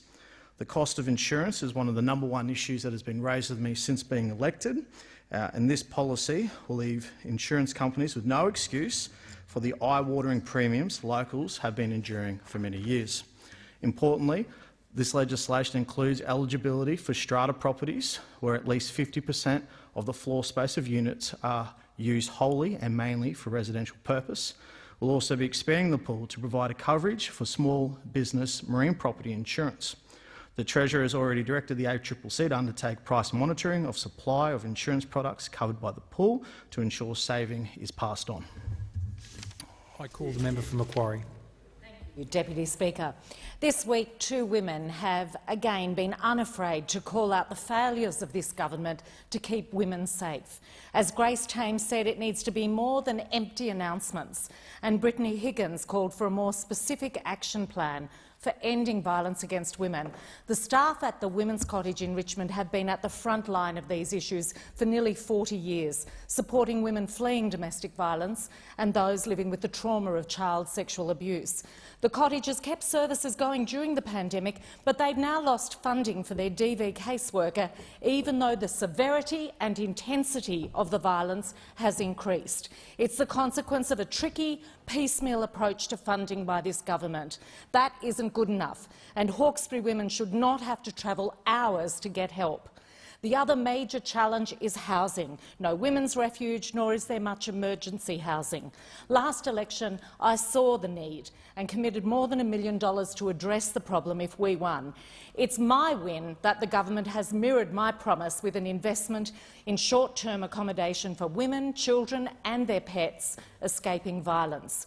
Our wonderful collaborative Hawkesbury DV support community has put time, energy and ideas to make this space as practical and safe as possible, and I thank them for all the work they do, and I am so looking forward to seeing this facility open later this year. I call the member for Ford. Thank you, Mr Deputy Speaker. And last Friday, Assistant Minister for Industry, Energy and Emissions Reduction, the member for Goldstein, and I had the pleasure of visiting the Centre for Women and Co in my electorate of Ford. It was an absolute delight to be awarding a Powering Communities grant to Women and Co, or the Centre for Women and Co, to install solar panels on their roof. And Stacey and the passionate team at the Centre for Women and Co provide a critical service to our community, supporting female domestic violence victims and supplying women's wellbeing services to the community, not only in my electorate of Ford but across Logan and across to the Bayside as well. The Centre offers women's touchpoints for knowledge sharing and development to enable informed choices around health, finances, holistic wellbeing and relationships, delivered with integrity, compassion and respect through the expert team of qualified professional counsellors in specialist field. As with any of these grants, Mr Deputy Speaker, they go a long way to assisting community organisations that do so much good work to reduce the costs of operation so that more of the money that they have can go to providing the actual services that are needed for the women in our community. And at the Beenleigh office, this will exactly be the case. I want to thank the Centre for Women and Co for their tireless work and the continued efforts in our community. Wish them every success for the future. I call the member for Cooper. I rise to address the House about a topic we seldom speak about, a topic that many people avoid, that people speak about quietly, hoping no one will overhear. I want to talk about menopause. 100% of women experience menopause. 75% have symptoms. 28% have severe symptoms that impact well-being and their workability. For many women, it's a confronting experience. It can feel like it draws a line under your life as a young woman and can brutally dash any plans or hopes to have children. It can make women feel invisible. Like this major health experience, which means you can't sleep well, which creates significant pain and which impacts many other parts of the body and its functions, doesn't really matter. By not talking about menopause, we contribute to its stigma and the loneliness many women feel as they navigate these silent waters alone. Like so many women's health issues, many women have to go from doctor to doctor, looking for someone who takes the time, asks the right question and simply gets it. This is true across endometriosis, polycystic ovarian syndrome, vaginismus and a whole host of other women's health issues. Women deserve a health system that understands their needs, their bodies and their experiences, period. Giving a speech on menopause after a night spent fighting for the rights of trans kids and protecting people from religious vilification reminds us all of the importance of speaking up. The issues we give airtime to are important. I call the member for Bonner. Thank you, Deputy Speaker. I'm a proud supporter of the local sporting clubs in my electorate of Bonner. I rise today to share how the Morrison government's Powering Communities initiative has successfully delivered for the Mount Gravatt Vultures Australian Football Club, who are now enjoying the benefits of the $12,000 in funding they were awarded. Over the years, I've had the privilege of supporting the club with funding for several projects to upgrade their facilities at Dittmer Park, including night lighting, field irrigation systems, construction of coaching boxes and spectator facilities. With energy bills often being one of the biggest overheads for not-for-profit organisations, this funding was put towards the installation of solar panels to support the club's endeavours to become more sustainable. President of the Vultures, Daryl Guilford, recently let me know of the completed installation and expressed the club's sincere appreciation for the funding. Daryl mentioned the panels are already providing major benefits by reducing the power bills. This will ease financial pressures so the club can further invest in its growing football program with over 600 male and female players. And even more great news, these savings can go towards purchasing equipment like balls and training bibs, as well as facilities improvements that not only benefit players but spectators as well. This forms part of the club's goal for the 2022 and beyond, providing a great community club that welcomes all players, volunteers and spectators to an environment that they feel part of. I call the member for Fenner. Proxy firms advise on issues such as executive pay, director appointments or corporate social responsibility. They've done important work holding firms to account on excessive CEO pay, the use of JobKeeper to pay executive bonuses, and Rio Tinto's destruction of ancient Aboriginal artworks in the Dukan Gorge. And yet on the Friday before Christmas, the Treasurer rushed out draconian measures that were designed to attack proxy advisors. That included a fine of $11 million for forgetting to send an email. It was an attack on investors and appropriately criticised by the Australian Financial Review and the Australian Shareholders Association. This morning, those draconian regulations were defeated in the Senate by a resounding vote of 29 to 25. That is a defeat for Treasurer Frydenberg and his underhanded attempt to undermine the proxy advisors. It's a defeat for Arnold Bloch Leibler, the firm that pays the Treasurer's pro bono legal bills and has campaigned against the transparency that proxy advisors bring. And it is a victory for shareholder capitalism, for transparency and for small business in Australia. For Malley. Thank you, Mr Deputy Speaker. Australia Day is a time for communities across this vast continent to pay tribute to some of its outstanding people, citizens of good character who have selflessly served their local community in many and varied ways to improve the lives of others. I want to extend my congratulations and appreciation to some outstanding citizens in my electorate of Mallee who are worthy of public recognition. In the Yarriambiack Shire, there are two Young Achievers of the Year, both from Rapanyup, Lachlan Wiedemann and Chandon Thandy. Lachlan is a role model in his community where he has served as school captain. He's excelled in academic achievements, sporting excellence, and is recognised in his community for his business achievements. Chandon Thandy has also been awarded for his excellence in sport, academia and significant contributions to the local Rapanyup show. Chandon is known as a humble, confident young man and generally a great bloke. The Yarriambiack Citizen of the Year was awarded to Marg Chappie Lingham, a lifelong contributor to many sporting clubs in the area, including the local football and netball club, golf club, tennis club and bowls club. She is known as someone who is hardworking, never complains and just gets on with it. Congratulations to these wonderful citizens. I call the member for Paterson. Thanks, Deputy Speaker. Koalas face the real and possible extinction in New South Wales by 2050. Under those opposite, this uniquely Australian icon has never been so vulnerable. This government and their state mates have stood by clearing up to 1,300% and increasing koala habitat. And they've got the gall to come to my electorate of Paterson and visit organisations like Oakvale Farm and the Port Stephens Koala Sanctuary, whose dedicated, down-to-earth teams do an extraordinary job of protecting, healing and promoting our koalas right now. But this government tells them to try their luck in the Liberal lottery of grants. Well, good luck with that, quite frankly, and it better not be rorted. Dangling the chance to share in a slither of money that's going to be shared right up and down the east coast of Australia. The minister and others paraded around this week, getting their pats and picks and making empty promises. Well, it just won't cut it in Paterson. If those opposite were serious about protecting koalas in Paterson, they'd be stumping up the money and stopping the clearing right now. I call the member for Ryan. Thank you very much, Mr Deputy Speaker. At the last election, I made a commitment to fix our local roads, and I'm happy to report on important milestones for these key projects in the electorate of Ryan. This week, I visited Sir Fred Chanel Drive and Coleridge Street in St Lucia, where work is now well underway to fix this notorious black spot.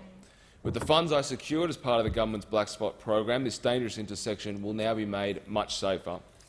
The works underway will see improved safety by upgrading the existing right turn from Sir Fred Chanel Drive into Coleridge Street from a filtered arrangement to one with a dedicated turning lane. The northbound turning lanes on Coleridge Street will also change to improve bus movements and creating a better traffic flow. Moving then to the Gap, where next week we will see the decking laid on the new Gresham Street Bridge. Late last year, we saw the temporary bridge put in place as part of the works to rebuild the old 90-year-old existing original bridge. I committed $700,000 to this jointly funded project with Brisbane City Council to improve flood immunity, upgrade the vehicle load limit and improve safety for all road users at the Gresham Street and Waterworks Road intersection. And finally, at the Indooroopilly roundabout site, where residents driving Moggill Road every day will see work well underway on this vital corridor. The car dealership is removed and work is occurring to prep the site.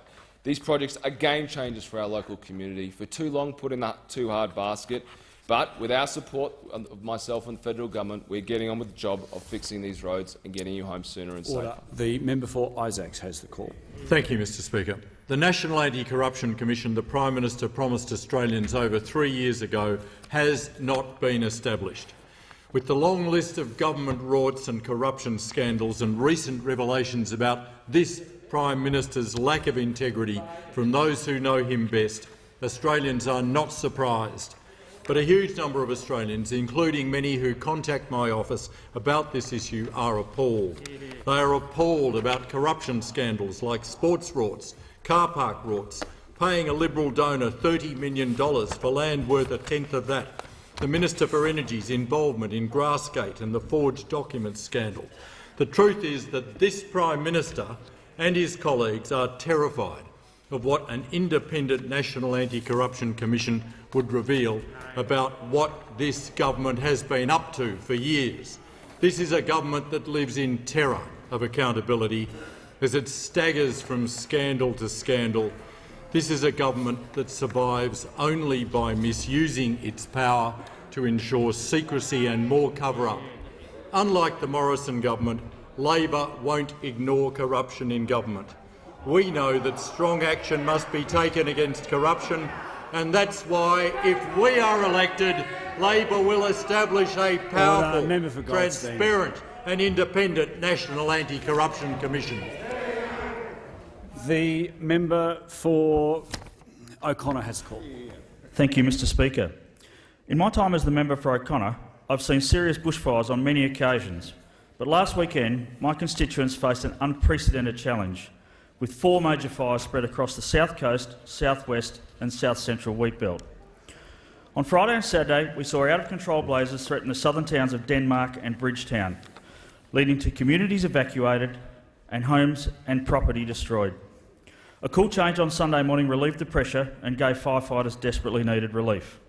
However, the cool change that was so welcome in the southwestern towns was still 12 hours away in the central wheatbelt, where temperatures rocketed to the low 40s, accompanied by strong northerly winds.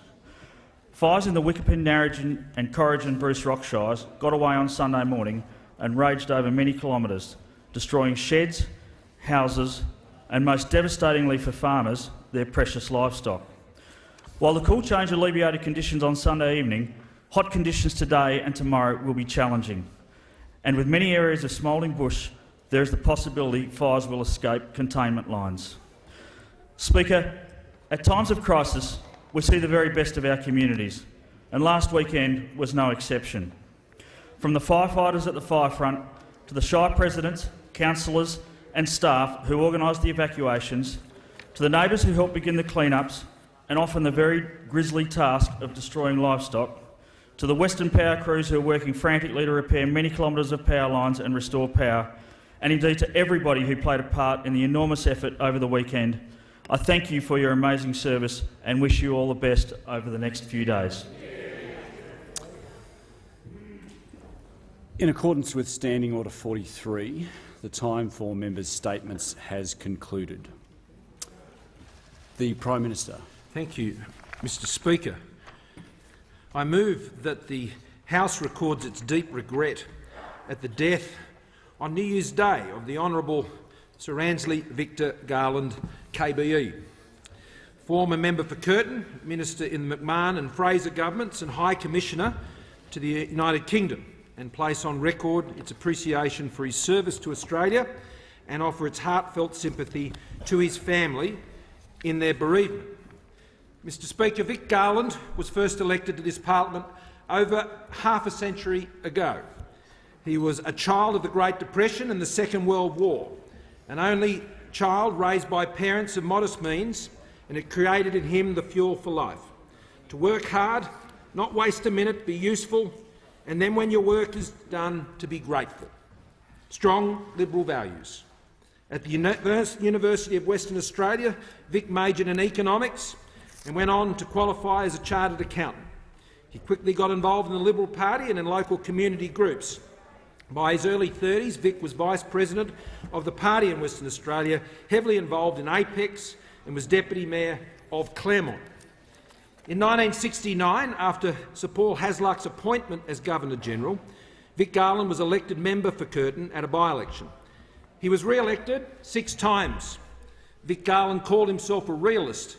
I look at the world as it is and work from there. And he saw politics as an act of leadership towards national purpose, he said, and described it. In his first speech to the Parliament in August 1969, Vic Garland spoke of a changing world and the importance of growing a strong economy to fund Australia's place in the world. The more things change, the more things stay the same. Vic Garland believed in the centrality of defence and involvement in our region. As he put it, defence in its true meaning is not just guns, but also butter. Friends say Vic was a man who was simultaneously thoughtful and considered, yet had a sense of urgency. Remarkably, he was sworn in as a minister 2 years after entering Parliament, Minister for Supply and Minister assisting the Treasurer in the McMahon government. In a time of consequence, he was opposition whip during the 1975 supply crisis. And in the Fraser government, he held a range of portfolios: supply, post and telecommunications, veterans affairs, special trade representations and business and consumer affairs. In the economic portfolios, he advanced the shift to national legislation for companies and securities and led Australia's trade negotiations during a time when tariffs at home and abroad determined the fate of industries and jobs. In 1981, at the age of 47, Vic Garland was appointed Australian High Commissioner to the United Kingdom. Vic's wife Lynn joked at the time that, unlike during his long stints in Canberra, at least in London, they'd cross paths at the breakfast table. Vic had always felt he understood the British. He visited London, often as a minister for special trade negotiations, and unlike with the continental Europeans or the Americans, he had a fallback when negotiations got difficult. There was always the rugby or the cricket to talk about. But soft diplomacy is much more than rugby or cricket, and in London, Australia also had a shining light in Vic's wife Lynn, who was a seasoned concert pianist. So much so that Lynn gave a recital at Australia House for some 400 people, including half of the UK cabinet. Soft diplomacy doesn't get much better than that. Mr Speaker, before the last election, the now member for Curtin, with former leader Bill Hassel, went to visit Vic and his wife Lynn in their aged care residence. It was for morning tea, a moment to honour the past. And at that morning tea, Vic expressed one thing: his gratitude to Australia for the opportunities to serve. Today I offer my heartfelt sympathy to his wife Lynn, Lady Garland, and their surviving children, David and Sally, as well as their grandchildren Anthony, Oscar, Lucy, Ben, Barnaby and Gus. May this dedicated servant of Australia and our great party rest in peace. The Leader of the Opposition. Thanks, Mr Speaker. If there was someone who was destined to have a firm grasp of numbers, it was Victor Garland. The son of an accountant who grew up to be an accountant, he had an unfettered clarity which he carried into politics. As he once put in an interview, "I'm a realistic person. I wouldn't deny that. I think I try to look at the world the way it is and work from there. There's nothing starry-eyed about my approach. Armed with a Bachelor of Arts and a major in economics, he practised as a chartered accountant. Along the way, he married Lynette Jamieson, an accomplished professional classical pianist, and the Prime Minister's spoken about Lynn performing in the UK later on. His life eventually crossed paths with Western Australian powerhouse Sir Charles Court, who became his mentor and acted as the catalyst that propelled Victor towards a political career. So when Sir Paul Hasluck vacated the seat of Curtin to become Governor-General, pre-selection beckoned, and that was successful, as was his election to this place, of course resulting in a punishing commute that is the burden of every West Australian who bravely puts their hand up to serve here. Promisingly, he began his first speech to Parliament as a member for Curtin by honouring John Curtin as a great Australian who trod the highest path of duty. As Supply Minister in the McMahon government, he managed to replace Australia's fleet of anti-submarine helicopters. In the Fraser government, he was given the new portfolio of post and telecommunication. The Adelaide Advertiser hailed him as entering the job with an accountant's tidiness and a rising politician's pragmatism. The Tiser story goes on. He admits he had taken only a marginal interest in the whole area of his new portfolio, but claims that he has never complained about his treatment by the ABC, almost a rare claim among politicians these days. That was in 1976. Like his predecessor, he called time as the member for Curtin to take up another challenge, in his case as High Commissioner to London. It was an appointment that ruffled some feathers, but Victor went and served Australia and got a knighthood along the way. Turn the clock forward to December 1983, at the end of his stint as Australia's man in London. You find the very picture of a man surrounded by challenges but still determined to absolutely represent Australia's interests. Sir Victor knew that even a relationship as special as the one that exists between Australia and Britain was one that needed careful tending. He stayed on in the UK, sitting on a host of boards and doing work spread over a wide area before, at long last, coming home to Perth.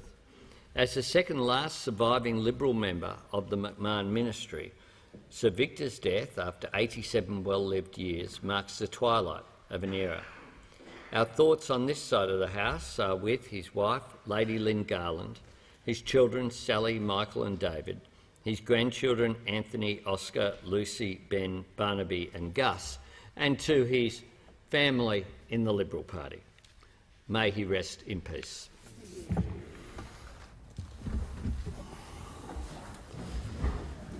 The question is that the motion moved by the Honourable the Prime Minister be agreed to. As a mark of respect, I ask all present to signify their approval by rising in their places.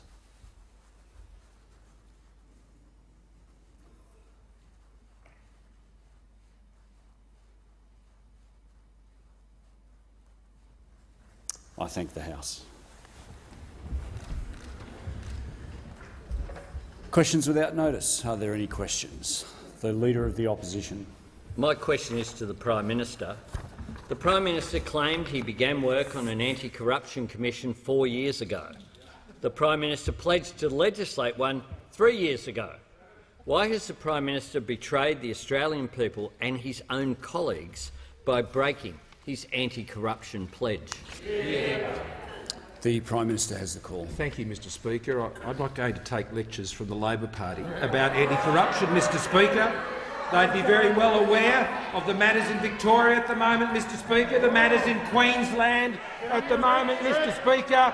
I would have thought that the Labor Party, Mr Speaker, would not be coming in here today when integrity issues and in the lack of integrity being displayed by their colleagues, Mr Speaker, in seeking to sweep things under the carpet in those places are well on display in Victoria and in Queensland, Mr Speaker.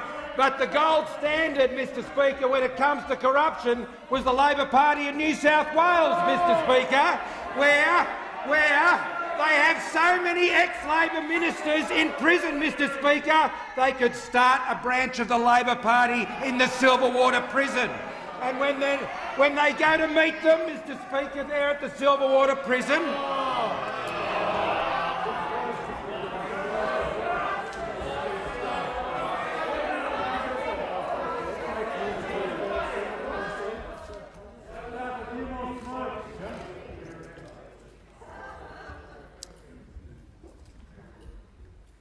I think I only heard about half of that answer of the Prime Minister's because of the wall of noise that was coming on both sides.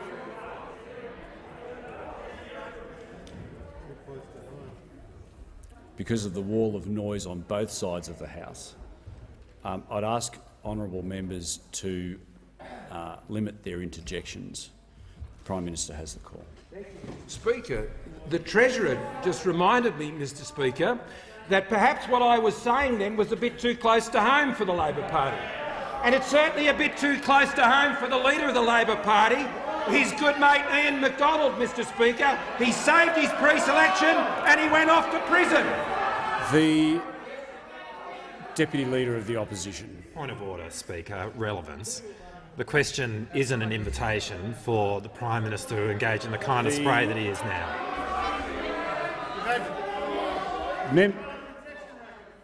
Member for Goldstein and the member for Rankin.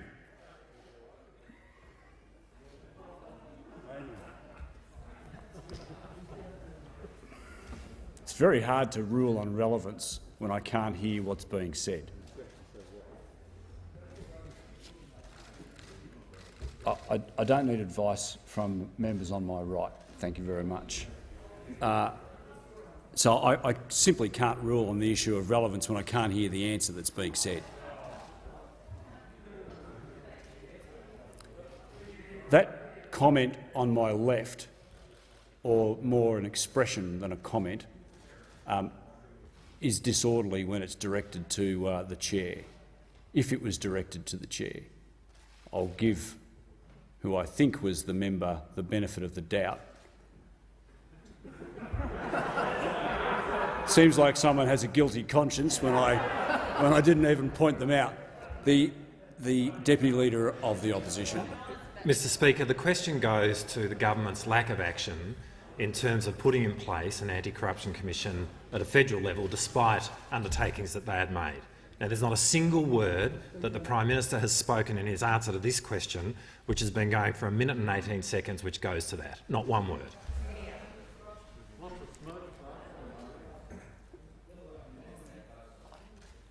I'm listening very carefully to the Prime Minister. I'd ask the Prime Minister to be directly relevant, as he's required to be under the standing orders. The Prime Minister has the call. Thank you, Mr Speaker. I'm responding to allegations from those opposite suggesting something very untoward about members on this side of the House. And I'm simply reminding those that if they want to come to the dispatch box and start talking about these matters, Mr Speaker, I'll talk about the times when the member for Watson was at Eddie Beach Ski Lodge, Mr Speaker. I don't know whether he's been off to see him in prison lately or the member opposite, here he comes. Are you writing to them in prison? You're sending them letters? The Leader of the Opposition, on a point of order. 4 years ago, we've been running a protection record for 4 years. Thanks, Mr Speaker. There's so much noise you can't hear me when the Leader of the Opposition has Thanks, the call. Mr Speaker. I realise this is a Prime Minister under pressure. Is there a point of order? Yes, there is, Mr Speaker. Which The is Leader, he cannot use question time to just spray those opposite. The Leader of the... This was a very specific question about his responsibility The Leader of the Opposition and will his resume his commitments. seat. What I am going to say to all members in the House is that it is extremely... the use of words such as, if they are directed towards a member of this House or a group of members of this House or a party that belongs in this House, and this goes on both sides, if it refers to corrupt conduct or corruption or the commission of an offence like fraud, which I picked someone up on yesterday. These are unparliamentary remarks, and I will pull members up on them. I don't care what side they're from. they are unparliamentary remarks and they should not be used in the House. The Prime Minister has the call. Mr Speaker.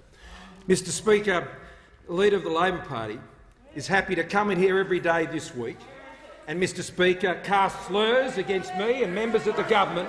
What I know about the Leader of the Labor Party is he can dish it out, but he can't take it, Mr Speaker.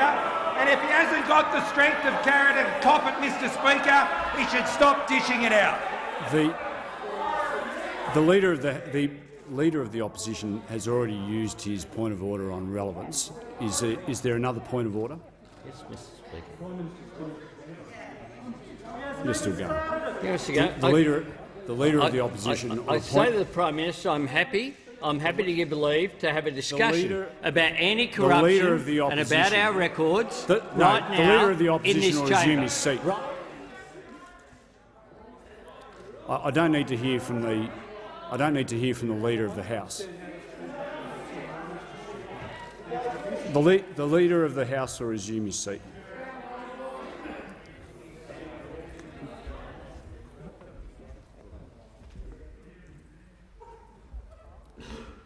There is conduct that is creeping into practice in this place where the use of points of order are being abused. I will be pulling members up for points of order which are not valid, and if that keeps happening, then don't be surprised if you don't get the call. I'm trying my best to err on the side of caution and always give members that do rise to the dispatch box or otherwise the point of order, because that's, I think, a reasonable thing to do. But if that process is being abused, then there may be opportunities where you just simply don't get the call. I'm happy to hear from the Manager of Opposition Business. Mr Speaker, just briefly, because the context here does matter. Ministers now are, and it's within your rights as Speaker, but are now being allowed to travel much more widely than they've travelled for some years in their answers. If that happens, there will be a response. There will be. People will respond spontaneously. It will happen, and points of order will then be raised, because they will go to the order of the House when the House falls into disorder, which don't have to be on relevance. But the change in behaviour has happened directly at the same time that ministers have been given a much wider berth than has happened here for some years. Well, I thank the Manager of Opposition Business for that. One of the benefits of Christmas break is an opportunity to read Hansard. And I don't think there's been a significant change in my it is terribly sad, but I don't think there's been a significant change in the way I'm approaching it to previous speakers. The Prime Minister has the call. Thank you, Mr Speaker. To the best of my recollection, last year, Mr Speaker, I tabled a 350-page bill for the government's Commonwealth Integrity Commission. Tabled the bill, Mr Speaker. I'm still waiting for the Labor Party's proposal. All I've seen is a 2-page document, Mr Speaker. So what I have to rely on for the Labor Party policy is what I'm seeing in the circus that we're seeing unfold in Queensland and in Victoria, and what we've seen in New South Wales from the Labor Party over a long period of time. Our bill's out there. 350 pages, $150 million committed to it, Mr Speaker. There are many qualities you need to lead this country as Prime Minister, but being a snook, Prime Minister's time has expired. The Prime Minister will resume his seat, and I give the call to the member for Ryan. Thank you very much, Mr Speaker. My question is to the Prime Minister.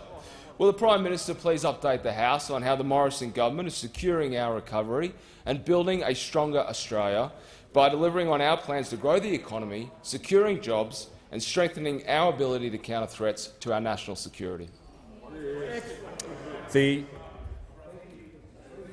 Prime Minister has the call. Sorry. I thank the member for his question, and I thank him for his contribution to the Brisbane City Council, because he would know as a former treasurer of that council, how important it is to manage the nation's finances well, which through this pandemic Australia has retained our AAA credit rating, having one of the strongest economies to emerge through this pandemic and set Australia up for the future. And that is demonstrated by the fact, Mr Speaker, that unemployment has fallen to 4.2%.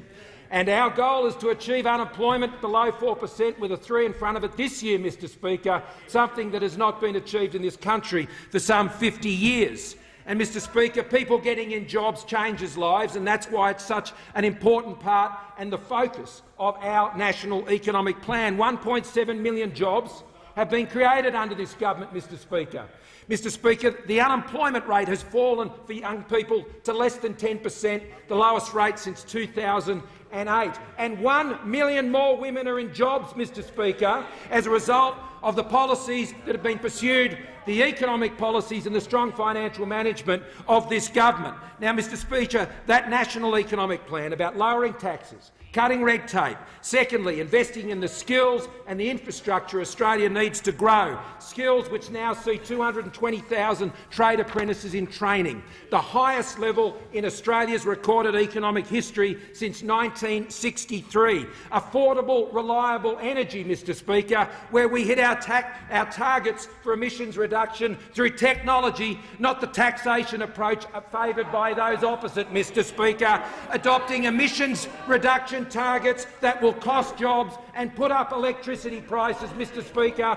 Under our record, electricity prices have fallen by 8% over the last 2 years. Under the Labor Party, they went up by more than 100%.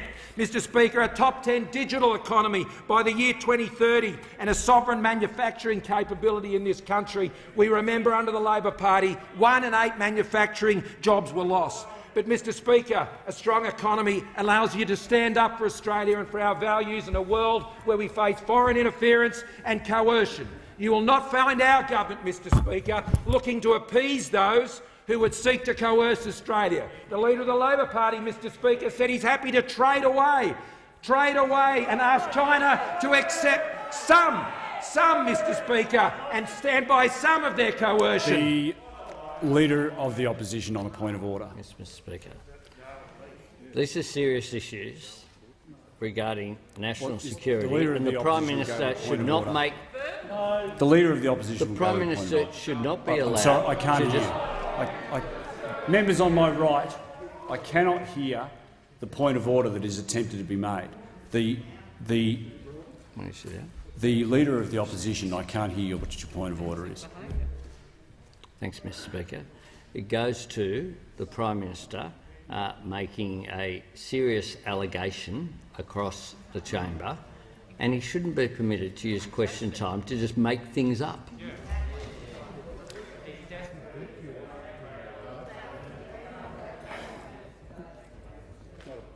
Well, there's no valid point of order because I couldn't hear it to start with. The Prime Minister has a call.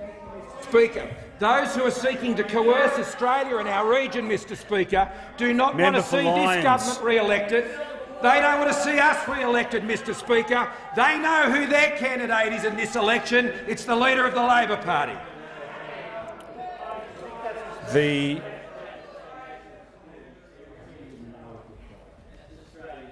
The member for Lyons is warned.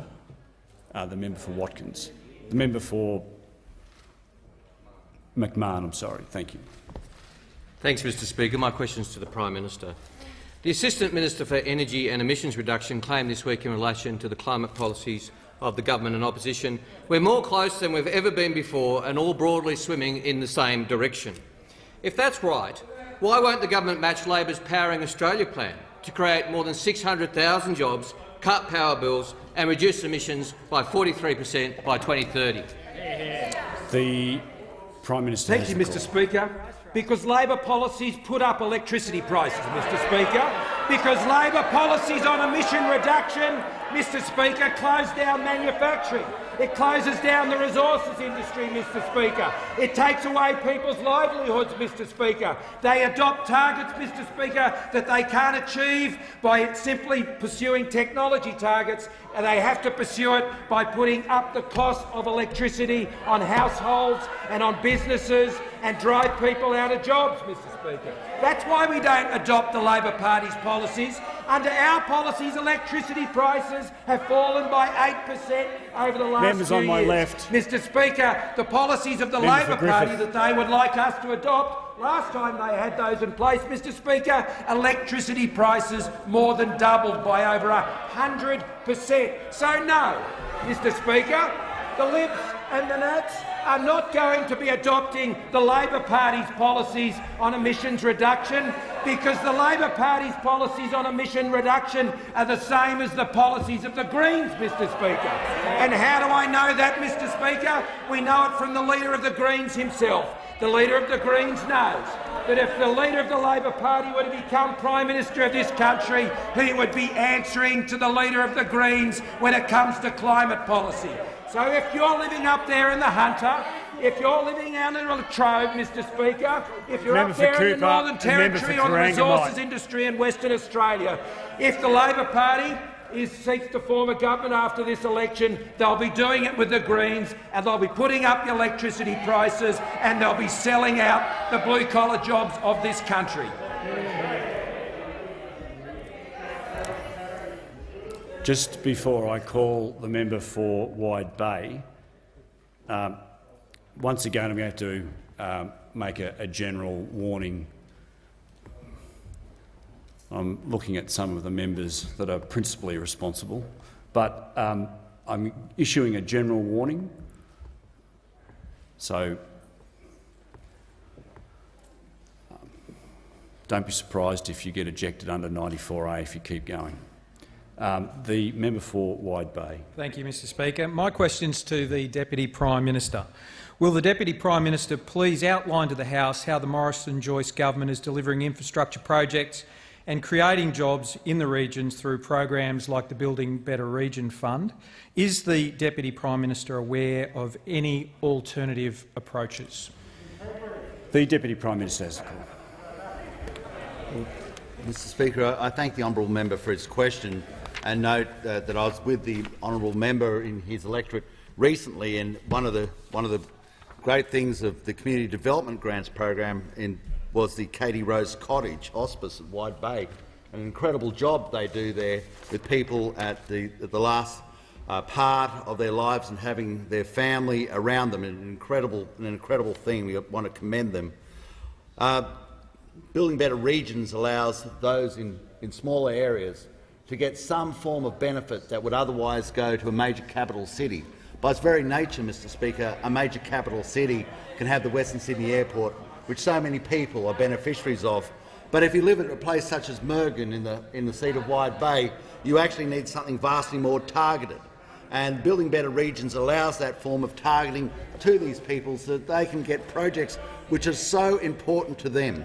And that allows us to do such things as the expansion of the 1,600 square metres of exhibition space that we have done with the Newcastle Art Gallery. I was up in the Hunter and Newcastle Art Gallery the other day, and this allows them to at least have what they believe is a premier facility in their area with a capacity to expand, because in the city areas, of course, you can get, in one instance, the member for Sydney, close to $500 million recently has been spent on the art gallery in her electorate, and regional areas also deserve to have their time of an investment by our nation, because they are the people that we stand behind. They are the projects we stand behind, and the resources in their industry we stand behind. Now, Mr Speaker, I hear the interjections from the member for Ballarat, who obviously wants to lead the charge to get rid of these projects. She believes they're a rort. She believes she's quoted them as dodgy grants program. I've never heard it come and to defend the programs. I've heard it come to talk about getting rid of the programs, because the Labor Party just want the votes, but they're going to leave the people behind. They always do. They always do. They never come. They never actually present themselves. And although we may see the member for Graindler, the leader of the opposition in regional areas, at times, we'll never see the member for Sydney coming up to central Queensland to stand behind the coal miners. We'll never. We're looking forward to Minister Penny Wong Valley going to central Queensland, the Hunter Valley, to stand behind the coal miners, or maybe the member for Port Adelaide to go to the Hunter Valley and stand behind the coal miners because they don't believe in these Prime industries. Minister They don't believe in these resume people. his seat. The Manager of Opposition Business on a point of order. Yeah, I'm not sure how this stream of consciousness can be directly relevant to anything. Like, he's referring to seats that don't exist. He's The Manager of meandering Opposition around. Business will resume his seat. The Deputy Prime Minister will return to the question. Deputy Prime Minister has the call. So we continue to hear the interjections of the member for Ballarat because we know that the Labor Party, whether it's the member for Hindmarsh, they will never actually come to these regional areas because they don't believe. They don't believe in the people, they don't believe in the projects, they don't believe in the coal industry. They are just leading them astray, and they're leading our nation astray, and they're letting the people of regional Australia down. The member for Franklin has the call. Thank you, Mr Speaker. My question is to the Prime Minister. Ms Grace Tame told the Press Club she received a threatening phone call from a government-funded agency. Can the Prime Minister guarantee the results of his so-called investigation into this threatening call will be released? Or will he sweep it under the carpet, hide from the truth as he's done before and fail to take any real action? The Leader of the House on a point of order. Well, Mr Speaker, the imputation in the back end of that question is against the standing orders. It's a reflection on the Prime Minister. It was an unsubstantiated Mr Speaker, it was an unsubstantiated flourish, which might have sounded okay in the tactics meeting this morning, but it's against the standing orders and it should be ruled out of order. The Leader of the House. I'm sorry, the Manager, I'm of, not, the manager of the Opposition Business. Thanks, Mr Speaker. Just to the point of order, the question asks, will the Prime Minister release, or will he, in the alternative, follow a different path? It's for the Prime Minister in his answer to make clear which he'll do. If the Leader of the House is wanting to argue, as I think he just did, that there's no occasion where the Prime Minister's ever swept something under the carpet, then I think we're pretty much in the land of irony.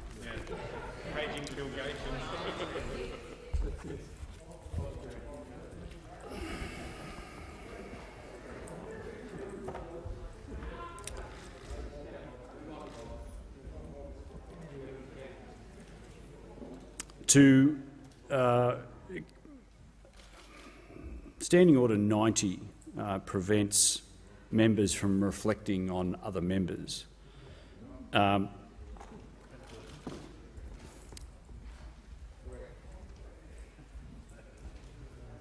going to allow the question.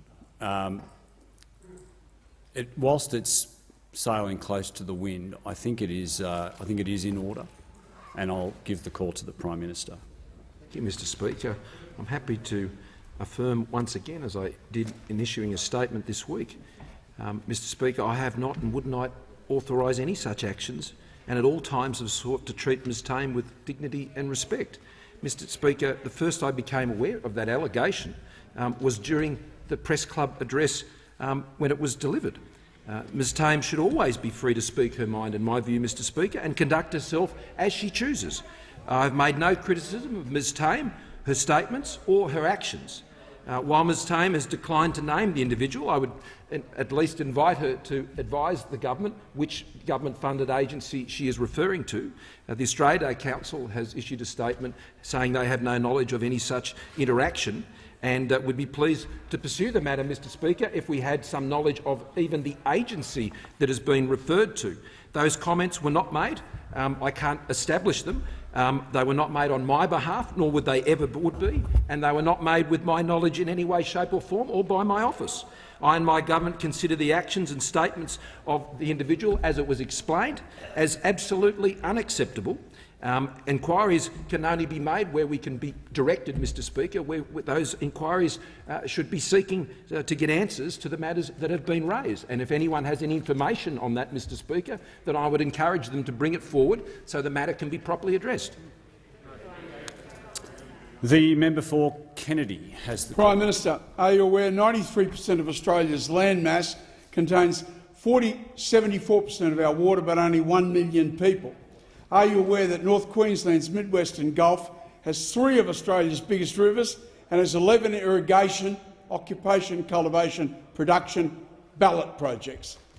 PM, you're aware of Kurt von Clausewitz's shilling, "A people without land will look for a land without people." If Queensland's auction system is allowed, big corporations, foreign, will get everything, all the water, and locals nothing. Prime Minister, will these 11 projects based on the Griffith Emerald Mareeba experience take 300,000 people from big city slumland into a prosperous golden future? Has expired. The Prime Minister has the call. Mr. Speaker, and I thank the member for Kennedy for his question and his strong commitment, Mr. Speaker, to, in particular, the Hughenden irrigation scheme that he and I share a great passion for. Not just that scheme and its impact for the northwest of Queensland, Mr. Speaker, but the Copper String project, which is also absolutely vital to unleashing the considerable economic potential of that region. The Hughenden irrigation scheme, the dam would hold in the order of 200,000 megalitres that will unlock up to 10,000 hectares of diversified crops on the southern side of the Flinders River, and we're looking forward to receiving that business case next month. But as the member and I only discussed this week, as we do on many occasions, we need the Queensland Government to support this project.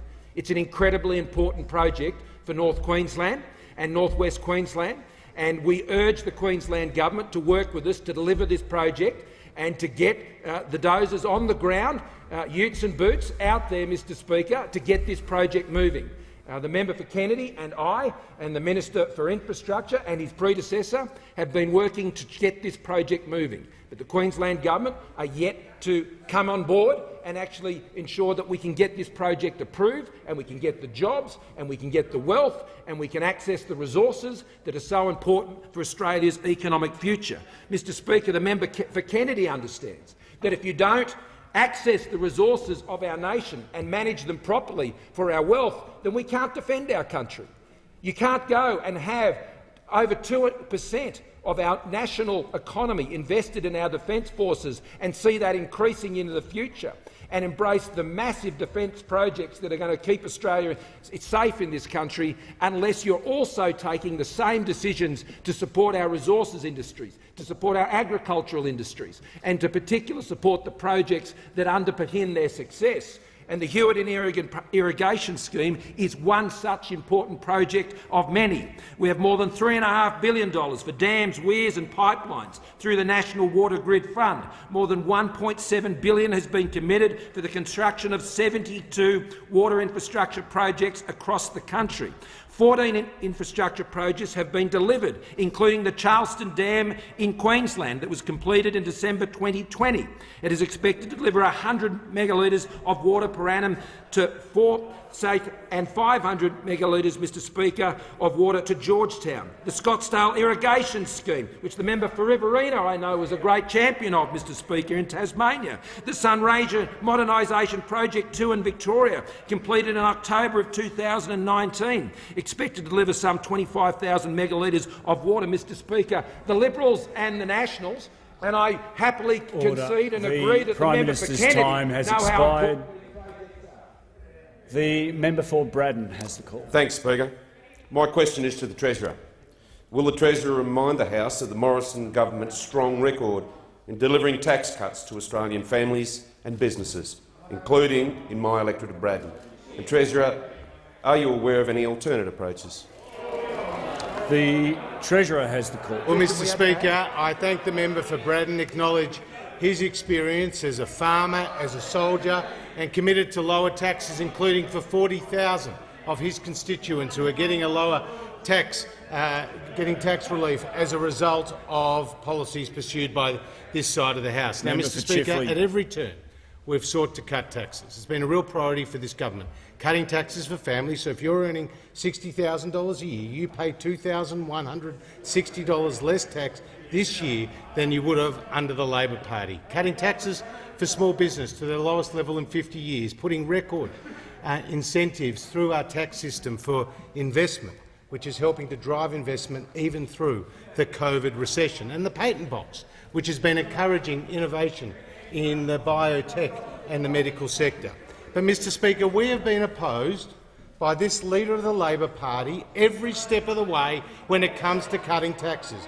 Indeed, this Leader of the Labor Party said when it came to cutting taxes for families, he said that we were cutting taxes for the top end of town, Mr Speaker. He described small business and families as the top end of town.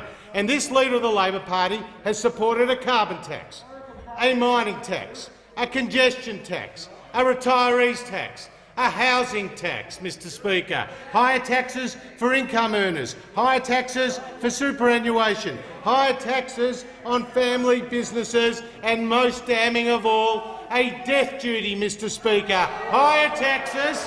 The Treasurer will resume his seat. The Manager of Opposition Business on a point of order.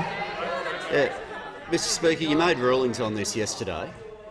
We're now got to the comic example of where the Treasurer is wanting to refer to something that apparently happened in 1991. Manager of Opposition That's before Business, he'd even been the sacked Manager the of first Opposition time. Business. There's no valid point of order. I have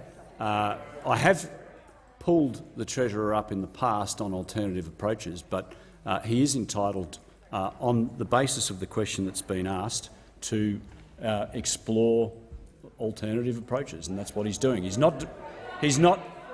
He's not engaging at this point, and I hope he doesn't, on any character assessments. The Treasurer has the call. I take this interjection for the Leader of the Opposition. He says we're making it up. The Leader of Opposition Business said we've invented things. This is what the Leader of the Opposition has said at a Labor conference. Comrade Chair, I'm pleased to move the resolution in calling upon the government to consider the imposition of an inheritance tax, Mr Speaker. I'm not making it up. That's the Leader of the Opposition's own words. Oh, no. Oh, no. The Deputy Leader of the Opposition on a point of order. Yeah, point of order, Mr Speaker. I'm sorry, I didn't hear the point of order. Well, he's defying your ruling. No, he's not. No, The leader. How can it possibly be an alternative approach when he's talking about something which happened in 19... The Deputy Leader of the Opposition will resume his seat. The Treasurer has the call. Mr Speaker, I refer the Leader of the Opposition to a very good article on the front page of The Australian today titled Anthony Albanese's Historic Battle Cry in War on Family Wealth, where it says he insisted people earning incomes of more than $100,000 did not actually earn them, and that accumulated income in the form of capital is for all socialists at least part of the source of many social injustices.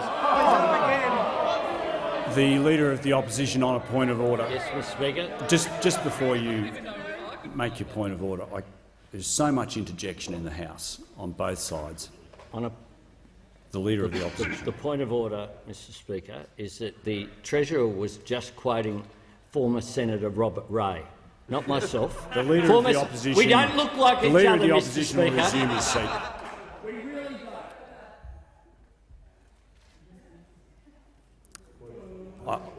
The Leader of the House.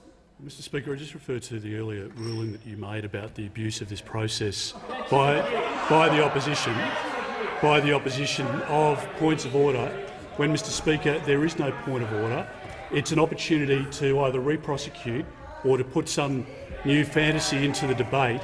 And by defying your ruling, Mr Speaker, makes it very difficult for us, because we're happy to hear a point of order on relevance, which is within the standing orders. There's the ability to ask one point of order on relevance, and that's it. And so far we've had 3 contributions, none of which have been within the standing orders, and I seek your advice as to how on earth we can stop this blatant abuse and the glass jaw that's constantly on display. The Leader of the Opposition. I also seek your advice when the Treasurer is actually using a quote from someone else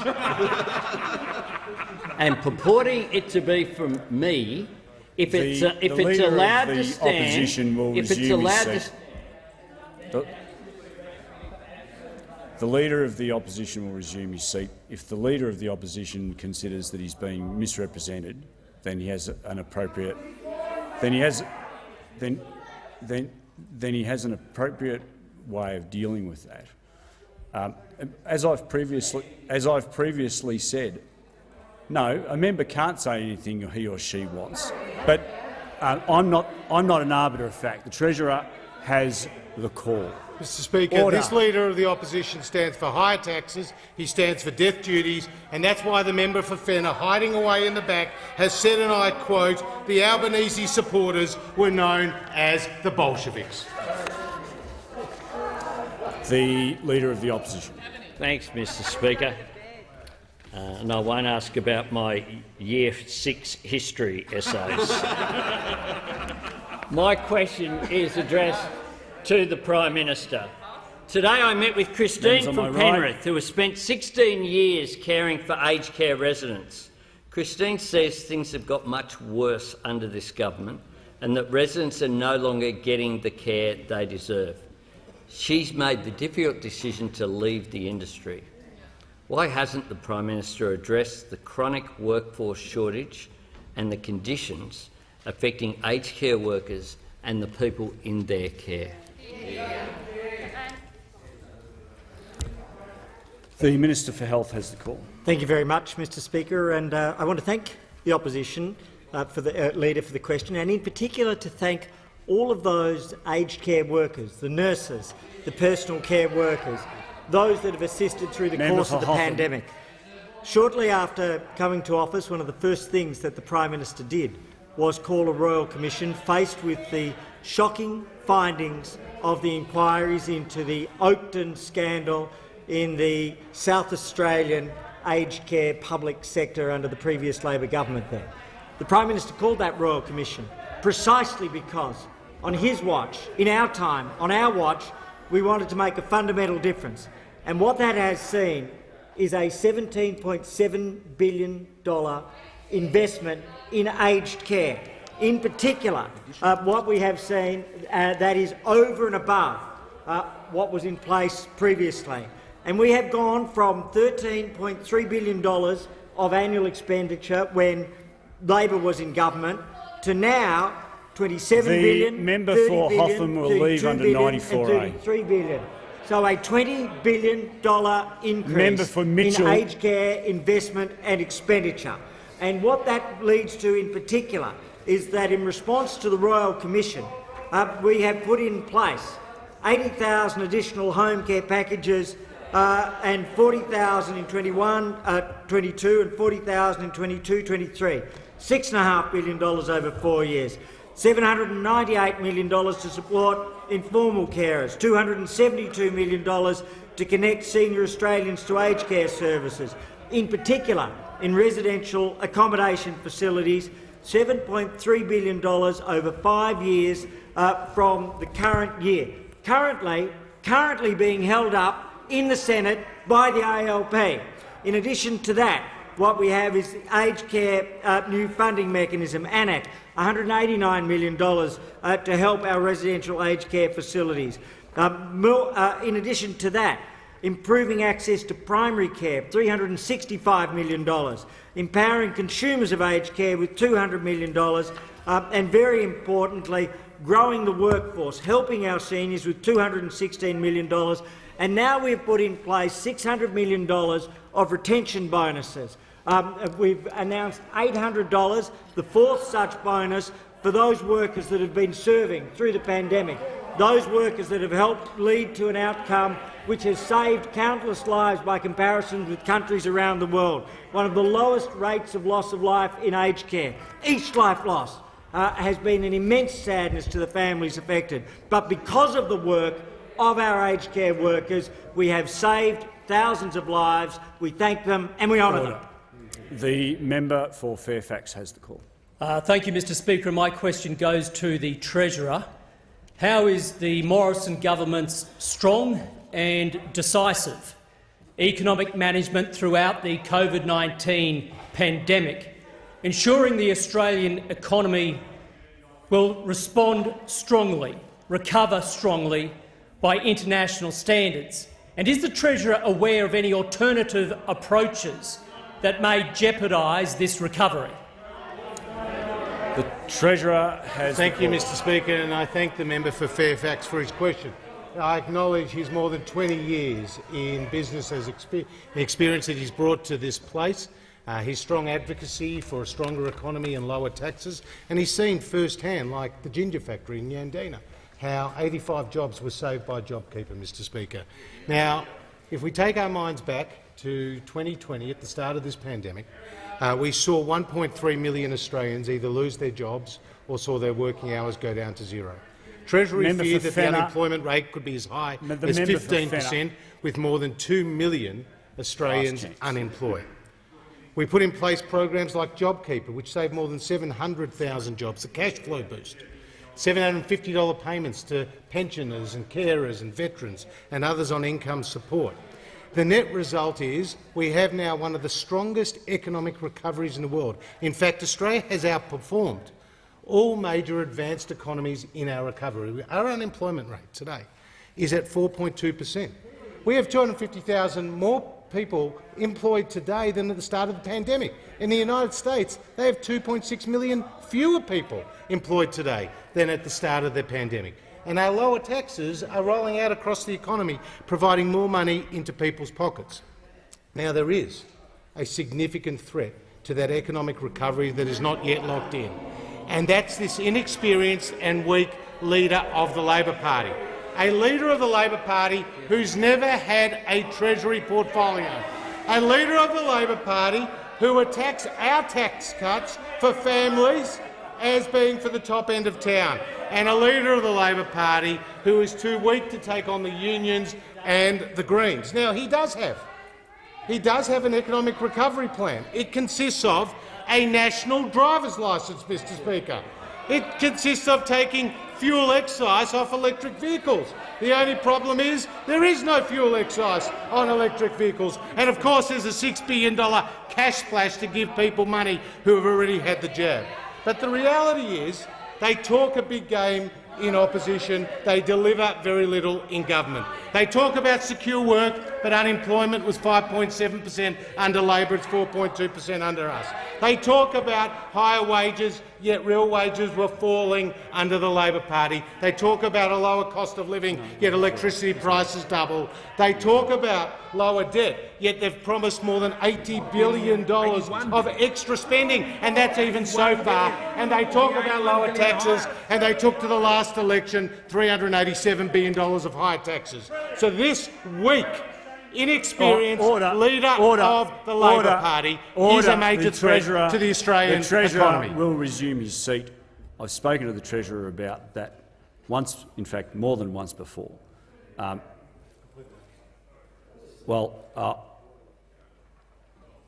have spoken to the Treasurer about that. I don't want it repeated again, please. The Leader of the Opposition. Speaker, raise a point of order on disorderly conduct. You have raised that before. The Treasurer knew that that was contrary to your ruling, said it anyway. At the very least, he should be asked to withdraw. Yeah, it's a character assessment that I have picked the Treasurer up on the past. I will continue to do it because the question is very simple. He's asked to comment on alternative approaches. It doesn't give him free rein to make a gratuitous character assessment. As I said yesterday, the Treasurer will return to the dispatch box and withdraw that. I don't want you to repeat it, as has often been done by another member in this House, and has been done by other members. And I just want to say something on that. When a member of this House is asked to withdraw a comment, I'm going to take a very dim view if the member takes that opportunity in some smart way or half-smart way to repeat the offence. So I will take a very dim view if that's done again. and I think the member knows exactly who I'm talking about. The member for Cooper. My question is to the Prime Minister. Today, the Shadow Minister met with Christine from Penrith, who has spent 16 years caring for aged care residents. Christine says things have got much worse under this government and residents are no longer getting the care they deserve. She's made the difficult decision to leave. Why hasn't the Prime Minister addressed the chronic workforce shortage affecting aged care workers and the people in their care?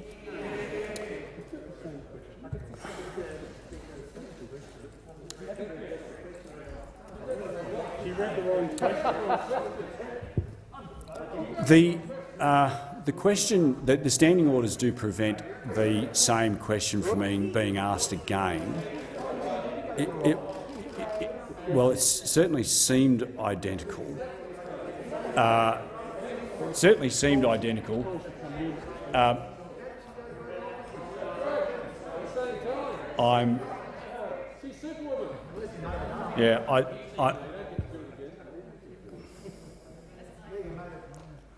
I'm very appreciative of the gratuitous advice from members on my right, but as members on my right know, I am able to give a member an opportunity to rephrase the question.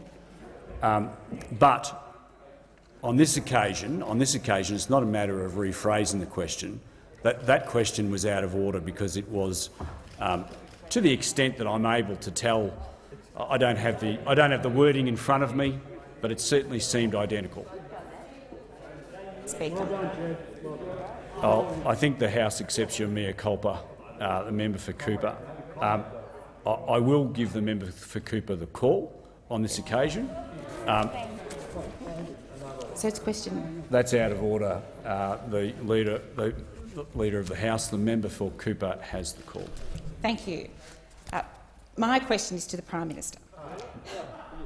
Would Australia's aged care system have been better equipped to cope with the deadly COVID outbreaks if the Prime Minister had not made a $1.7 billion cut when he was Treasurer?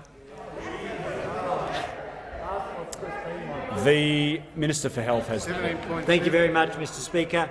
The proposition of the question is false. Aged care funding has gone up each year, every year, under this government. Each year has been a record. Last year we had a $17.7 billion additional investment. In one budget I'll just alone, ask the Minister for Health to resume his seat for a moment. I would have thought, given the leniency that I just showed on that question, that members on my left would have been keen to hear the answer to the question. But you know, the level of interjections is too high. I've given you a general warning. I don't know what more I can do to put you on notice that you'll be enjoying the rest of the afternoon outside the chamber if you keep interjecting. I don't enjoy throwing people out. You work so hard, everybody works so hard to get in here. I don't know why people are so keen to get thrown out. The Minister for Health has the call. Each year, every year, under this government, funding has gone up to record levels in aged care. No person in Australian history has invested more money in aged care and overseen greater reform in aged care than this Prime Minister. He was the one who went where Labor was afraid to go and brought in a Royal Commission into aged care, following the scandal of Oakton in a public aged care facility in South Australia under the previous Labor government, a scandal which should lead to absolute shame on the opposition benches, but about which they seem to have airbrushed it from their memory. But as a consequence, the Royal Commission called out historic neglect, called out an intergenerational challenge that this country has faced. And the response has been an investment going from $13 billion, increasing now, as we see it, to $27 billion, to $30 billion, to $32 billion, to $33 billion, a $20 billion increase from when Labor was last in government to the end of the current forward estimates are going to be increased in this year's budget. And as part of that, what we have done in particular is put in place absolutely vital aspects of higher care, and that includes actions which have passed this House to put in place greater screening for workers, and these are being blocked. These measures to protect aged care residents are being blocked in the Senate right now by Labor. They are standing in the way of protection for older Australians. So they come to the dispatch box, they come to this House, they talk about assisting older Australians in residential aged care, and they block the very means of delivering that protection for older Australians. They have learnt nothing from Oakden, they have learnt nothing from their failure to invest when they were in government, and they have learnt nothing from what has occurred in other countries around the world, where we see that Australia has one of the lowest rates of loss of life in aged care. Each one of those lives lost is an agony for the families involved, but each one of those lives saved is something for which we should be thankful, and above all else, I thank the workers who contributed to that.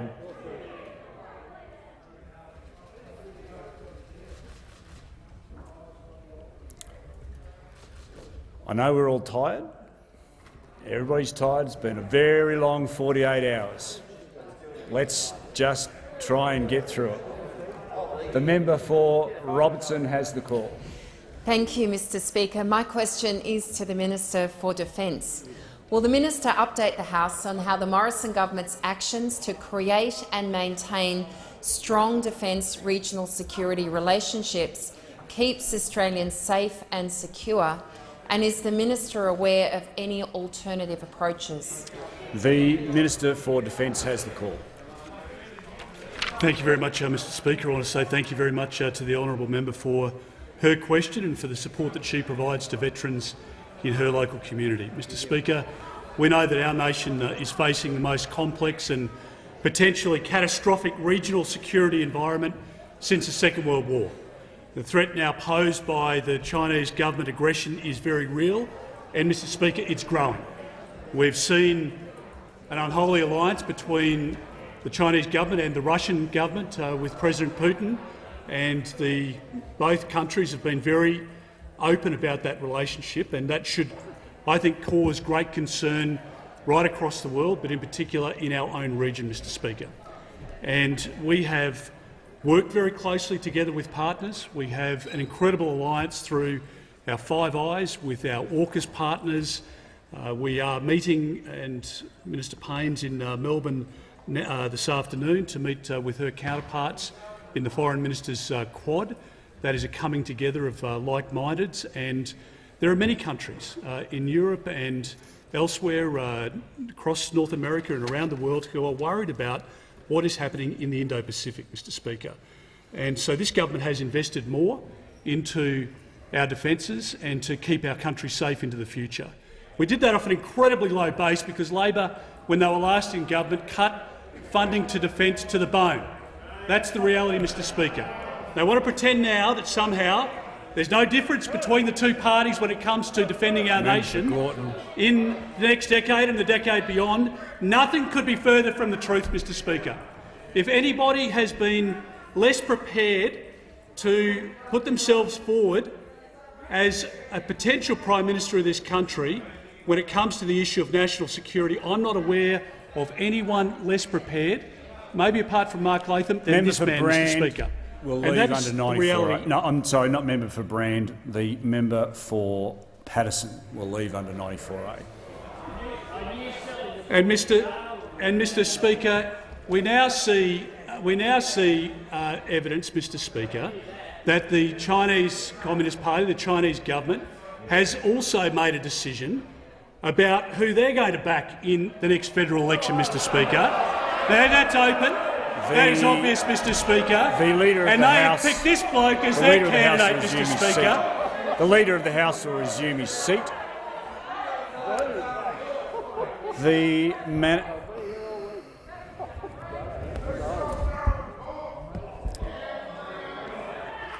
The Manager of Opposition on a point of order. Thanks very much, Mr Speaker. I draw your attention to pages 516 and 517 of practice. This House has had various precedents with respect to unparliamentary language, but anything that goes to whether or not people are in fact guilty of treason, sedition or anything against the national security of this nation has been dealt with by speakers in the strictest terms. Now, the Leader of the House, who, given that he's the Leader of the House, is meant to know this better than anyone on that side, eyes wide open, is going right there. He's made that clear, and when you asked him to sit down, he kept going. The Leader of the House. I just want you to address the point. Well, on the point of order, Mr Speaker, and with reference to the practice that was referred to by the honourable member opposite, there was no such allegation made against the Leader of the Opposition. Mine was a reflection on what has been publicly reported and commented on by the Director-General of ASIO. And, Mr Speaker, there are media reports today. Mr Speaker, in relation to these serious matters. I have not made, Mr Speaker. I have not made. The member for Gellibrand. I have not made any allegations against the Leader of the Opposition, which is the way in which it was framed by the Manager of Opposition Business. Mine is a reflection on the Chinese government, the actions of the Chinese government, Mr Speaker, and that is the context in which I made the comment, and it is perfectly in order. It might be uncomfortable for those opposite, but it is perfectly in order.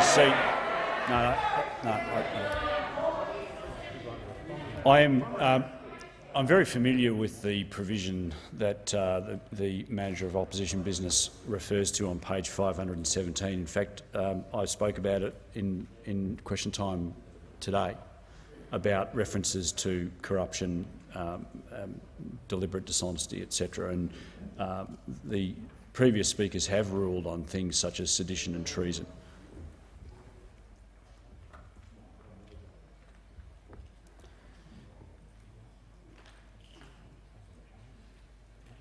If the Leader of the House had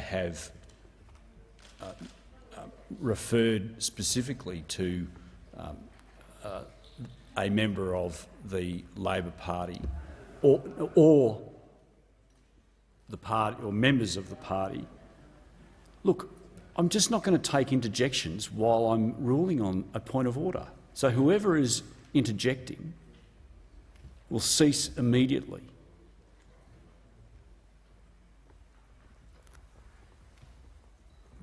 Part of the problem in this role is when the level of interjections are so high, I can't hear exactly what is being said. Now, I didn't hear the Leader of the Opposition say anything that would have offended this particular, the Leader of the House, that would have offended this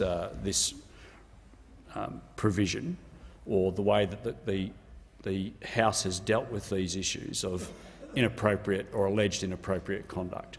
So I'm going to give the call to the Leader of the House. I'm going to listen very. No, I'm going to give the call to the Leader of the House. No, I'm going to give the call to the Leader of the House. The Leader of the Opposition can resume his seat. I'm going to listen very carefully. But you know, if you want me to rule on these things, you've got to allow me the opportunity to actually hear what's being said. That shouldn't be rocket science. The Leader of the House. Thank you very much, Mr Speaker. And as I was saying, we live in incredibly uncertain times. And I'll tell you what the Australian people want at the moment. They want strength in relation to the way in which we're going to deal with that uncertainty, with that aggression and with that threat to our sovereignty and to our democracy. And, Mr Speaker, this Prime Minister has made decisions in relation to laws, amending laws to strengthen the laws to protect our country, Mr Speaker. And if I can reflect on the time when those opposite were in government, they passed no national security legislation the Leader of the House to support the strength of this. And I give the call to the member for Rankin. Thanks, Mr Speaker. My question is to the Prime Minister. Jeddah Gardens to the south of Brisbane is the site of the worst aged care COVID outbreak in the state, with 100 residents and 82 staff infected. According to reports, a resident was taken to hospital after falling from a second-floor balcony on February 2 when she didn't receive her pain medication. An incident report lists neglect as a factor in her fall. Will the Prime Minister take responsibility for the shocking crisis in his aged care system? The Health Minister has the call. Thank you very much, Mr Speaker. In relation to this case, this has been referred to the Aged Care Quality and Safety Commission. I won't preempt the findings, but that has already been undertaken. In relation to Jeddah Gardens, we recognise that there has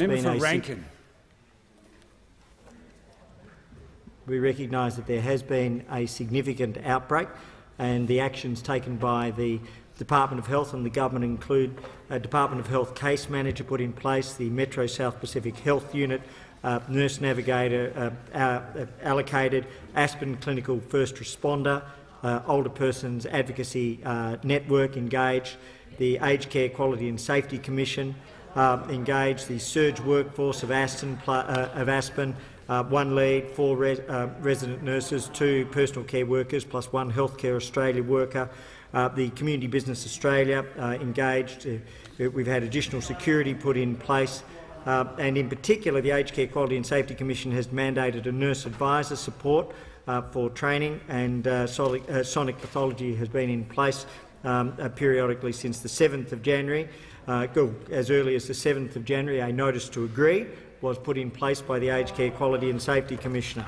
In addition to that, we have 15,120 P2 or N95 respirators which have been provided, 7,600 gowns, 36,000 gloves, 3,000 protective goggles and 5,580 rapid antigen tests.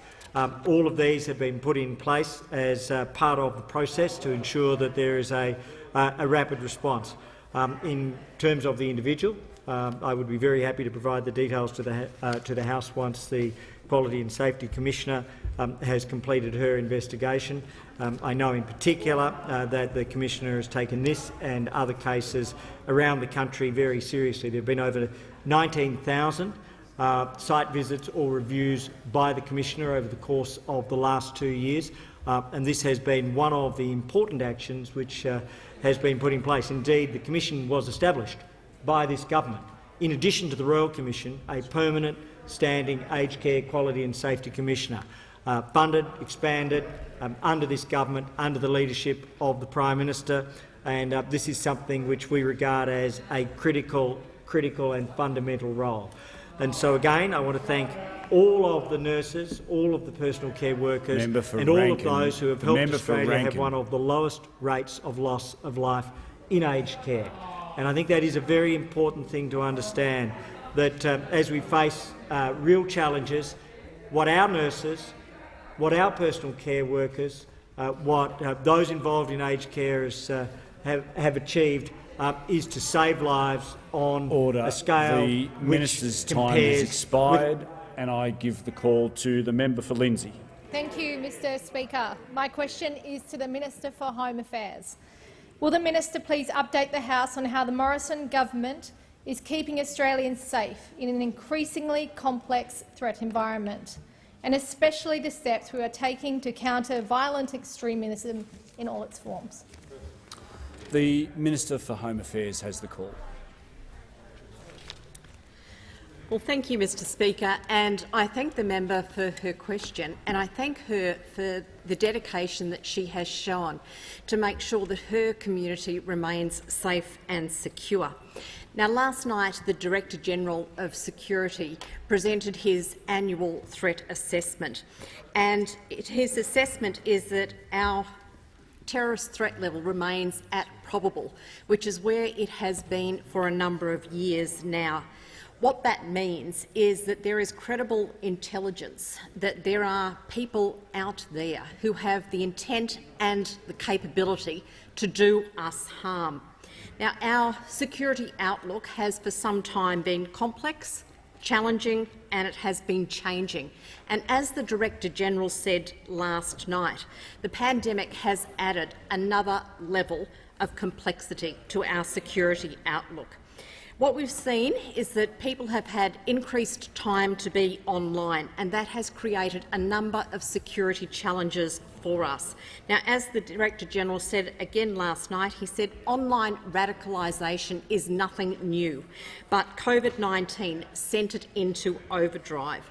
Now, that's why the Morrison government has taken steps to make sure that our agencies are well resourced, and just earlier this month I announced an extra $61.7 million for measures to counter violent extremism. Now, our investment in some very practical programs within local communities include early intervention and rehabilitation programs with a focus on regional and rural Australia. Now, Mr Speaker, Australians know that a coalition government can be trusted with national security matters, and we've made sure that we have well-resourced our agencies, and that includes making sure that there is an extra $1.3 billion for ASIO. We've legislated to keep Australians safe from terrorists at the end of their jail term, and we've listed the base, Sonnenkrieg Division and the entirety of Hezbollah as terrorist organisations. Now, these groups are stains on Australia's very rich cultural fabric, and the coalition government will never, ever, ever take a step backwards when it comes to looking after our national security. And the people of Australia absolutely understand that when it comes to national security, when it comes to keeping Australians, the coalition government has demonstrated time and time and time again that we will do what it takes to keep Australians safe and secure.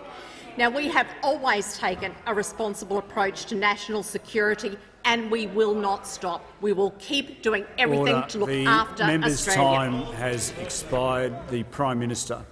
Speaker, I ask that further questions be placed on the notice paper. Mr Speaker, I'm sure the Leader of the Opposition would join me in thanking all of the attendants and all of those of the parliamentary staff who supported us on what was a very late sitting into the early hours of this morning. Thank you very much for your attendance to us. We were here, obviously, for a very long time. I thank all members of this House for their endurance over the course of last night and the early hours of this morning.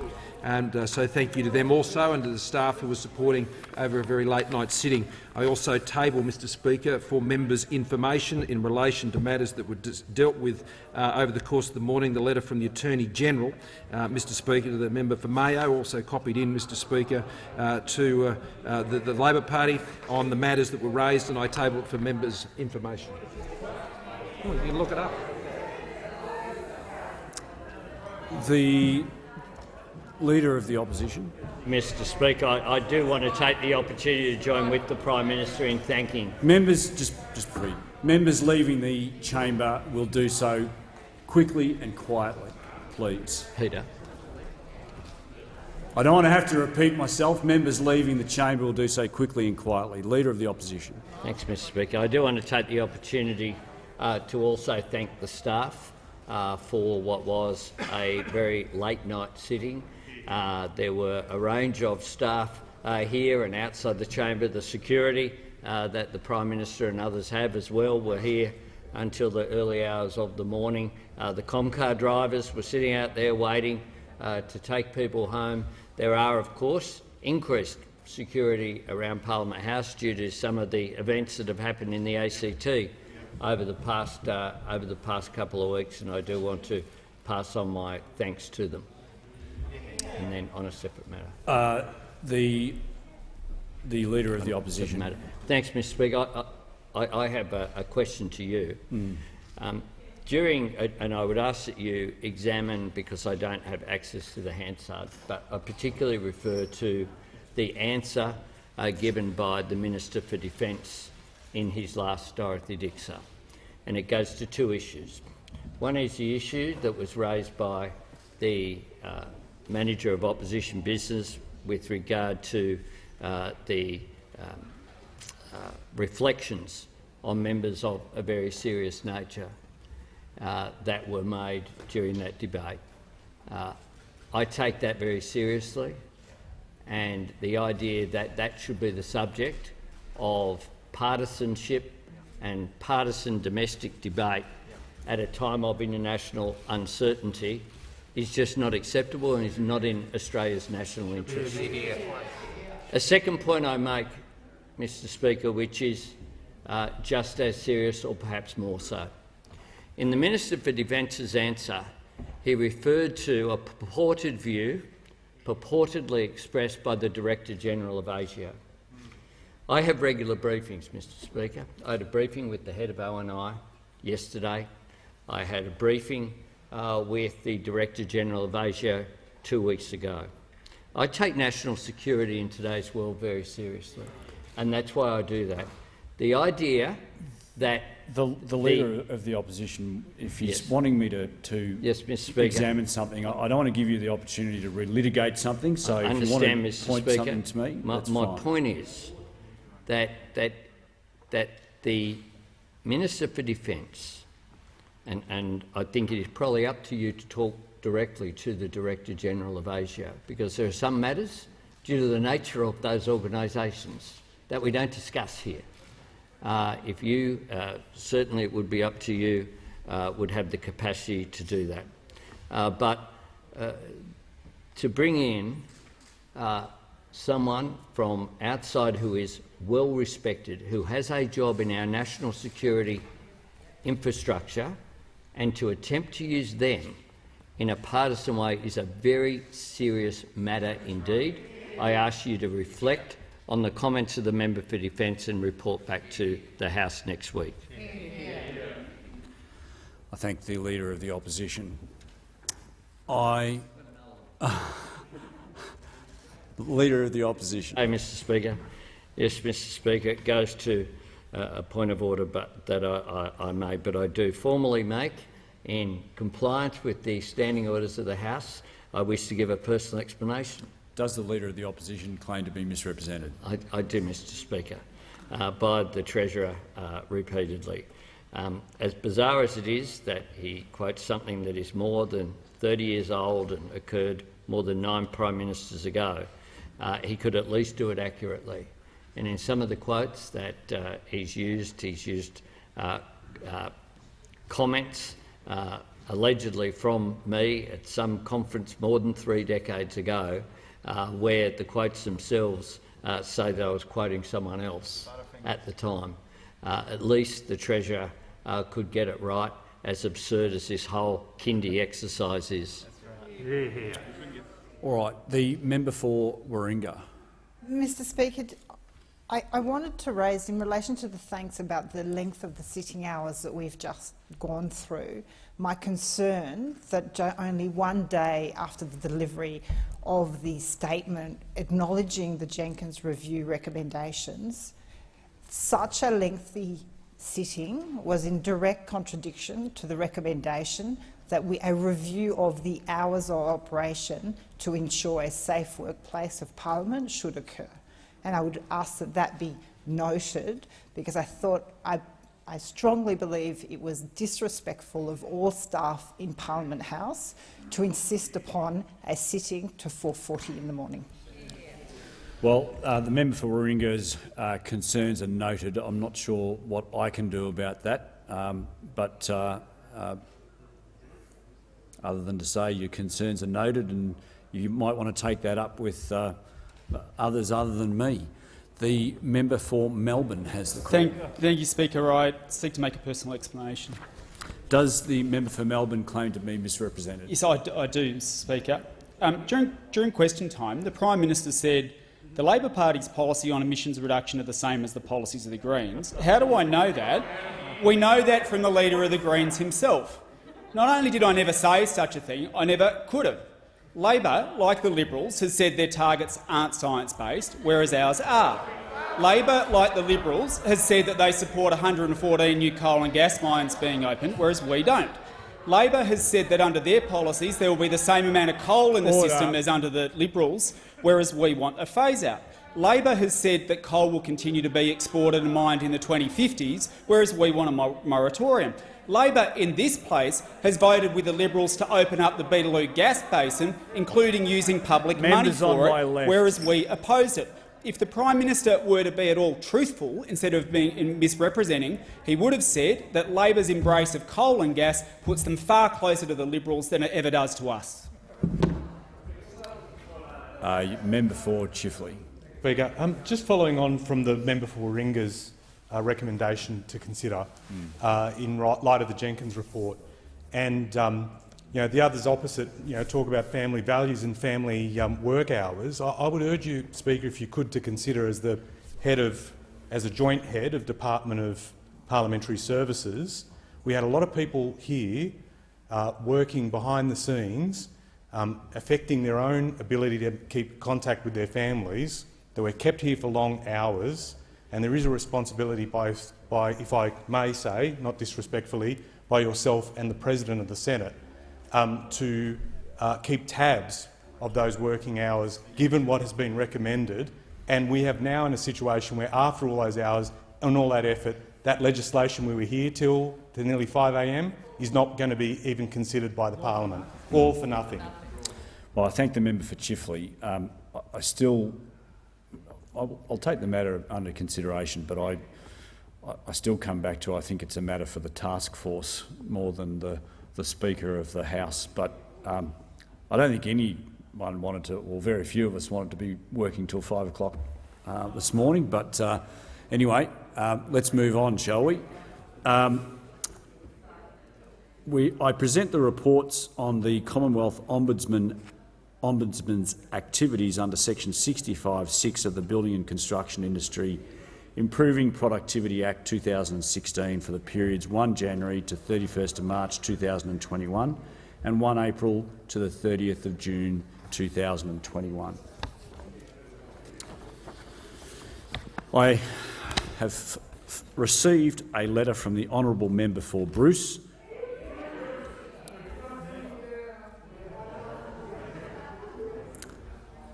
Member for Bruce has a fan club. I've received a letter from the honourable member for Bruce proposing that a definite matter of public importance be submitted to the House for discussion, namely the government's failure to focus and deliver on the needs of Australians. I call upon those honourable members who approve of the proposed discussion to rise in their places. The member for Bruce has the call. Thank you, Mr Speaker, and thanks to my colleagues for standing up. We came to this week, the dying days of this parliament, after a summer of utter chaos engulfing the government and the nation. Christmases were ruined, holidays disrupted, families separated and isolated.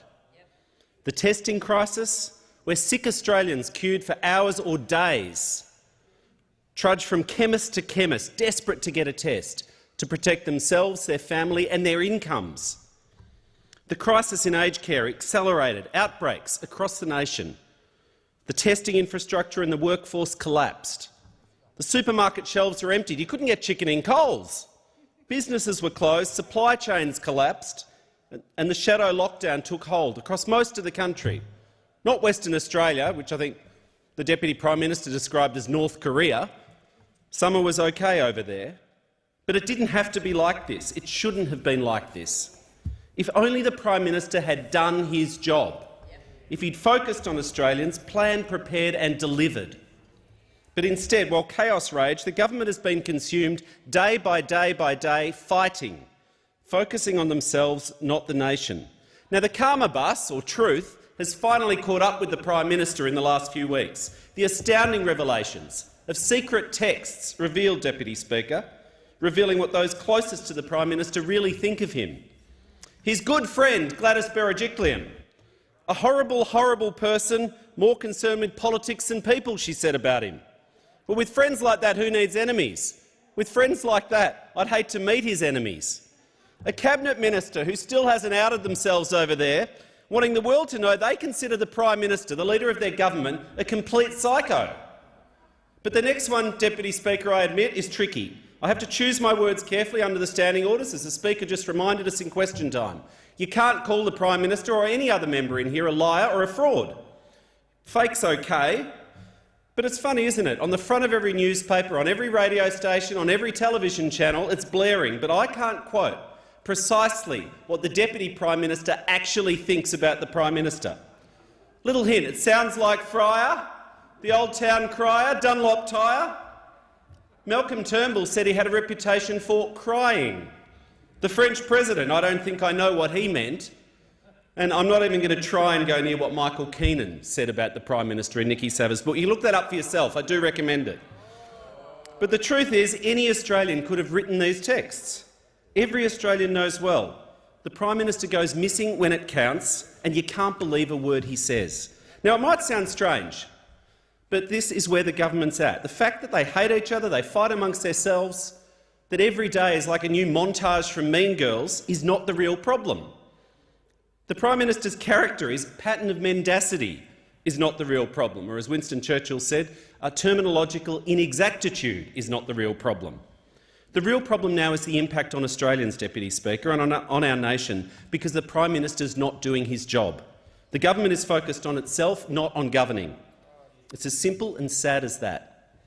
But his pattern's well established. For every problem, it's someone else's fault. Every crisis, someone else's responsibility, and eventually every response is too little too late, driven by politics, not people. It's the same formula. We now see it. It's gone on for long enough. You can see it. Denies and disregards, he disappears, he distracts, he deflects, he divides, and then when he acts, it's deficient and he's derelict in his duty. That's it. His denial and his disregarding is dangerous now. We saw it in the bushfires, the vaccine rollout, the rapid antigen testing crisis over summer. Didn't meet with the fire chiefs, didn't order the aircraft, the aerial bombers that they said they needed, didn't order the vaccines. He told Australians we're at the front of the queue. We never forget that. That wasn't true, though, was it? Now, I'm not going to say which queue it was. It wasn't the close one, it was the far one. Wouldn't meet with the CEO of Pfizer, and he didn't order the rapid antigen tests. Every developed nation in the world had their government secure the supplies in a competitive market. He was warned. That's the common theme with all of this. He was warned on the bushfires, he was warned on the vaccines, and he was warned on the tests, and he did not learn from his mistakes. And on distribution, when he finally acted too little too late, he's chosen to put private profit over public health.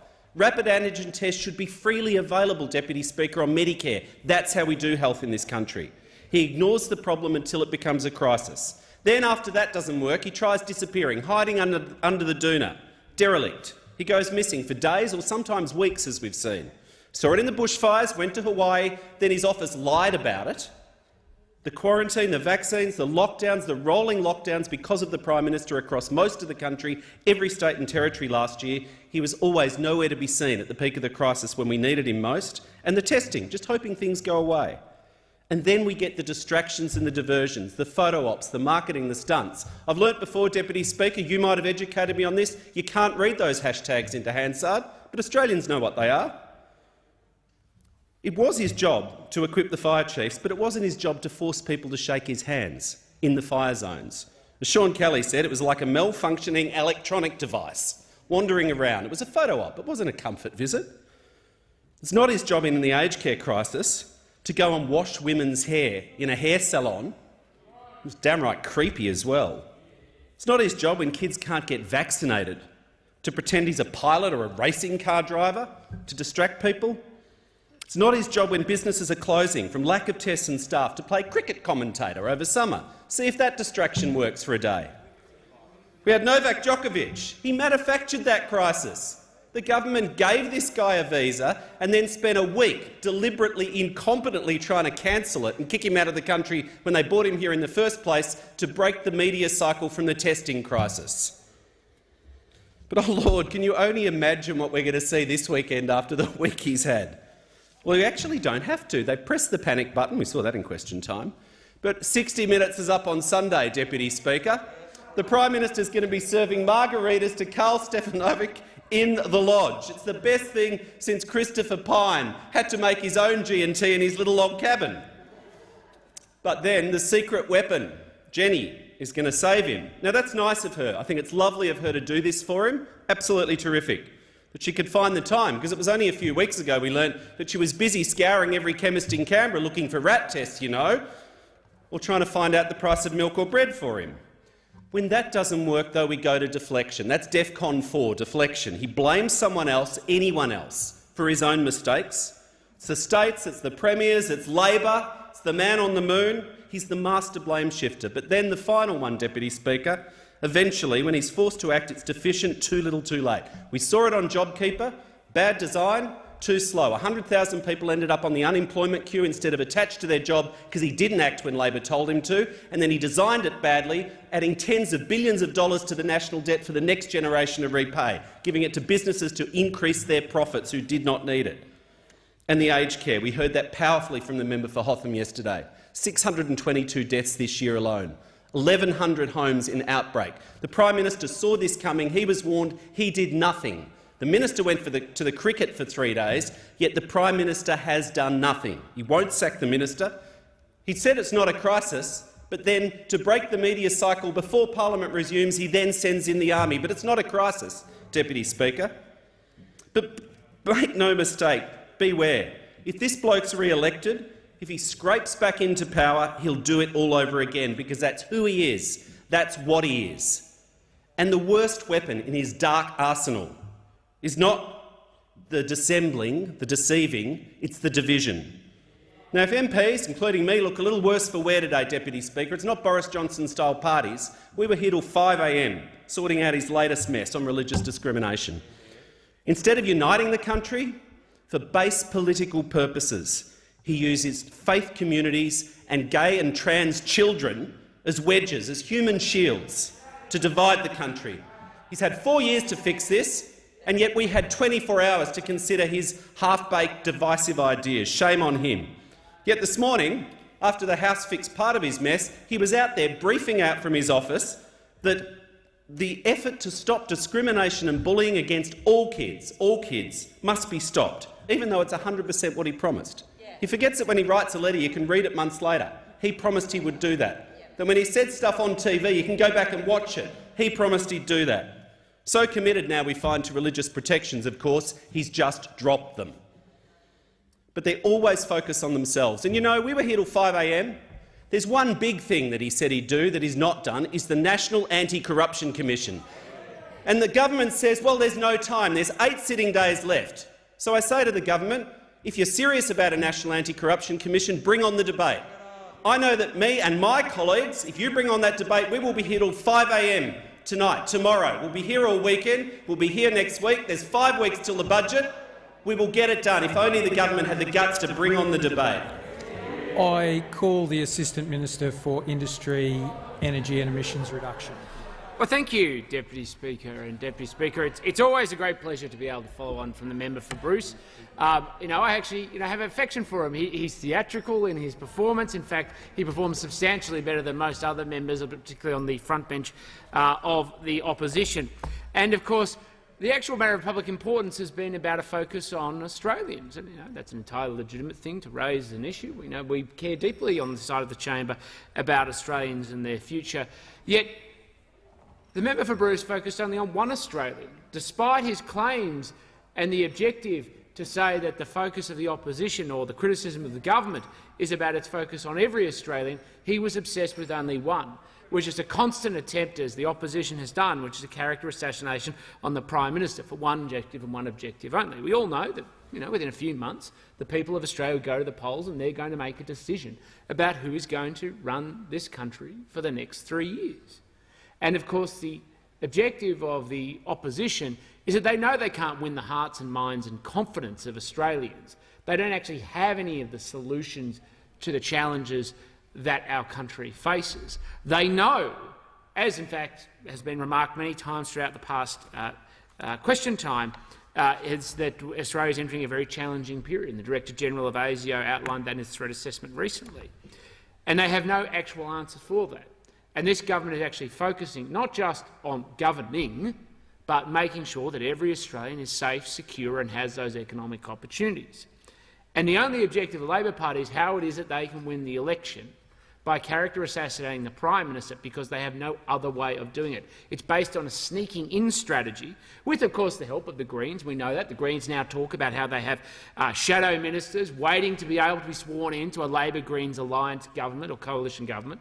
But increasingly, as the member for Warringah and others have highlighted, the opportunity for them to leverage their position, should they be re-elected with others, to be able to hold the government of the nation hostage too. Because they don't actually want stable government that's actually focused on the full spectrum of the Australian people. They're just finding a pathway to sneak into power. Because they know what Australians know, is that past the colour and light of Parliament, and let's not pretend otherwise, sometimes there is. We were all here till 5 a.m. last night. We are all tired. Some of us are even a little bit cranky. But past the colour and movement and light of Parliament and Canberra and the things that obsess the media, the purpose of this Parliament is to design laws and deliver programs to make sure that we advance not just the national interest, the economic opportunity, national security, but Australians are able to live out the fullness and the opportunity of their lives every day. And you think, Deputy Speaker, the challenges we have faced over the past few years, and when we were all re-elected or elected for the first time into this chamber at the start of this term, not a single one of us would have said, you know what we're going to spend most of this term doing? Fighting a global pandemic and securing Australia against one of its biggest external threats on a health basis in over 100 years. None of us thought that. I certainly did. I had much different plans focused on what we're going to do to reform the superannuation system and making sure Australians have an opportunity for economic opportunity through home ownership. But we all know that the focus has shifted because of a much more immediate and urgent concern. And despite this challenge, despite everything we have faced as a nation, and full credit to the Australian people for the sacrifices they have made to support themselves, their families and their communities, full credit to them because that is their victory and their success, the numbers simply tell a story about where we are. I remember when we weren't sitting here until 5 a.m, I remember getting on flights to come to Canberra when a small number of us could come into this chamber at the start of this pandemic. And we sat for very short periods of time to pass urgent legislation. When we saw we were looking over the precipice and thought the economic costs of a pandemic could very well lead to mass unemployment, Australians losing their homes, collapses in property prices, and of course Australians finding themselves in economically perilous situation. And now you come back, nearly 2 years later, and you look at the numbers. 1.1 million jobs created since the pandemic hit. The lowest unemployment in over 30 years. That is Australians living out their lives and their full opportunity. And against that backdrop, 11.5 million Australians benefiting from tax relief so that people can keep more of their own money in their own pocket, support their own families, and recently there was data out showing Australians have more in their offset accounts, up to 4 years of repayments for their mortgages, because they think, quite reasonably, they're not sure what's going to come next. And if there's anything Australians don't need right now, it's uncertainty and the indulgence of a Labor government that is more focused on the character assassinations of the Prime Minister than focused on what it is that they can do to back Australians to live out the success of their lives. And of course, it continues on because, of course, where has the majority of those jobs been created? And of course, the opportunities for business operators, it's been for women. We often talk in this place about gender equity and how important it is, and I'm very much a strong believer in that. We want empowered women to be able to live out the success of their lives. 815,600 female business operators of August 2021. We want Australians from all backgrounds to be able to have a wicket, have a go and be able to get on with their lives. And we have 220,000 trade apprentices, a record high. We have, of course, got an incredible story to tell as a nation of our success, that while the jobs have been up, the economy's been up, our emissions are going down. And this is obviously something I'm particularly passionate about in my portfolio area. To think that so many countries promise big, high theory numbers about what it is they're going to achieve, but Australia is on the pathway towards carbon neutrality by 2050. We have cut our emissions by 20% since 2005 levels. We're already projected to cut them by 35% by the end of the decade and smash our targets, because we have the policy in place to make sure that Australians are empowered and it's built on a partnership. And we're not going down the reckless and irresponsible path that the Labor Party has so many times in the past by seeking to impose taxes as the only single blunt instrument. For the Labor Party, everything is a nail and the hammer is always a tax. And it's directly on Australians and their households and electricity prices. And that is the other thing we have seen. Electricity prices have been going down. Bills have been going down. Taxes down. Electricity bills down. Empowerment of Australians up. We've seen 1 in 4 Australian homes with rooftop solar, the highest in the world. We are #1, and we are very proud of that. But it's also all of the other things we're doing to make sure Australians have their success and can live out the best of their lives. 99% of homes and businesses, more than 12 million with access to the national broadband network, in comparison to the legacy of the Labor Party, who basically couldn't even find an electrician to turn on any household in the country. Over 1,200 mobile black spot base stations now funded, with over 900 already built. A huge improvement to the welfare of rural and regional communities in particular, where black spots can be have a direct impact on whether people get access to phone reception at life or death moments. 135,000 new home projects, backed, of course, by the Home Builder program. Over 93% of Australians protected with vaccines. Vaccines, whatever the Labor Party likes to say and constantly has parked on about in the past, we have seen Australians take vaccination rates up at internationally epic levels, and we should be proud of that. And we thank all our first healthcare responders and those healthcare workers who have been part of that solution with the Australians who have been prepared to roll up their shirt on their side so that they can get it directly into their arm to protect themselves and to protect their fellow Australians, and particularly the most vulnerable. We're ranked 2nd in the world for pandemic preparedness, according to Johns Hopkins Index, something that we should all be proud of. And of course, we are focused on making sure Australia is prepared no matter what may yet come. And we've made compelling and challenging decisions on defence, which has led to some of the highest spending, 100,000 new defence industry jobs and 15,000 small and medium businesses that are being supported across the supply chain. 70 defence vessels and 1,700 vehicles being built here in our great country to defend our country no matter what may come. And, of course, significant agreements with alliance partners, particularly the United Kingdom and the United States, something we should be proud of. But caring for our vulnerable, 163,105 new aged care home packages, 502,413 people on the National Disability Insurance Scheme, funded, unlike the Labor Party, funded so that those who are disabled aren't just sold a promise, they're also sold a delivery. And at every point, 857 new medicines listed on the Pharmaceutical Benefits Scheme. At every point, the focus of this government is on the Australian people, not on the Canberra bubble. I call the member for Shortland. Thank you, Mr Deputy Speaker. And this MPI is about focus and delivery, delivering for the Australian people. And the member for Bruce has already outlined how this government has comprehensively failed to deliver for the Australian people during the pandemic. They failed to deliver a national quarantine system. They failed to deliver vaccines on time when the Australian population needed it. They failed to deliver RATs, and they're failing right now in aged care. The member for Bruce covered all this, and this is an inexcusable failure by this government. But I want to concentrate on something else that's been canvassed a lot in question time today, which is this government's failure on the most important duty of a federal government. That is ensuring the defence and national security of this nation. Because they love to drape the flag around themselves, they love to hide behind khaki when it comes close to an election, and you saw the disgraceful effort from the Defence Minister today.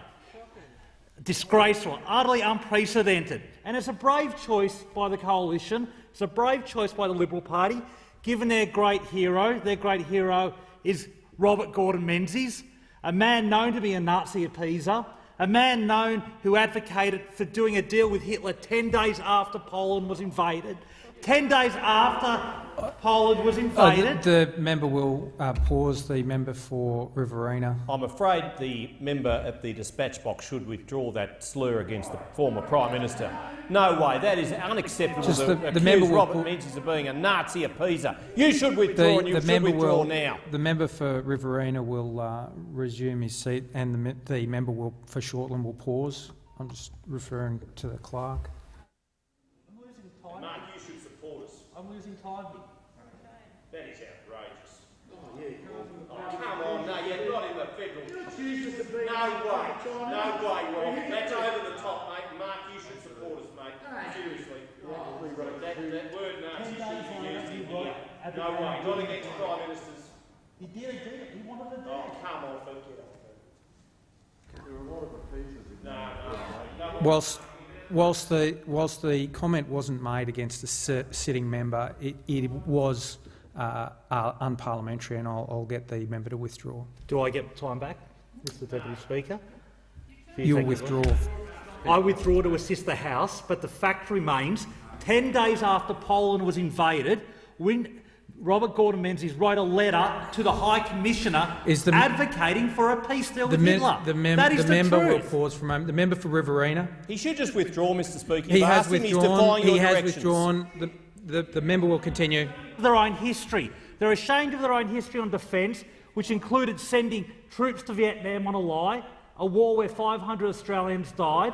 They're ashamed of their history of lying to get us into the Second Gulf War, because the truth is they always politicise national security. The member for Shortland will pause.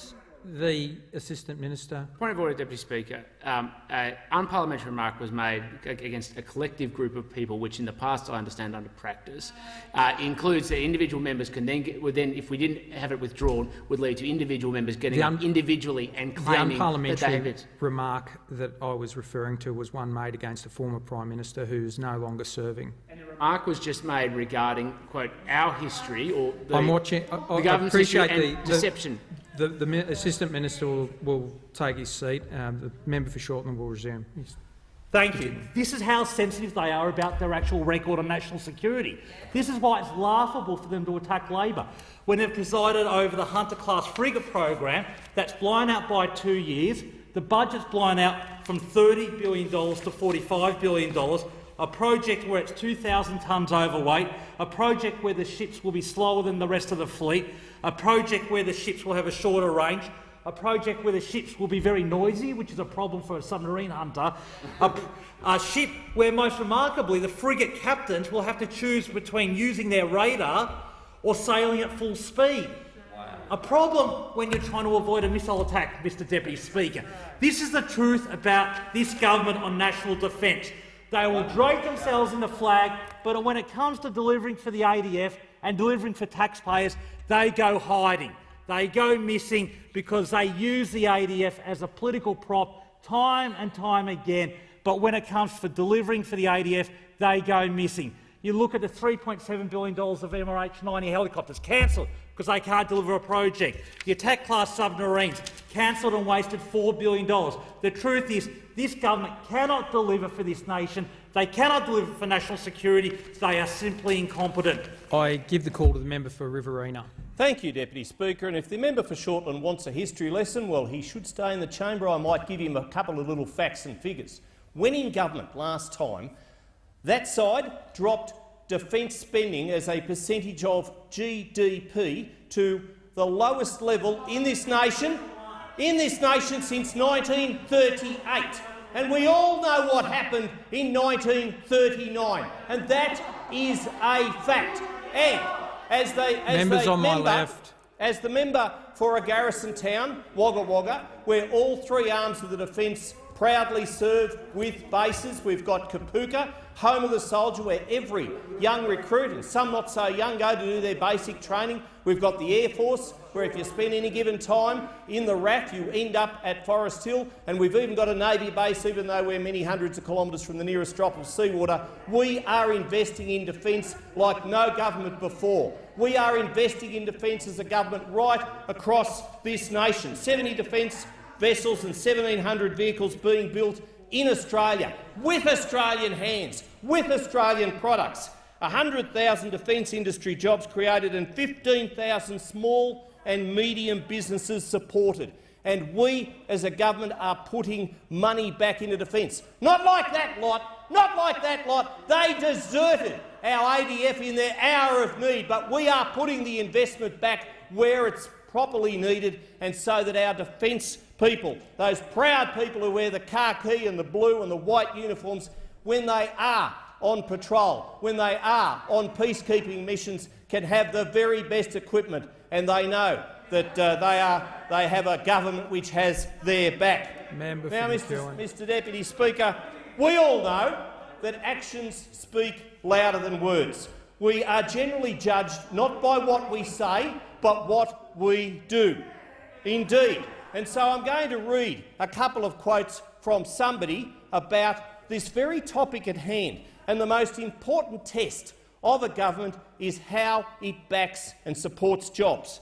And we're backed and supported by the words from this person who said you judge a budget by jobs and opportunities and what it says about the future. He also added, that is absolutely the key test. The government, the opposition, any decision-maker in the economy should be judged on what happens to unemployment. The test for this budget, this is said in 2020, is what it means for unemployment. If unemployment is too high for too long, then this budget of this government would have failed its central task. There's a theme here, Deputy Speaker.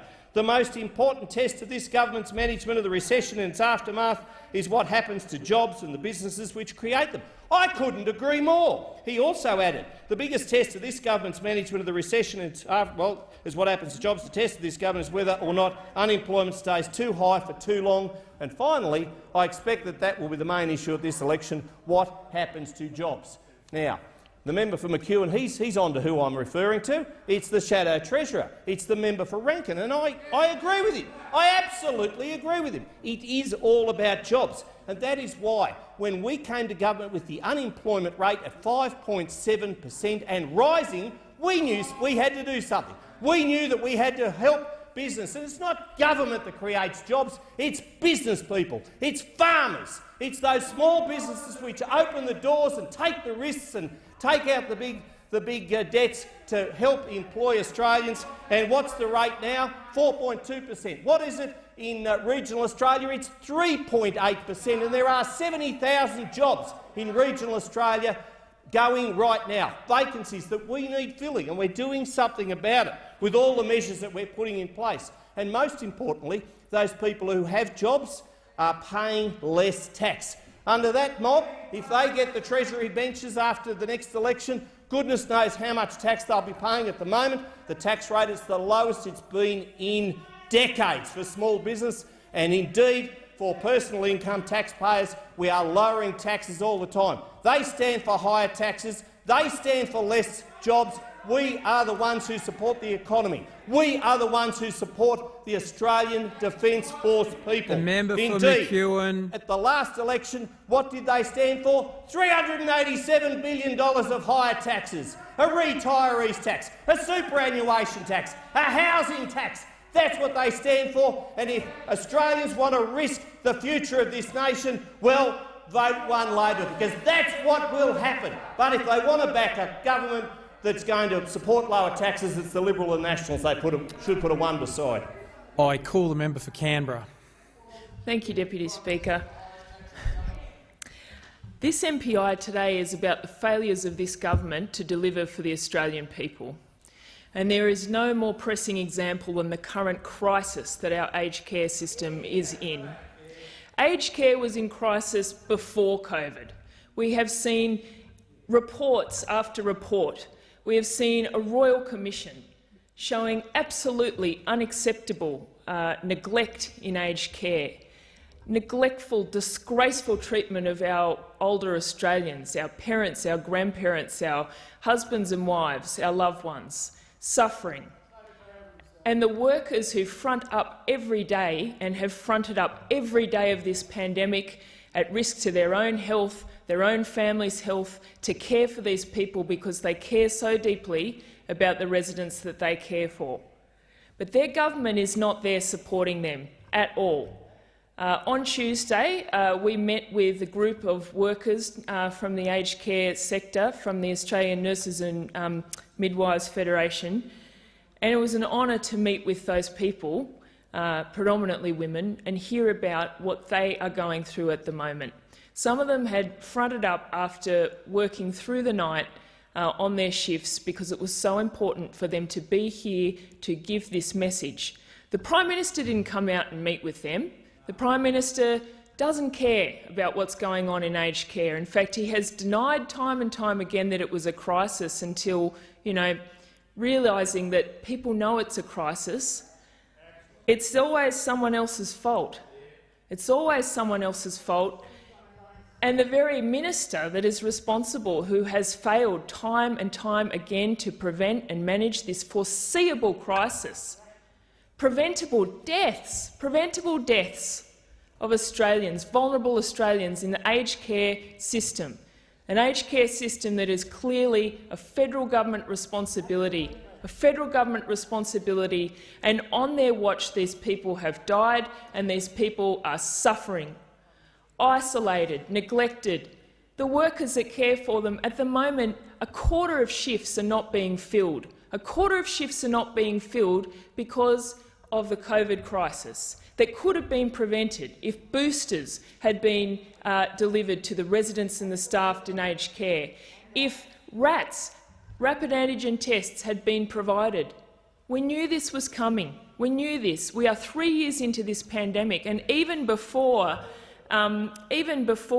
it hit here in Australia, we knew that one of the most vulnerable parts of our community was the aged care sector, and we knew that that's where we had to get the vaccines rolled out immediately. And this government failed in 2020, and they have failed again with this Omicron variant, which we could have seen coming. We saw this coming, and they weren't there for those vulnerable Australians. Now we've got the Defence Force going into aged care. It never should have come to this. It never should have come to this. What a situation we have here. The stories that you hear from the people working in aged care, working so hard to deliver these people some dignity. These people are in agony, People falling out of bed, lying on the floor. Which person do you go to first? The person who's fallen or the person who needs to be taken to the toilet or needs to be changed, needs to be showered, needs to be fed? It's not happening. It's not happening, and people are isolated, away from their families, ill. Families are desperately worried about these people in aged care, and it is not good enough. And if there is any question about whether this Prime Minister even cares about Australians, it has been this awful summer that Australians have endured, and the way that he smirked his way through it at the cricket, saying we're taking wickets in the pandemic, while people were ill, people were dying, and so his answer has been always to see it as a political problem. When the testing started to fail, rather than getting the RATS tests out for free to people, he said, get out of the line, go to the beach, Jenny can pick up her RATS when she goes down to the chemist, when we all know it was just about impossible to get them. This is a government that does not care. We are in the dying days of this parliament, and we are instead debating divisive, bills to divide Australians rather than legislation to address this urgent crisis, and it is unforgivable, Deputy Speaker, unforgivable from this government. Thanks. I call the member for Cowper. Thank you, Deputy Speaker. And I'd like to commend the member for Riverina on his very impassioned speech in protection of the former Prime Ministers of Australia, who should receive the respect of this parliament. But how quickly we forget, Deputy Speaker. Deputy Speaker. Deputy Speaker, you can't keep yelling out Nazi in the House of Representatives. The member will take his seat. The member for Cowper. Thank you, Deputy Speaker. Well, how quickly we forget, and it's just under 3 short years ago that we were looking at a drought across the nation. And I'm happy to speak for the next 4 minutes on this government and how we have focused and how we have delivered over the past 3 years. And it's drought, flood, fires, floods, pandemics. But when I first came into this role, that devastating drought, this government had the Recovery Allowance Scheme for those who are struggling through the drought, the Community Support Initiative, the Isolated Children Scheme, the access to telehealth. And it was shortly after that, the fires, where the former Deputy Prime Minister, the Minister for Riverina, came up to my electorate and spoke with David and Carolyn Duff, who were absolutely ravaged. They lost almost everything. And we stood there with them and tried to understand what they were going through, and it was absolutely torturous for them. But the federal government was there, walking with them, providing the $75,000 federal grant and then the low-interest loans of up to $2 million, which they described as a game-changer. So we were there for them then. And then when the floods happened, when it ravaged Telegraph Point, Rowlands Plains, Port Macquarie, the Prime Minister was there front and centre, wading through the water, moving debris, not for a photo opportunity, but because he cared. And there were $50,000 grants for small businesses. There were $75,000 grants for primary producers. You had dead cattle, thousands of dead cattle flowing down the river onto the beaches in Port Macquarie. This can't be politicised. We have to walk a day in these people's shoes. The Whalebone Wharf had just completed a $500,000 renovation which was washed away overnight. These are people's emotions. These are people's livelihoods, and the federal government has walked with them. And then we faced coronavirus. And the member for Goldstein referred to looking over that precipice. I remember those first 2 weeks of the coronavirus pandemic. I remember the panic and the fear of people of what was going to happen. And then the federal government stepped up with JobKeeper that saved 700,000 jobs and kept employers and employees together and kept the mental health of employees and employers together. And we continued to work with them, with JobSeeker, with Home Builder, ensuring that the economy was strong, and the results speak for itself. We have worked together. The biggest problem when I got into this job in Coffs Harbour, youth unemployment was 20.3%. It is now less than 4%. It is less than the national average. Unemployment in Coffs Harbour is less than the national average. And businesses are thriving, and people are working their way out.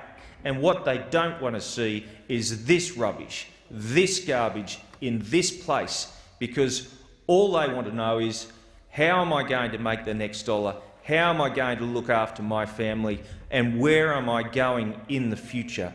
And the future is this government, because we will work out of this pandemic. We will work out of this debt that was incurred because of a 1-in-100-year pandemic. The leader of the manager of opposition business. Thank you. Before calling the next speaker, because I don't want to interrupt the time, if I could simply, because I'm aware of the dispute that's gone back and forth, and I don't want to enter too much into the argument now, but the concept of offensive words applies to the words themselves, regardless as to whether or not they apply to a current member or former member of parliament. But obviously there is a higher level of protection for members of parliament and judges under the standing orders, the way they're described. Given that, for example, a year earlier than the time that was being referred to, the United Kingdom had a formal policy of appeasement.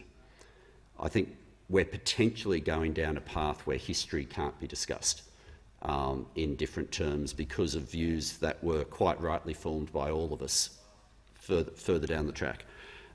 I'd simply ask, if it's possible, for the ruling that you've made, for you to have an opportunity to reflect on it, rather than us immediately establishing a precedent. You may choose to refer it to the Speaker himself, and I'd invite you, having reflected on it, if you can provide further advice, either to the House itself or, if you deem it more appropriate, directly to the Leader of the House and to myself, because potentially we've gone a significant way further than we've gone before in the rulings that have been made today, but I don't want to litigate it further at this point. Well, I thank the Manager of Opposition Business, and I will take it under consideration. I stand by the ruling at this point in time. I will speak to the Speaker, and if it suits the Manager of Opposition Business, I'll either get myself or the Speaker to address you and the Leader of the House in response. Just in addressing this issue, it is a very serious statement to make that you are appeasing or sympathising with a group who murdered many millions of people. That is a fact. It is a very... These are things that we'll consider, and I appreciate that there is a bit of uncertainty, and that we'll look into that. But it is a very, very serious remark to be made in this parliament, and that's why I've ruled as I have. But I'm absolutely take it under consideration and refer to the Speaker. The member for McEwen. Thank you very much, Deputy Speaker. Well, the one consistency we can talk about with this government is that truth is never at the forefront of their thinking. Each and every day we come in here and we hear mendacious claims by ministers and backbenchers about things that are just factually not correct. And today we've even heard it again about defence. We supposedly cut defence to the lowest in history. Just not true. The Howard government did that. The Howard government were the ones. But what we do know is when this government talks about spending money, all they do is spend money. They don't deliver anything. We know that from the French Prime Minister Macron, who knows that he was lied to about the submarines. $4 billion it's cost us and not one submarine. We've had to stand in here and listen every day about, oh, we're building ships, we're building this. You haven't built nothing on that side. It's all nothing. It's empty promises, and that's why this government has been the second highest taxing government in history. So if we want to talk about history, I'll say to the former Deputy Prime Minister, you were Deputy Prime Minister in the second highest taxing government in history. Was only one higher. That was old mate Johnny Howard. Remember him? The one that sent us to a war on a lie?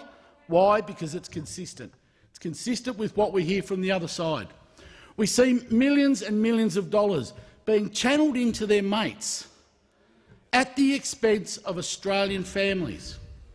We can't get a rat test, and we've got a company here in Australia that makes them every single day of the week, and the hapless little minister over there quaintly just doesn't do a thing, doesn't stand up, doesn't go and say, let's get Australian-made product. We hear all this garbage about, oh, we've got to have sovereign building, we've got to do all this.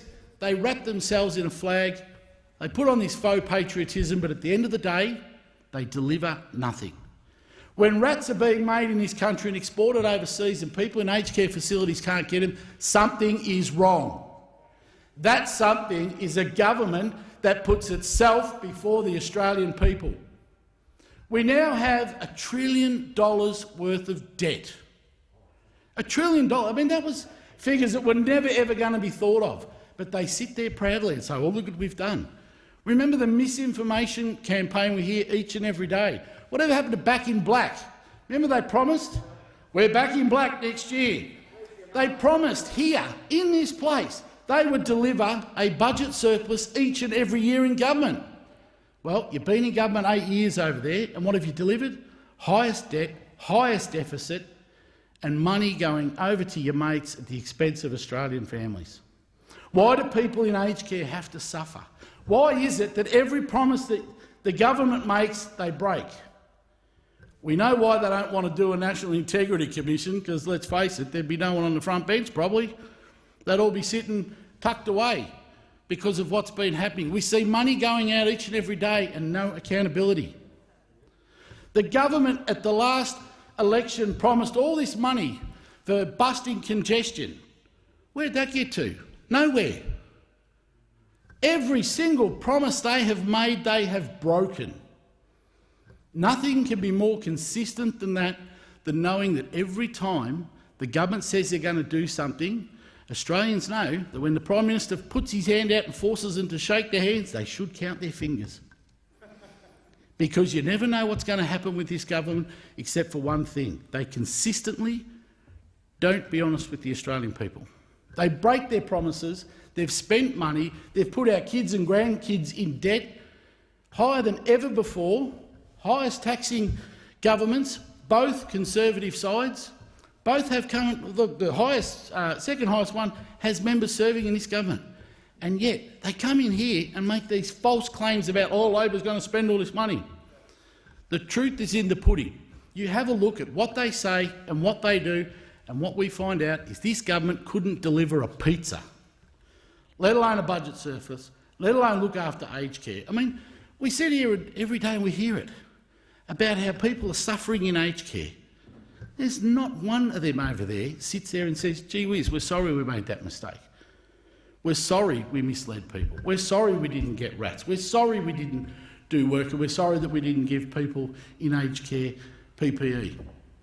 The minister would rather spend more time in cricket than go and see people that have in aged care facilities, and that is a national disgrace. I call the member for Moncrieff. Thank you, Deputy Speaker. Again, we hear the colourful language, the huff and puff from the member for Bruce and other members on the other side.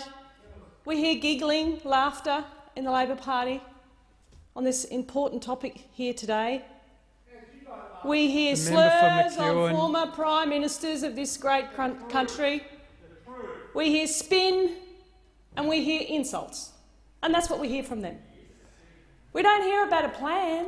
There's no alternative plan on the other side of the House coming over here to tell Australians how you would run our great nation. And why is that? Why is that? Australians have the right to ask you that question. It's because you don't have one.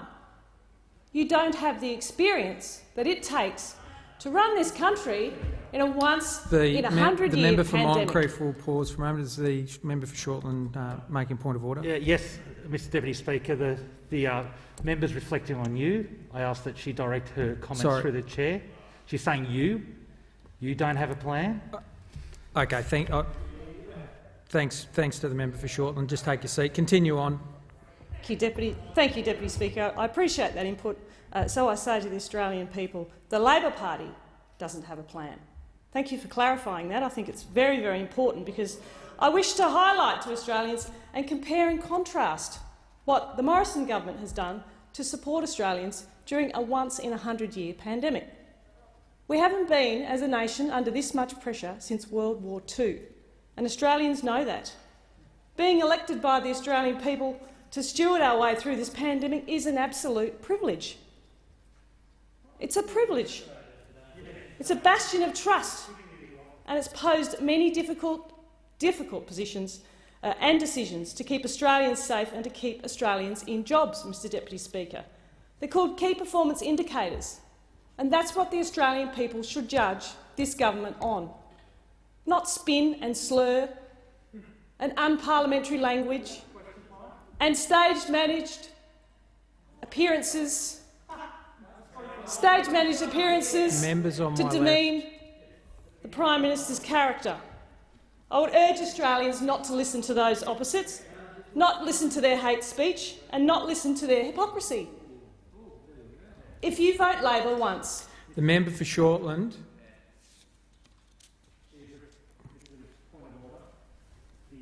Has reflected on members of the opposition by arguing that we engage in hate speech. That is most unparliamentary. The member will resume his seat. The member for Moncrieff will continue on. Thank you, Deputy Speaker. I tell the Australian people if they vote once for Labor, they will pay for it for the next 10 years. That is fact. And in this federal election that we're facing in May, they'll pay for it for longer. I want to ask Australians not to be fooled by those opposite. Don't be fooled by their bluff, their huff and puff, their flip-flop from one side to the other. They don't have the experience required to make the incredibly difficult decisions that our Prime Minister and Cabinet make every single day for the good of our nation. And I'm going to outline some of those thousands of decisions that I'm talking about that our Cabinet and our Prime Minister are making for both sides of the political divide, for all Australians, not to appease one group over another. Thousands of decisions every day. We've delivered a AAA credit rating for Australia, for our nation. Can I have a member from the other side tell me another nation that's done that? $30 billion in tax cuts. Unemployment at record lows, 4.2%, heading towards something with a 3 in front of it. When did the Labor Party last see that number? When was it? So far ago, I can't remember it, Mr Deputy Speaker. I'm heading towards 53. 1.7 million more jobs. Youth unemployment at less than 10%. It's the lowest since 2008. 1 million more women in jobs. These are the key performance indicators that I'm asking Australians to judge our government and our Prime Minister on. I'm asking Australians not to get distracted by personal attacks on our Prime Minister's character that we've seen this week. 220,000 trade apprentices in training. We have affordable, reliable electricity. We have lower emissions.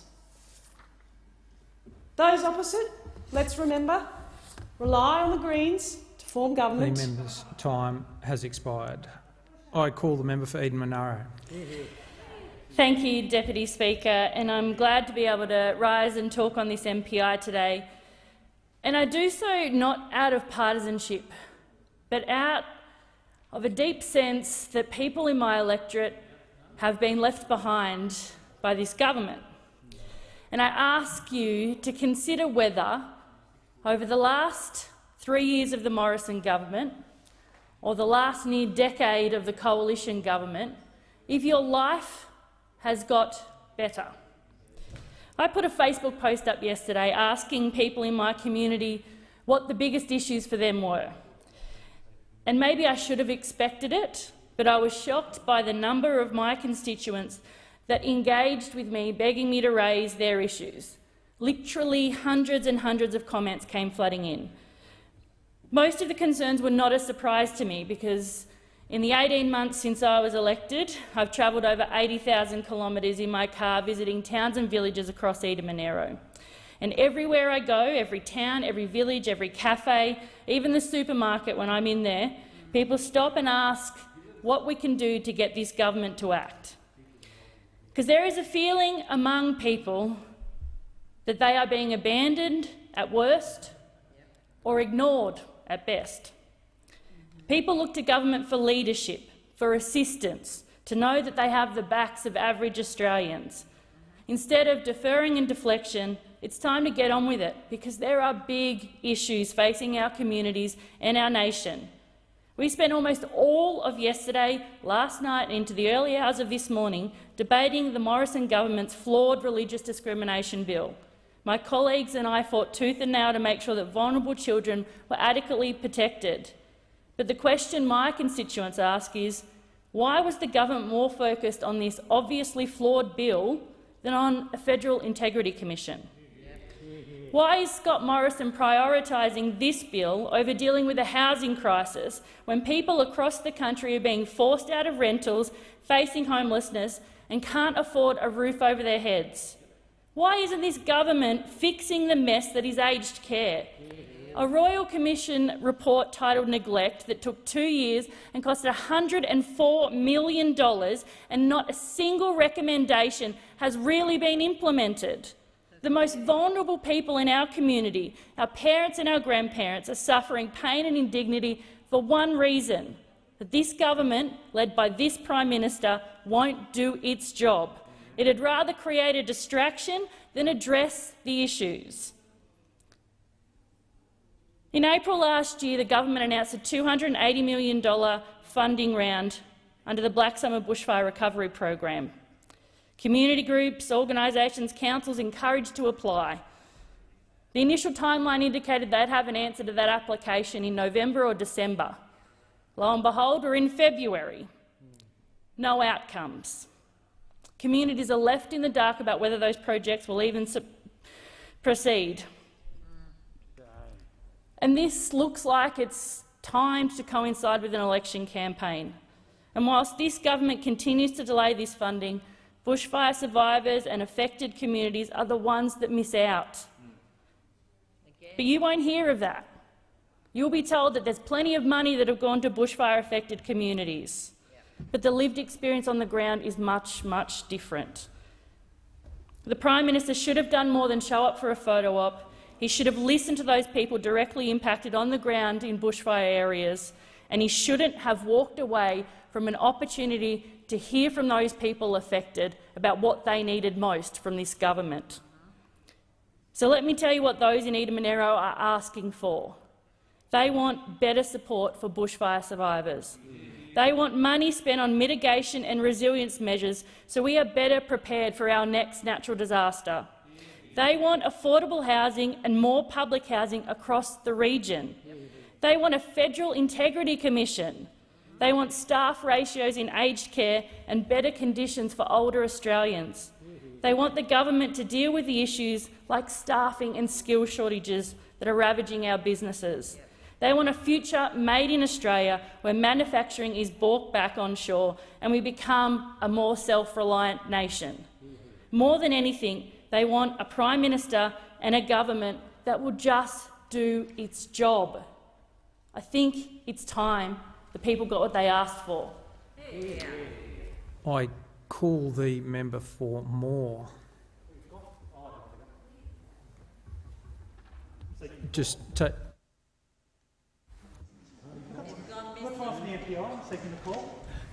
It'll just assist the House by taking a seat. There's a technical issue going on here.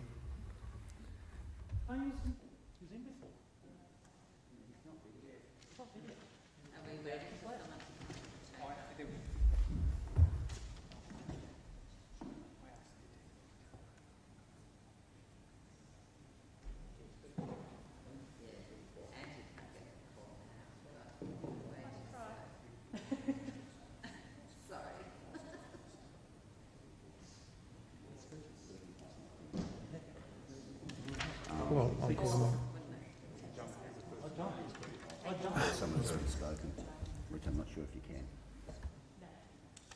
The member for Moore has the call.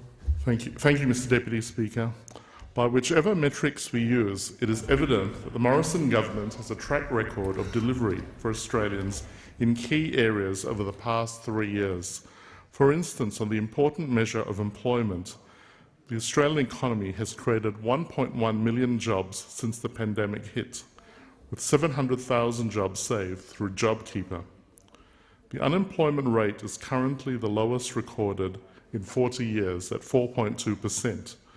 The Morrison government has introduced a series of legislated tax cuts, with 11.5 million Australians benefiting from tax relief.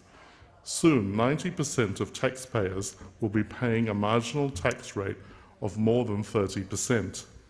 In terms of pandemic preparedness, more than 93% of Australians have been protected with vaccines under our national immunisation program. The time for the discussion has concluded.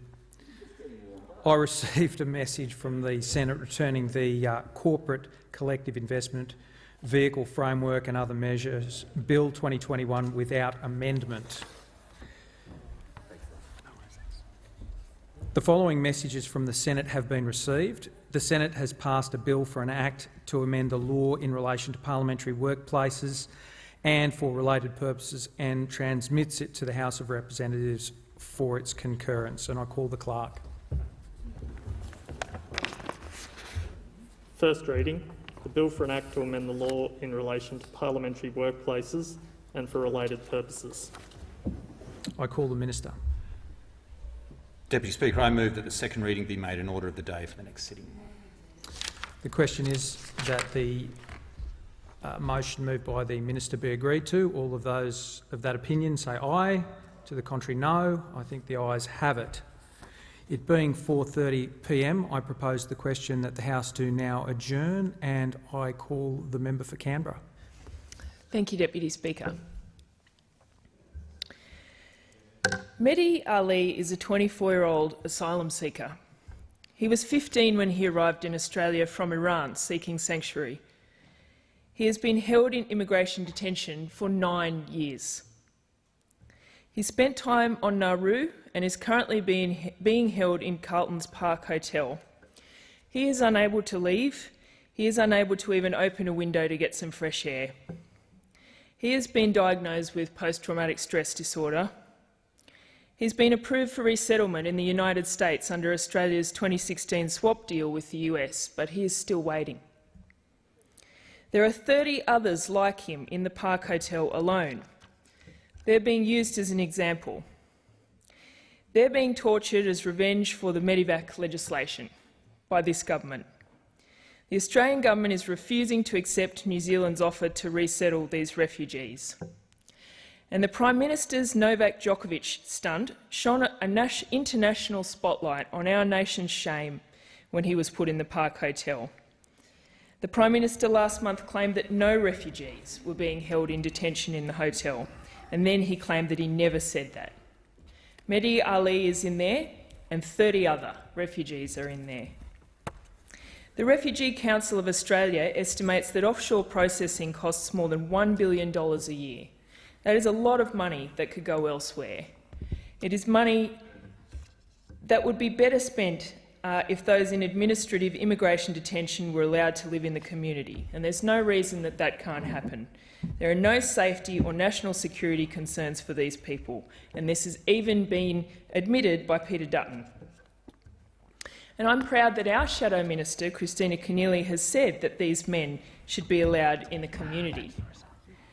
I am proud that in our platform, Labor has pledged to end the outrageous temporary protection visas and safe haven enterprise visas. And I'm proud that our party platform is committed to ending the practice of indefinite detention, a practice which is illegal under international law. And I'm proud that Labor has called on the Morrison government to increase the number of refugees taken from Afghanistan and called on him to say what number of people he would bring in. The Morrison government has abandoned thousands of Afghan interpreters and others who risked their lives to help Australian soldiers. They're now facing Taliban reprisal after coalition forces pulled out of Afghanistan. 4,168 people were evacuated at the last minute from Kabul, and Labor thanks the brave men and women of the ADF for their heroic efforts. But they and the people of Afghanistan have been let down by this government. The Department of Home Affairs received more than 32,500 applications for the humanitarian program from Afghan nationals on behalf of more than 145,000 individuals. The government then waited months before committing to actual number of humanitarian places. A Senate report last month found the government's behaviour to be dishonourable, and the report said that we asked these people to stand in harm's way with Australian personnel. We have left them standing in harm's way. Minister Hawke only acted after seeing this scathing report. Reverend Tim Costello has said that the response was mean and tricky and a fig leaf to disguise the government's total failure. Even those that make it to Australia face new arbitrary challenges. Protesters outside Parliament House this week drew attention to the approximately 5,000 people from Afghanistan living in Australia, living in limbo on cruel temporary protection visas. Some have been living here for over a decade but have no adequate pathway of permanently resettling in Australia. The visas mean they are unable to sponsor their family members stuck in Afghanistan. Deputy Speaker, there is nothing temporary about the situation in Afghanistan. And I call on the government to let these people stay here. Let them have some permanency in their lives. Let us welcome these people to Australia. The Biloela family is another example of this government's cruelty towards refugees, and I'm proud that Labor has stood up for this family from day one, and that under a Labor government, this family would be enjoying their lives in Biloela where the community wants them, and that so many of my colleagues have called for this. Thank you, Speaker. The question is that the House do now adjourn. I give the call to the member for Bowman. Speaker, thank you. All of us return to our states tonight, and me to Queensland, a state that still has emergency powers that were introduced mid-December and extend to April. And I make an appeal to leaders around the country that, with Omicron having peaked and now declining in daily cases, that we review the need for these emergency powers. Emergency powers are easy to introduce. They don't take long. The laws are drafted. You simply insert a date and get parliamentary agreement. But I've argued that the state LNP was quite right in being cautious and using emergency powers as a last resort. What we've learned from COVID, of course, is it's highly disruptive, and for some of us more than others. This has been a 2-year journey, and the word unprecedented completely overused. But both sides of this chamber, Speaker, have dealt with these shocks, and I remember the management of the GFC also setting us challenges we'd never seen previously. And Australia is recognised as having handled these shocks remarkably well. But as I go around the states, that element of freedom that we bestowed upon jurisdictions in the guise of national cabinet worked for us in that first 12 months, but obviously became frayed after that. There were significant areas of overlap, but also gap. And if we look at the individual policies and compare states, one wonders if there's only one body of science, Speaker, how there can be so many varying responses. And in that category, I'll put mandates. Mandates need to have a scientific basis because fundamentally vaccination itself lies at the heart of scientific evidence. But to see states dreaming up and fabricating mandates for potentially political purposes, I think is deeply concerning. If mandates differ between jurisdictions, Speaker, it can only be for political reasons. There's only one science. And Lancet said very clearly in an opinion piece, this is not an epidemic of the unvaccinated. And I differ from most of my medical colleagues, Speaker, because I don't believe in ostracising, humiliating, shaming or attacking people that don't have faith in a vaccine. I know the only way forward is to educate, politely and patiently. Australia now leads the world, the top handful of fully vaccinated proportions, and we don't need to go to these extra measures to corner, compel, threaten and sack people for those extra few people to get the jab. And when you talk to those that are running the vaccine hubs now, they'll often say to people coming in for their boosters, thank you so much for coming in willingly, because all I've seen during this period of mandate are people doing it resentfully and regrettably, and often just to keep their employment. Speaker, we don't have to be that way. We can get through COVID by positively encouraging a public health message and respecting that some people just aren't going to accept it, be it level of education, awareness, understanding, be it listening to YouTube videos and following Facebook pages. I mean, this is the modern challenge of media. And to those that were in the rallies, for those that have come down, protested against the mandates, each of you are citizens worthy of an opinion, while I don't necessarily share your point of view. What we shouldn't be doing is humiliating, cornering, and leading ourselves into a situation where good people, Speaker, have been sacked from their employment by virtue signalling companies, travel agency companies that sack someone who works at home on a computer taking bookings for no good reason. We have a very, very robust AHPPC system, advised by the best in the country at ATAGI. And as the Chair of Employment, Education and Training, I was deeply concerned, as was my Deputy Chair, about the impact of COVID on the work of Fair Work. And we dug more deeply into this situation to look at what the implications were. Too many Australians have lost loved ones to COVID, but too many more, for no good reason, have lost their jobs in Queensland. The emergency powers have to come to an end. Whatever the mandate was set out to achieve, it got that extra blip of vaccination in December. And I urge the Queensland Premier, we will get through COVID. We can do it without mandates and without sacking people. We can do it without turning baristas and waiters into policemen at the doors of restaurants. No, this is not the most important thing in beating COVID. It's working in unison and making sure that mandates, if ever used, are a last resort. The question is that the House do now adjourn, and I give the call to the member for Blair. Thank you, Mr Speaker. Veterans are waiting too long for assistance and have been let down by this Morrison-Joyce government. Claims processing with the Department of Veterans Affairs is far too slow, and the department needs more staff to process a growing backlog of claims. And I'm glad the minister is sitting opposite. The so-called funding boost to help DVA speed up claims announced in the budget was a temporary 2-year funding increase. It was a political fix to help the government get through to the next election. It's gotten so bad that the government's own MPs can't ignore the crisis any longer. The LNP member for Herbert called out his own government for failing veterans and their families, as reported in the Australian newspaper on the 11th of January this year.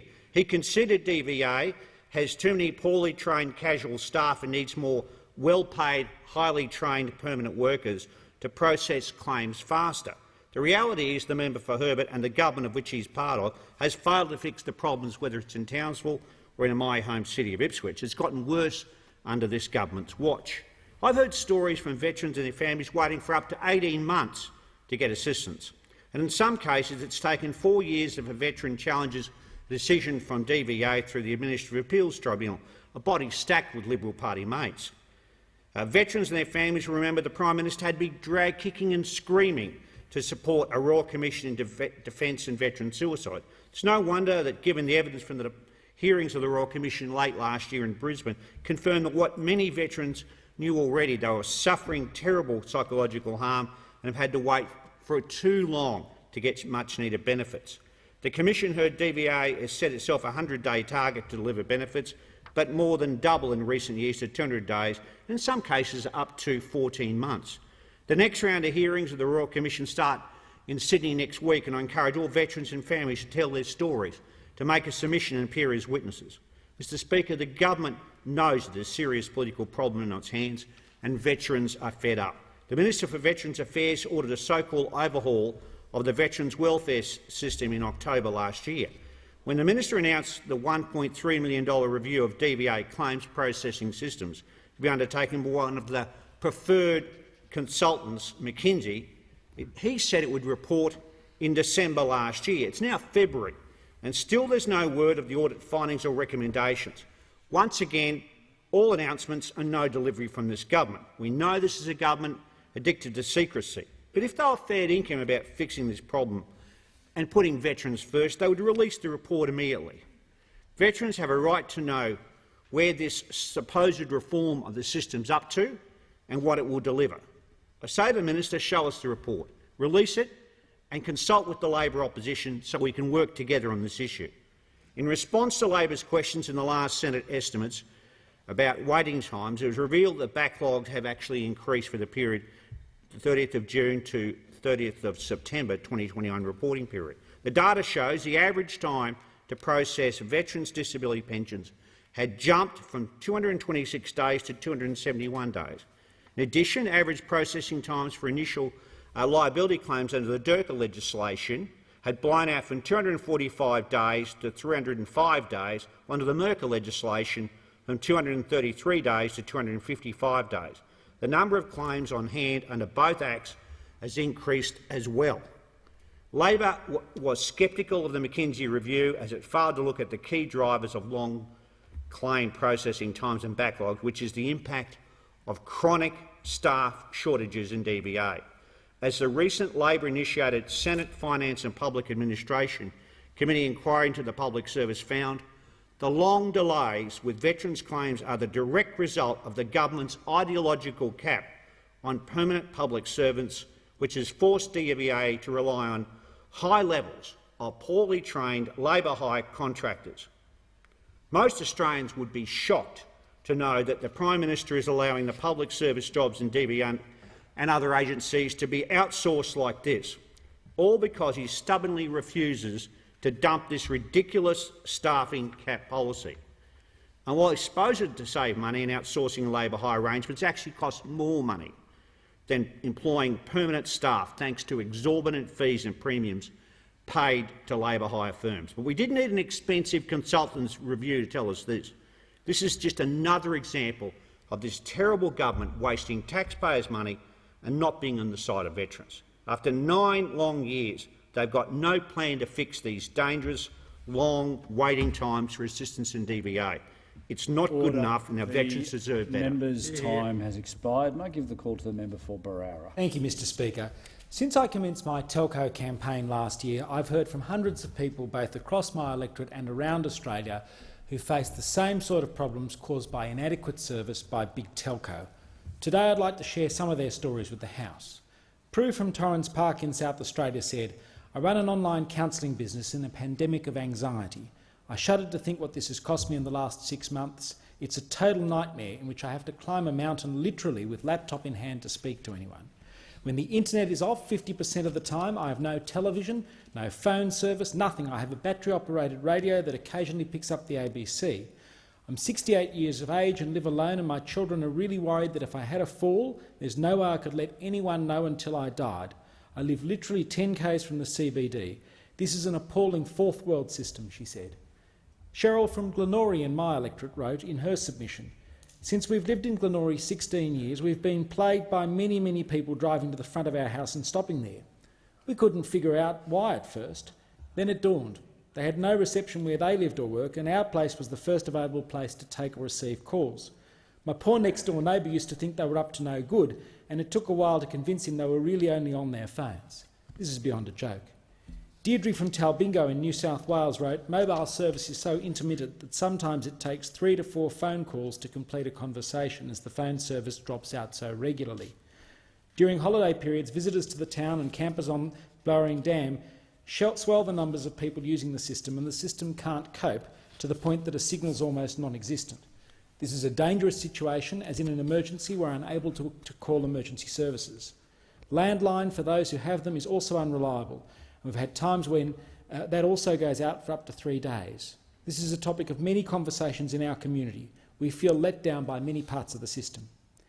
Urumgard from Lake Cat-Eye said, "My husband has several serious health problems. When he suffered a very severe heart attack a few years back, the paramedics were unable to get in touch with the hospital for approval of an urgent procedure. He only survived due to the extraordinary effort by one of the paramedics performing CPR all the way to the hospital. There are frequent interruptions to our electricity supply, which means we and our neighbours are left without a landline as well, and therefore have no access to emergency help during that time. Our internet connection is the old-fashioned copper kind, although the myriad of new estates being built all around us have both access to proper mobile reception and fibre technology internet to their houses. I find it hard to understand why Telstra is allowed to extract money from us for a service which does not deliver." Well, Imgarad, I've got to say I'm with you 100%. Bernadette from Bellbrook in New South Wales wrote, "In 2019, we had an emergency warning for the Carrai fire. We lost all power at approximately 2 p.m. on Friday the 8th of November, which meant all our landlines and satellite NBN went down. We then had patchy mobile reception until 11 p.m, when the nearest Telstra tower was damaged by fire. From that point on, we had no access to any telecommunications. This meant our only connection to the outside world was via the battery-operated transistor radio, so we tuned into ABC Mid-North Coast, which was frustrating as the updates being announced were different to what we could see on the ground, and we had no way of letting anyone know. After 24 hours, what soon became infuriating was the constant announcement on the radio to refer to the RFS Fires Near Me app or the RFS website, which was impossible without either mobile reception or NBN internet. Simply referring us to a website, hotline or app is not going to work. This inaction from the big telcos is putting the lives of Australians at risk." Mark from Moggle near Brisbane wrote, "Since moving to my new home, I've had no service with Telstra. I've contacted them on numerous occasions, which has resulted in a $50 credit card and a quote for over $2,000 to install a 4G repeater and antenna, as there are no plans for Telstra to invest in additional infrastructure in our suburb. The quoted price is the equivalent of over 3 years of my plan costs. I work from home full-time and I'm unable to be contacted much of the time. I end up receiving missed calls often hours later and need to stand outside to return calls, mean I can't work on my computer at the same time, which is completely impractical. These stories and so many more indicate why we need urgent telco reform in this country. In the peri-urban areas of Australia, in the regions and in remote Australia, telecommunications should be a service Australians can rely on. But big telco seems to be alone in the service providers that provide services to Australians in taking money from Australians and failing to deliver a service again and again and again. This is why I've been working hard with colleagues on seeking to reform telecommunications, and it's a campaign I'm not going to give up on. The question is that the House do now adjourn, and I give the call to the member for Whitlam. Thanks, Speaker. It's my great honour to deliver a short eulogy to my friend, mentor and local legend, Fred Moore. Fred was born in September in 1922, just outside of Cobar. His dad was an underground miner and their family worked in the mines throughout New South Wales for many generations. Fred abhorred racism in all its forms, and this was probably born of his experience playing with the local Aboriginal kids in his neighbourhood. They were amongst his best friends. During the Depression, as the mines closed, Fred's family moved to Lithgow, where his dad worked as a miner in the coal mines in that town. He was 9 years old when he witnessed the clashes between the fascist New Guard and the trade unionists on May Day in 1932, a forming experience. The poor health and safety in the mines of those years meant that at an early age, Fred's dad was a dusted miner, and they had to move to the inner city so he could be close to the specialist medical treatment that was available to help his silicosis. He was the very opposite of a one-dimensional man. He was a talented boxer and a gifted musician. He mastered the harmonica like a virtuoso, and even into his 90s he could be called upon to play the Internationale on the harmonica. He even had the honour of performing live on national television on Andrew Denton's Enough Rope program. 70 years ago, Fred met his wife May, and they were, in every sense of the word, a family, a partnership, both in the home and outside. They moved to their new home in Dapto, on the very edge of the world-famous Dapto Greyhound track. They lived in that same home, a modest fibro home, until Fred passed away a few weeks ago. They had 5 wonderful daughters: Josephine, Colleen, Gail, Debbie and Susie, who for the last 10 years of Fred's life was his all-time companion and all-time carer. When he moved to Wollongong, he worked at the Nebo Colliery, which was owned by Australian Iron and Steel. It fed the steelworks at Port Kembla. He was a hard worker and well respected by his colleagues, and quickly rose to the rank of what I would call the local union delegate. The miners have got all sorts of names for these things.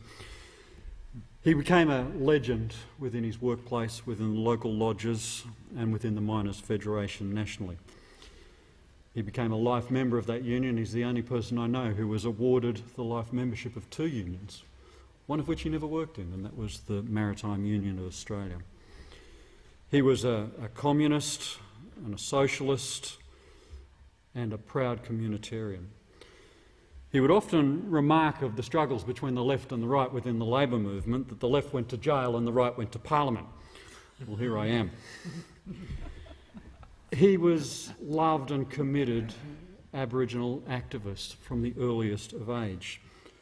He organised through the union movement for the industrial action of businesses that discriminated against Aboriginal people, local Aboriginal people, who wouldn't serve them or wouldn't let them try on dresses or clothes within the local stores. He was the driving force with the Aboriginal and Torres Strait Islander campaign on the South Coast for recognition and the right to vote. One of his greatest honours as a white man was to be initiated as an honorary elder in the Jeringas tribe. He was a feminist at home and beyond the home. He was only one of 2 people who was awarded honorary life membership of the Miners Women's Auxiliary, and he used to wear the badge with honour and called himself an honorary woman. He was an internationalist. He organised collections in his workplace for the for the African National Congress so that those workers could be funded in that country. Fred's spirit lives on, and we'll remember him every afternoon as that cool southerly blows across the thin plains of the Illawarra. He's gone, but he's not forgotten. He was my friend and my mentor, and a friend and mentor to so many. Vale, Fred, we love you. Yeah. The question is that the House do now adjourn, and I give the call to the member for Casey. Well, thank you very much, Mr Speaker. Knowing our history and handing it on from generation to generation is vital for our Australian democracy. And in that endeavour, it's hard to say nothing is more vital than preserving the critical historical material in our National Archives, so that it's accessible for Australians today and tomorrow and into the years beyond. This afternoon I want to praise an opinion piece written by former Prime Minister John Howard in 9 newspapers in mid-January. He welcomed the fact that there'd been a recent injection of nearly $68 million of funding to allow the archives to do really the emergency work and avoid a catastrophe with some of our key historical documents at risk of not being able to be preserved in a digital form into the future. He pointed out in that opinion piece that the National Archives of Australia truly fits the definition of a national treasure. The material contained in the archives is integral to the accurate understanding of our history as a nation. And that is so true. We want to teach history, but it's very important that we have the facts of our history so that Australians can understand where we've come from and where we're going, and so they can access this material and that it is never lost. This afternoon I want to argue for more funding for the National Archives, because the amount that's been provided, whilst welcome, will, as I said, get the archives through the immediate emergency. But as the Tune Review has found, far more money will be required into the future. This is no ordinary spending program, it's a bipartisan issue. The archives don't express a political opinion, as former Prime Minister Howard pointed out. They merely preserve the primary sources of what actually happened in our history, and preserving them is vital for us as a nation. So I am arguing for more funding for the archives, but I'm arguing for a bit more than that this afternoon, because additional funding can be seen as a cost, but it should be seen as an investment in our nation. So, as well as having the additional funding, I'm very keen that in the future, whether it's this parliament or the next, that we end the days of the National Archives coming to government at a time of crisis every 1 or 2 years, seeking money so that we don't face the situation where vital records are not preserved. There is an advisory council, which I know does a very good job and gives advice. The archives themselves appear before a Senate Estimates Committee, as you'd expect. What I'd like to see in terms of getting certainty and clarity around their funding for the future is for a joint parliamentary committee to be able to have the archives in regularly, understand what the needs are, put a bit of sunlight on the task at hand, create a bit more understanding of how important it is, and to be able to recommend that to government on a long-term basis of the sort of funding that's required.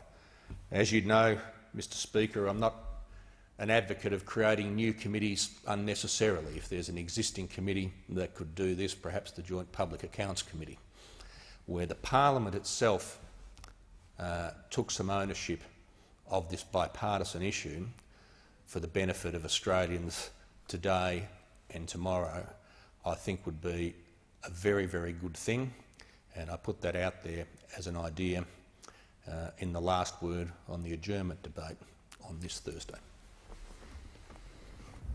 It being 5 p.m, I thank the member for Casey. The House stands adjourned until 10 a.m. next Monday.